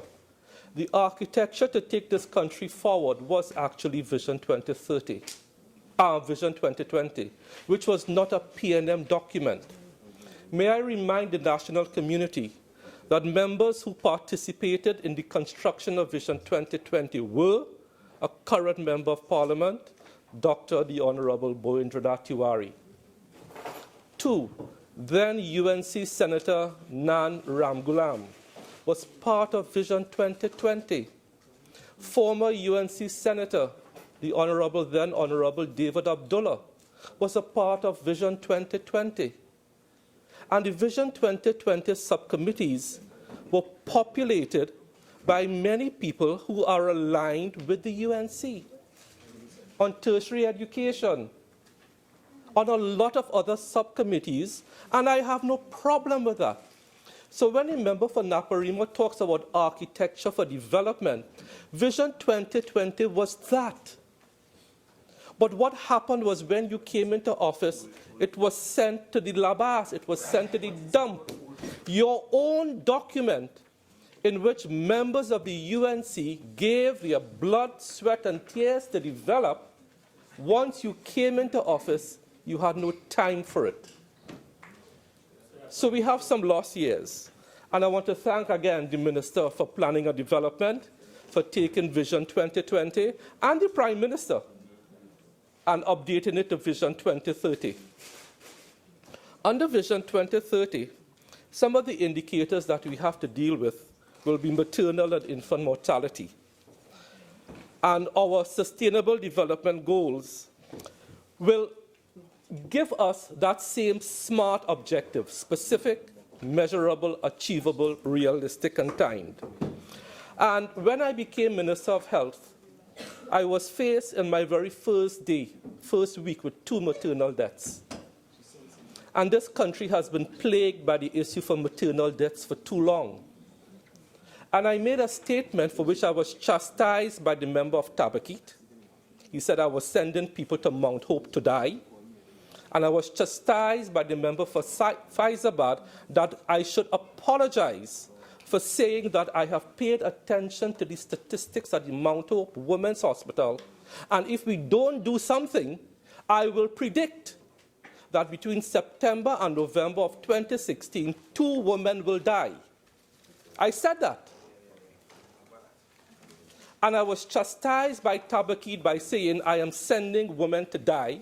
And a member for Faizabad said I should apologize. I will apologize for nothing, because for the first time in recent history, no one died at the Mount Hope Women's Hospital.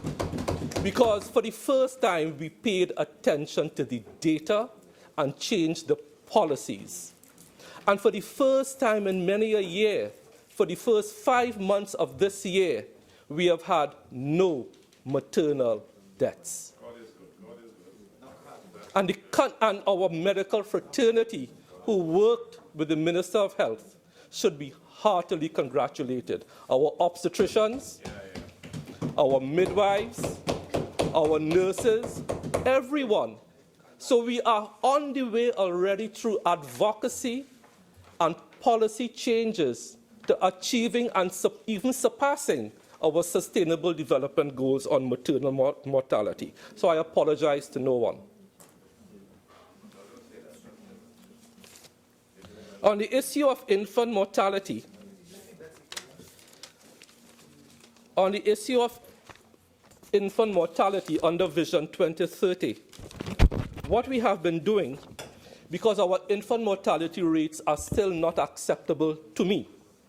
So what we have done, from the 17th of May, the Director of Women's and Child Health will be installed. We have formalized a structure for the National Neonatal Committee to standardize care of neonates across our hospitals with the most up-to-date practices. We have updated the standard operating procedure for obstetrics. We have introduced electronic maternal and neonatal records. And we have done all of this.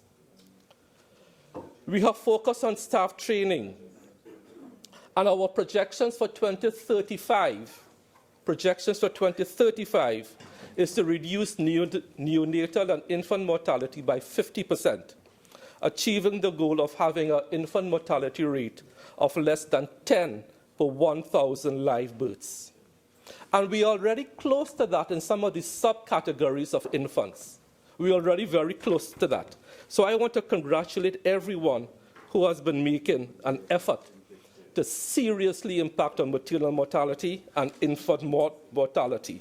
I can tell the national community that one of the CARICOM countries which we benchmarked against to reduce maternal mortality is now asking Trinidad and Tobago, what have we done to bring it down so much so soon so they can implement it. So we are being seen as a leader in CARICOM for bringing down maternal mortality. Sure. Consideration of that which is global, would you carefully look at as well the perinatal mortality and neonatal mortality? And for those of us, perinatal means around birth 7 days, and neonatal is 28 days after birth. And so that's why I said, honorable member, in some categories of infant mortality we are close to it, but some other categories we are not. And that is why we want to have the standard operating procedures, and I thank you for that. Madam Speaker, another area of leadership which speaks clearly to in the report is that of NCDs and treating NCDs. Trinidad and Tobago, after the 2007 Port of Spain Declaration, did not make the progress, and may I say the world did not make the progress. CARICOM did not make the progress. The entire world fell asleep at the wheel on the issue of NCDs.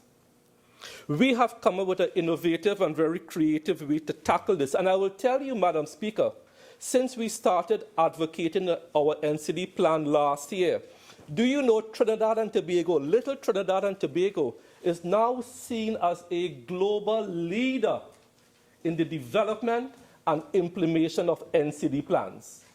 The world is now beating a path to the Ministry of Health, asking, how did we do it? What are we doing? Bloomberg Philanthropic Association is coming down to meet me on Monday. Everybody wants to meet with Trinidad and Tobago on the issue of NCDs. Everyone. And that speaks squarely to our manifesto promise to tackle NCDs and primary health care. So under the Health Services Support Program, which is funded by the IDB to the tune of $48 million, is going to be a very proactive and sustainable approach with very clear targets. And I'll talk about blood. 30 million component NCD prevention and management with an emphasis on primary health care. That was stated clearly in the manifesto. Components 2, 3, and 4 for 20 million will help with physical infrastructure improvement, purchase of equipment, e-health information management systems, crucial. This country has to start to move towards electronic health management records, and human resources capacity and building. And this issue that occurred, unfortunately, at San Fernando with chemotherapy speaks to a lack of a clear policy dealing with human resources, to which I have spoken to. Madam Speaker, on the issue of NCDs, people are walking up to me every day, total strangers, and saying, thank you, Minister, I am now changing my lifestyle. I am exercising more, I am taking in less sugars, less flour, and so on. Recently, a pundit at the cremation of former Senator, may her soul rest in peace, Carol Coffee Dowlat. I was so heartened when a pundit at a cremation spoke about the need for Trinidadians and Tobagonians to stop eating so much of flour, sugar, and salt. So the message is getting through. That is Chandra's brother. His brother. It was so heartening to hear that the advocacy that we are promoting taking root in people's psyche. One of the other issues we have to tackle as a health issue, and I'm going to say this squarely, and I know I will get some pushback on this. And I will tell you by who now. Listen carefully. The doctors in our midst, and we have 3 excellent doctors, urologists, obs and gynes. They will tell you that the human body and our physiology has not changed so much in the past 30 years that we need 3,000 calories a day to exist. I think we could agree to that. But food marketers around the world will have you believe that you need 3,000 calories a day to exist. You need roughly between 2,000 and 2,002. That's what you need roughly. Between 2,000 to 2,000, depending on gender, age, so on. But roughly. The point I want to make is that food marketers, just like cigarette manufacturers for 50 years, will lull you into a sense that you need this. And part of the NCD plan, if we are to achieve our sustainable development goals, is behavior change modification. We're like Pandit Sharma. He is exhorting the national community to watch what they eat, watch what they drink. Right? We have to go that route. Madam Speaker, I want to turn to the issue of vaccinations, because this eats up a lot of the increased budgetary requests that we are making at the Ministry of Health. And I want to start with the HPV vaccine program started by my predecessor, Barataria Sanwan, which is a good plan. I don't play politics with health. That HPV vaccine program was needed then, and it is needed now. To date, we have distributed 63,348. But I have to say how disappointed I was recently when there was a report in the news media which seemed to blame the HPV vaccine for the outcome in one person. And the article was not based on any science or evidence. And what it has done, it has thrown back to the dark ages this HPV vaccine drive. And I was so disappointed by the hysteria globally that now seems to have reached Trinidad and Tobago. Because when persons make statements about vaccines, so in some countries in the Middle East, the polio vaccine is seen as some invention by the West to keep down a certain part of society. And now you have polio raising itself.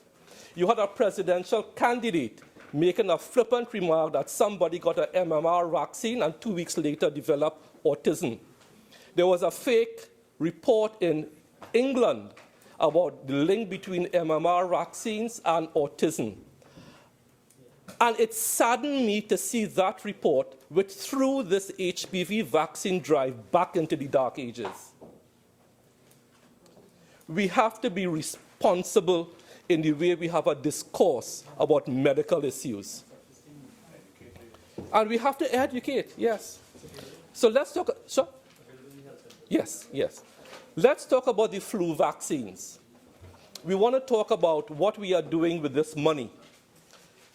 In coming into office, every year I am told people will die of the flu in Trinidad and Tobago, not the common flu, whether it's swine flu or whatever.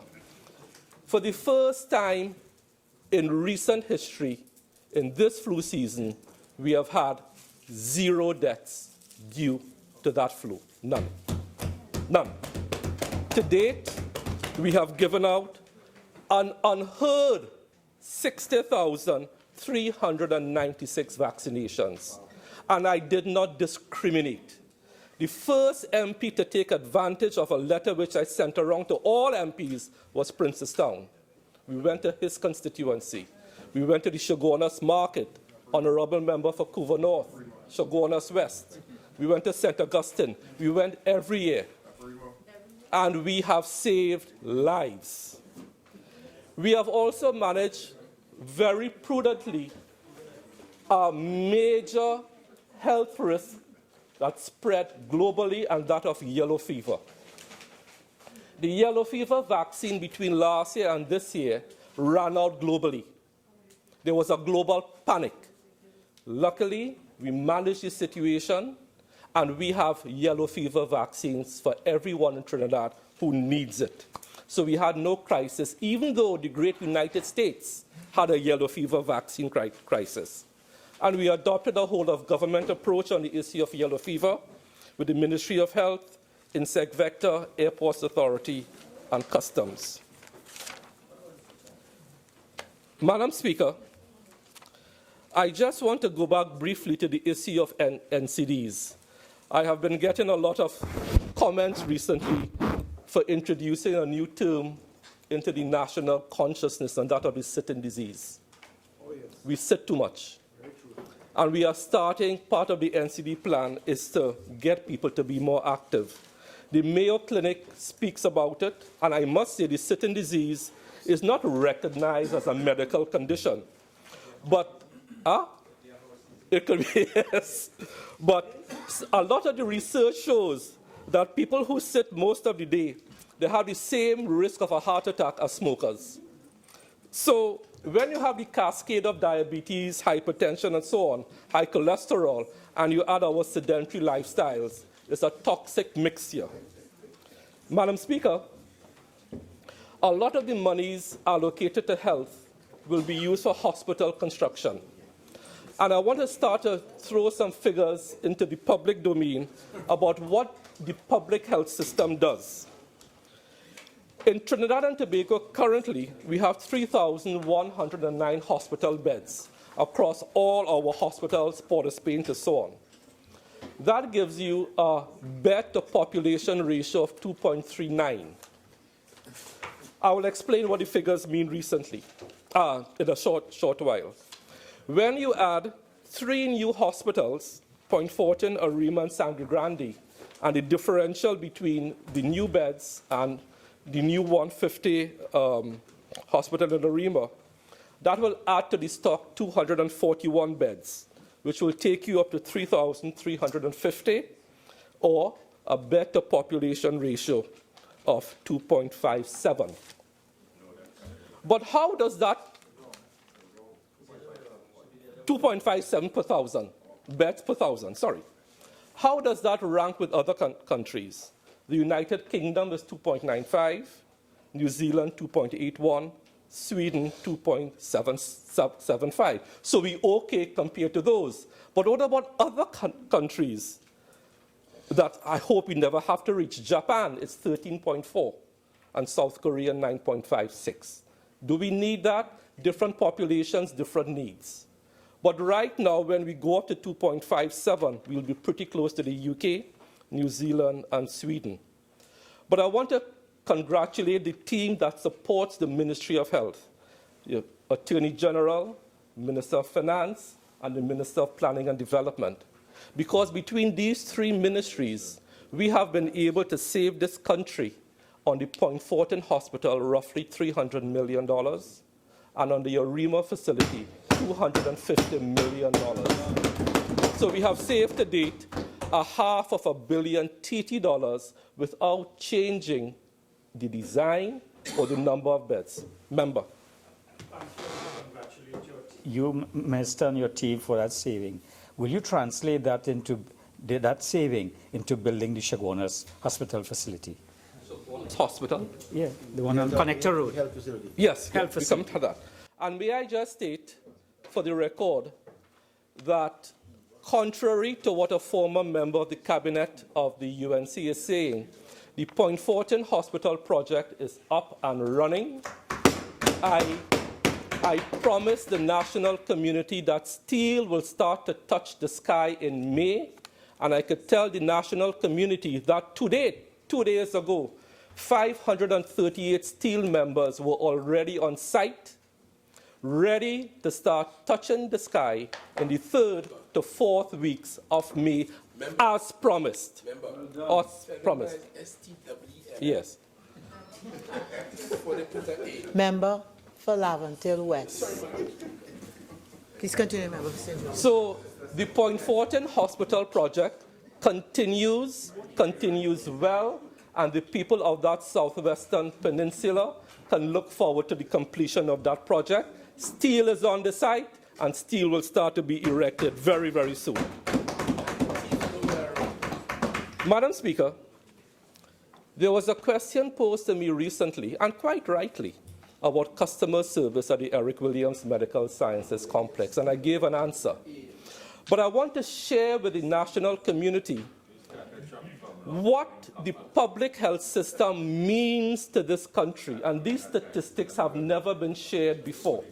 So I really want to tell the national community that in looking at the statistics and breaking down our throughput data for 2016 at Eric Williams, Port of Spain, Sangre Grande, and San Fernando, between inpatient ward admissions, A&Es, outpatient clinics, and surgeries, I wonder if the average person and those who criticize the public health system understand that the grand total of 1,738,000 interactions take place with patients throughout those 4 institutions.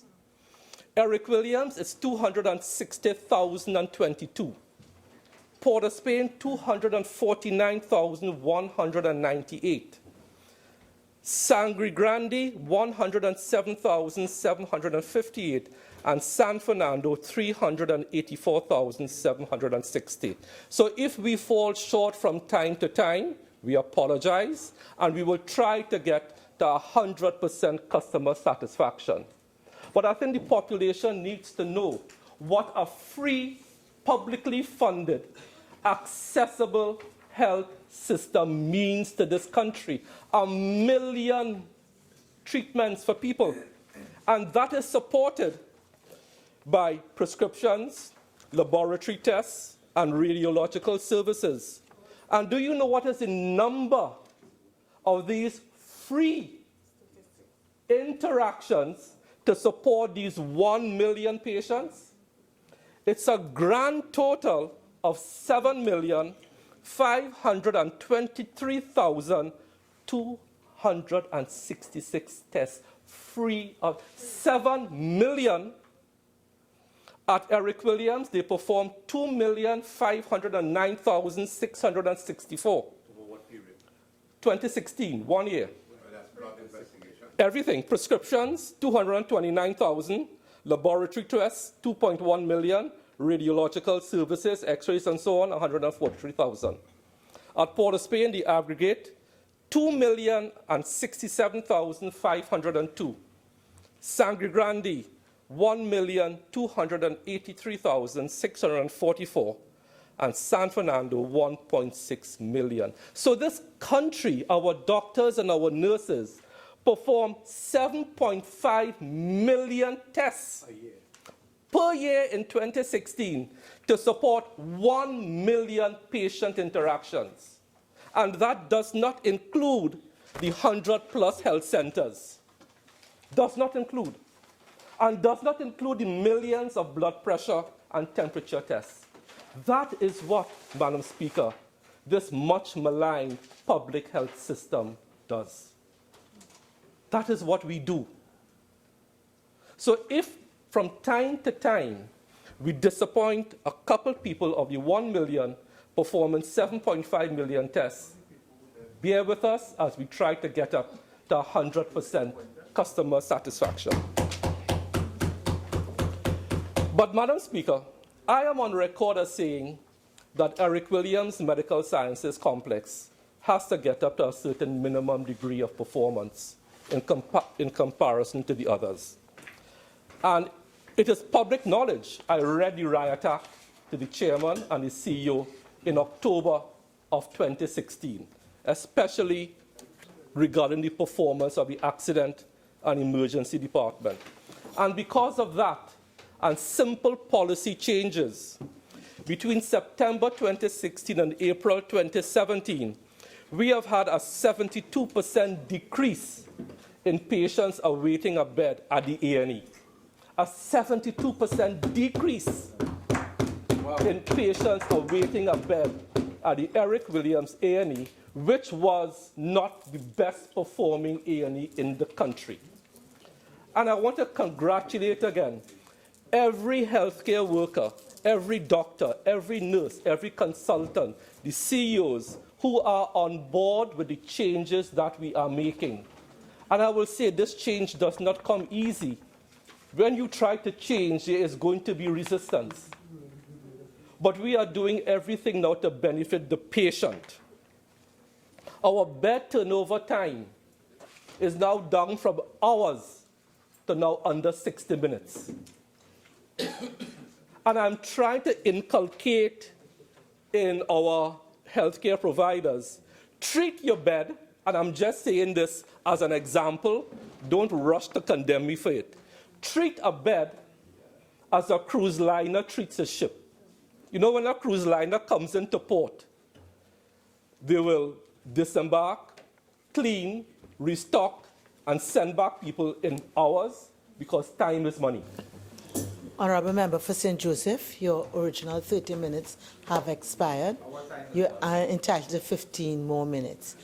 Leader of the House. Thank you very much, Madam Speaker, I beg to move that the House do now adjourn to Thursday, the 11th day of May at 2:30 p.m., at which time we will continue debate on the report that is before the House at this time. And then we will proceed to debate the bill.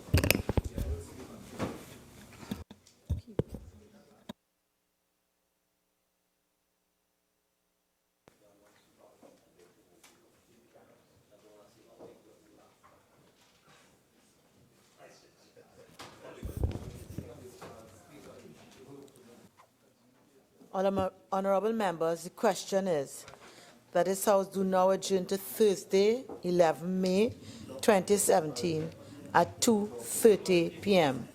All in favour say aye. Aye. Any against? The ayes have it. This House now stands adjourned to Thursday, 11 May 2017 at 2.